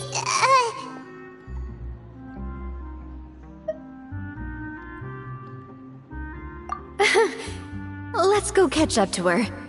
We don't want to keep her waiting.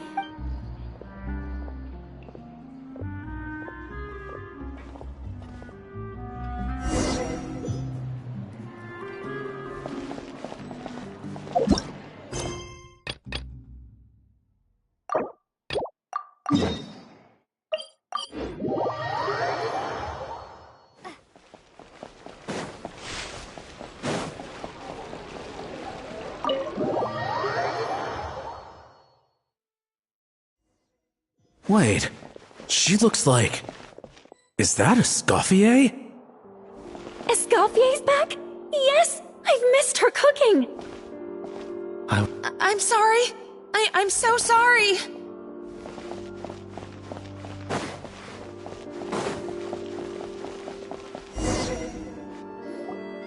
I'm sorry, I'm so sorry. I messed up your order. Oh, I wouldn't go that far. Maybe the taste is a little off, but if you hadn't brought it up, I don't think I would have noticed. But, please, you have to forgive me or Chef is gonna... Okay, I know. I'll kneel before you. What the heck? Get up, Monica! Can't you see that you're just making your customer feel more awkward? Escoffier? If you want forgiveness, then do what any self-respecting chef would do. Make the dish again. And this time, get it right. You cannot go begging your customers to feel sorry for you.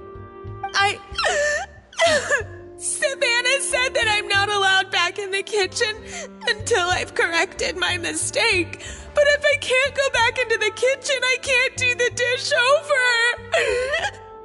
That's some backwards logic. How can you fix your mistake without being allowed to cook? If this is what Fermat had to put up with, then no wonder he had a breakdown. We apologize for interrupting your meal, sir. It's fine. With my layman's palate, it's not like I can tell the difference anyway. I was actually quite enjoying my meal until she appeared out of nowhere and started apologizing. Gave me a bit of a fright, to be honest. Oh, well, it's because Chef Savannah tasted a bit of the leftover soup from my pot and then threw me out of the kitchen. Gosh, that's pretty strict. Has she always been that way? I don't recall things being like this when Escoffier was head chef here. I gotta say, you're all looking a little worse for wear these days.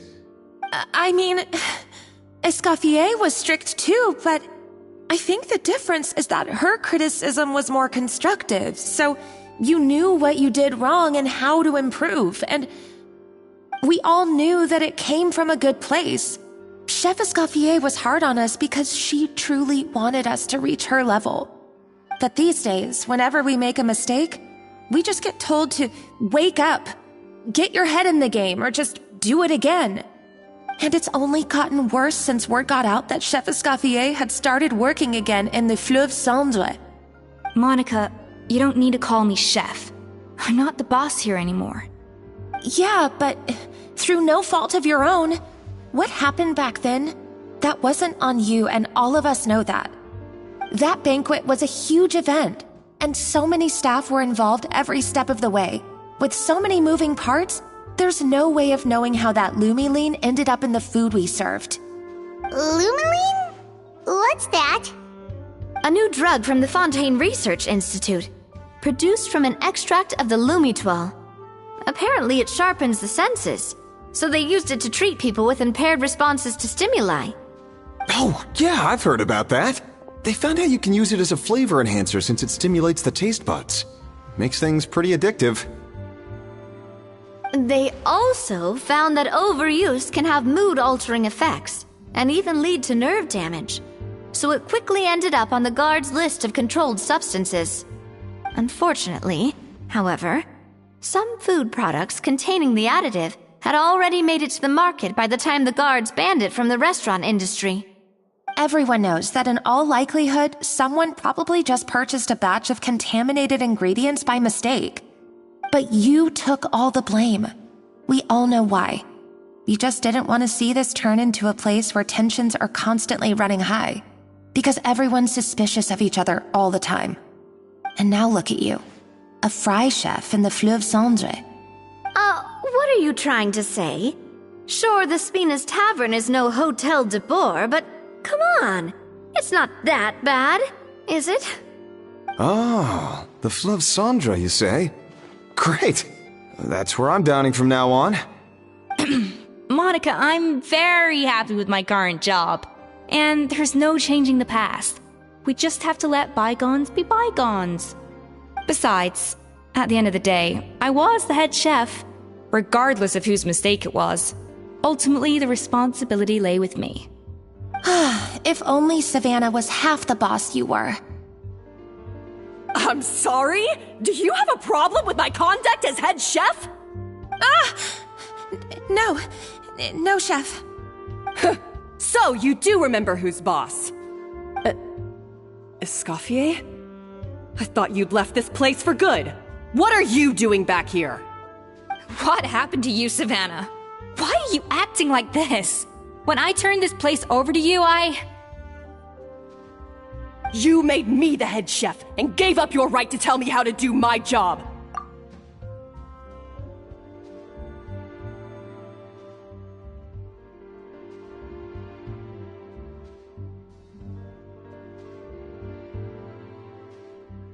You're not the boss here anymore, so stop acting like you own the place. Whoa. Sounds like someone has a chip on her shoulder.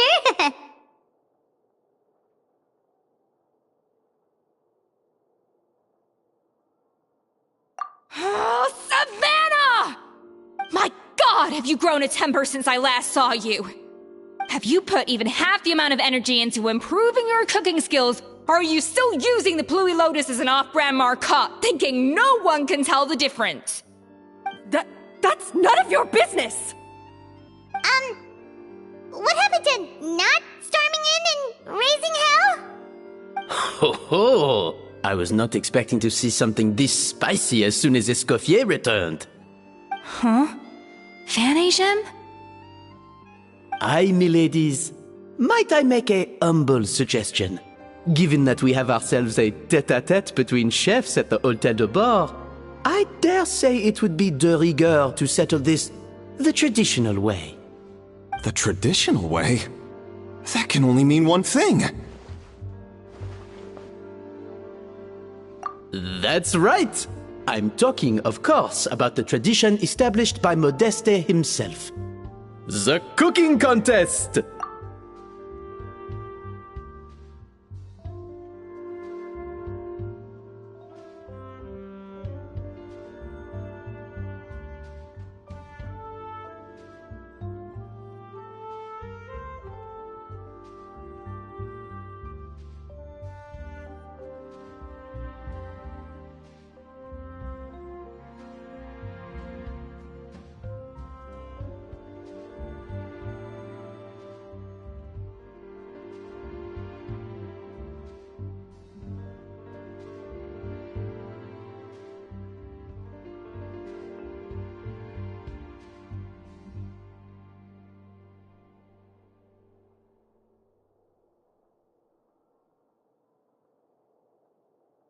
according to legend, the founders of Hotel de Boer, Modeste and Savelli, used this method to resolve all of their disputes. Everything from petty arguments over next week's menu to disagreements over the strategic direction of the restaurant. The cooking contest would decide who had the final say. Huh. It sounds like they had a lot of free time on their hands. Ah, well, it might sound that way to us. But in fact, the cooking contest played an enormous role in motivating chefs to hone their skills, reaching new heights of excellence in the culinary arts.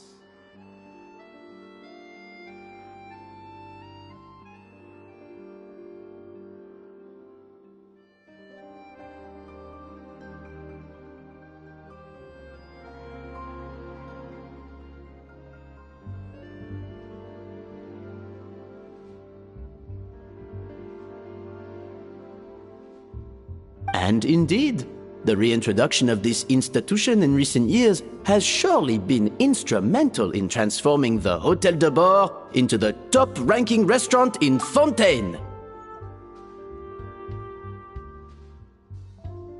Reintroduction? Someone brought it back? Who? What say you, Escoffier? Surely you of all people won't back down from this challenge. It was you who put the rule in place, after all.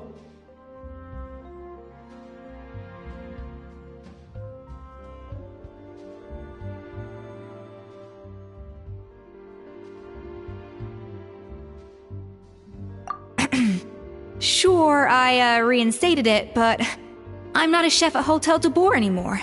Isn't this bending the rules a little? I see no issue as long as both sides agree to the terms. We could simply treat it as an exhibition of sorts. Savannah, any objections? Exhibition. Huh. No. If we're going to battle it out, let's put it all on the line. If I lose, it's up to you what happens to me. I don't want anything to happen to you. But if you lose, you hand over the Codex de Boer to me. What? The Codex de Boer? Only the legendary handbook written by the original head chef Modeste. It contains all his secret recipes, including Gâteau de Boer. It's the greatest treasure in Fontaine's culinary world. And only the present and former head chefs of the Hotel de Boer have the right to read it. Present and former? Wait, but that already includes Savannah, though. What do you want that old thing for? You have your own copy, don't you? Don't take me for a fool. You know perfectly well what I mean. I want your copy. The original version. The one you took with you when you left us. I'm sorry, I must be missing something. You know, there's no difference between the original and the copy, right? They contain the exact same recipes. Stop trying to change the topic. What's wrong, Escoffier? Scared you're gonna lose to me? Or are you scared of me getting my hands on the original codex? Savannah, you may remember that we gave her the original as a parting gift, to thank Escoffier for her years of service. Asking for it back feels a little, Oh, I'm sure it won't be an issue, as long as both sides agree to the terms. Those were your words, weren't they? And as for the contest itself, let's make it a bake-off. Gâteau de Boer, per the recipe in the codex. Well, Escoffier, you against me. Are you in or out? You sound surprisingly confident. All right then, let's see how much you've actually grown. I hope you surprise me, Savannah. I'd hate to find out that all you've learned after this long is how to chew people's heads off. Believe me, I'll show you. Escoffier, are you sure this is a good idea? You accepted her terms a little hastily. Oh, it'll be fine. Let's head back to the Fleuve Cendre so I can get prepping. I do apologize. This whole ordeal reflects rather poorly on us. I'm afraid it's not quite that simple. The Hotel de Boer runs as more of a partnership, you see. It was founded by two friends, Modeste and Savelli, and it's been that way ever since. So, while I am technically Savannah's boss, It's not really my place to interfere with the business of the kitchen. To be perfectly honest with you, that's part of the reason why I suggested a cooking contest. If Escoffier wins, it would be the perfect opportunity for her to talk some sense into Savannah. Or, of course, if she wanted to return, then... But anyway, I'm getting ahead of myself. Whatever the outcome, this contest will hopefully serve as a turning point for us. Please, pass on my best wishes to Escoffier. I must say, Savannah surprised me with her confidence. Does she really believe she can best Escoffier in the kitchen? I thought she was just blowing off steam when she first raised the idea to me. I can't believe I got to witness that firsthand. I only stopped by here for a quick meal. I definitely got my Mora's worth today.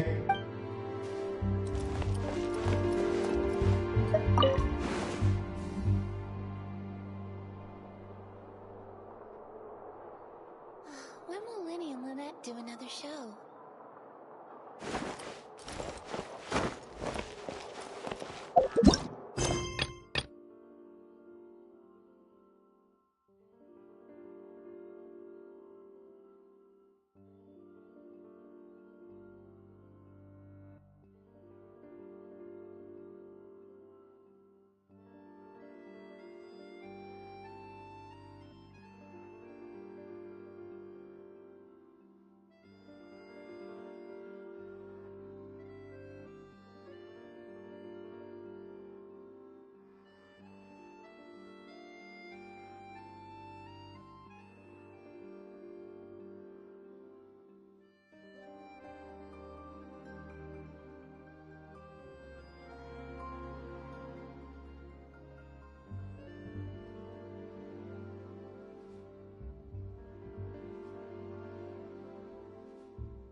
I created another universe and founded paradise. For I, Fischl, am the Prinzessin der Verirrt...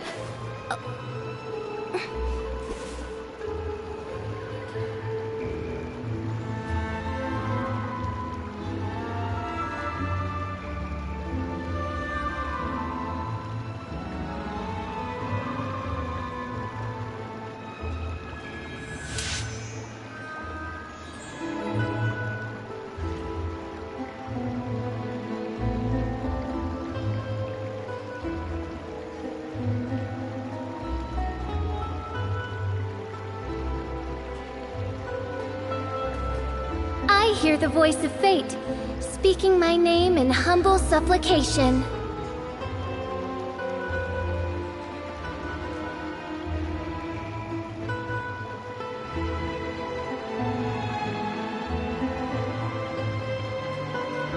I created another universe and founded paradise. For I, Fischl, am the Prinzessin der Verirrt...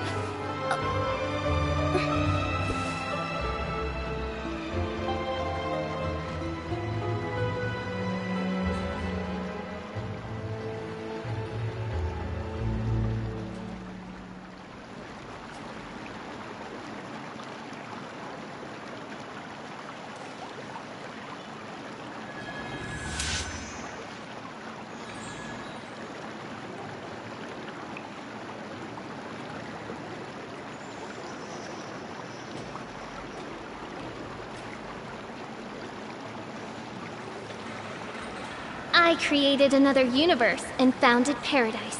For I, Fischl, am the Prinzessin der Verirrt...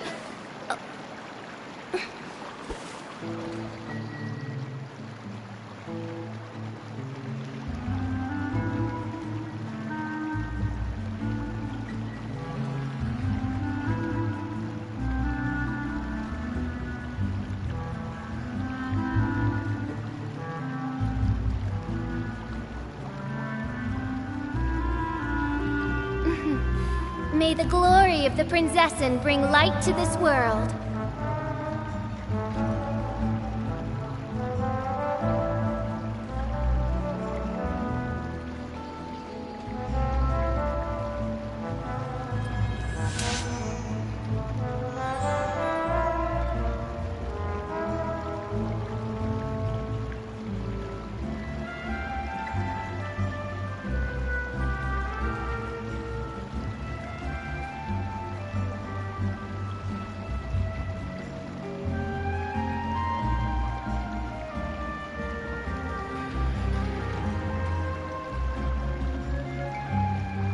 I hear the voice of fate, speaking my name in humble supplication.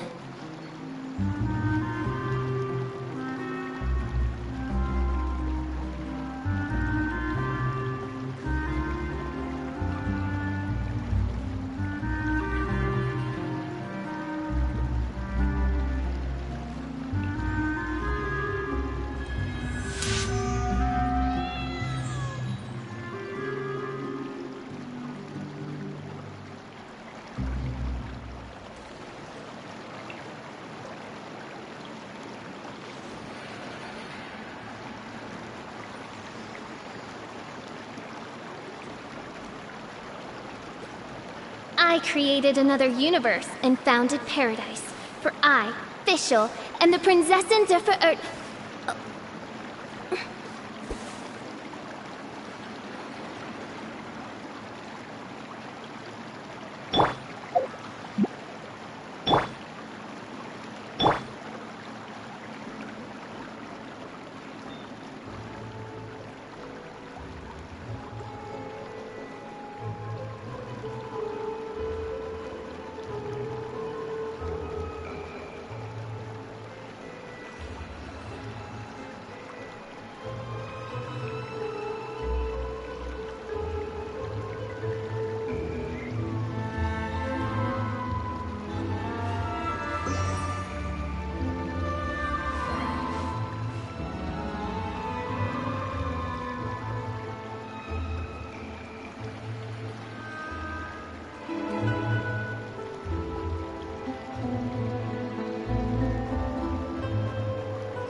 badass.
By royal decree!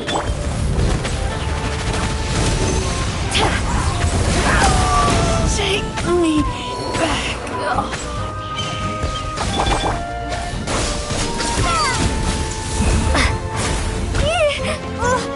Scatter!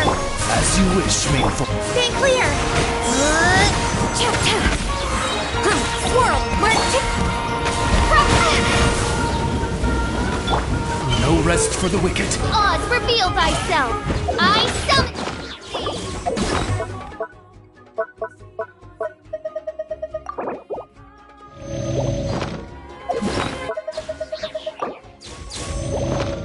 No rest for the wicked. Scatter!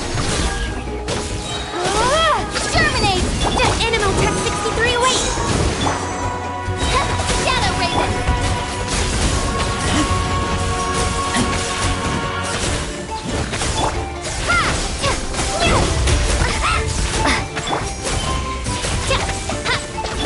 Stay clear! Scatter!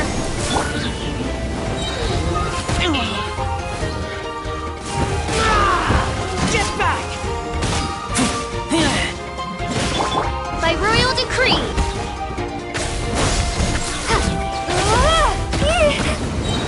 Spring forth! Propagate! Midnight Phantasmal. Enhanced animal launch.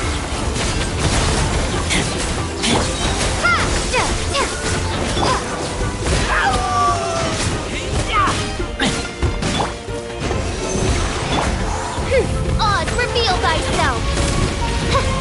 I summon thee. No rest for the. Propagate. Germinate. As you wish, me. Absorption test.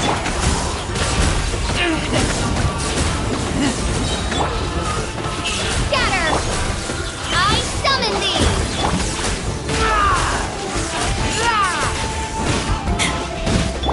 Propagate.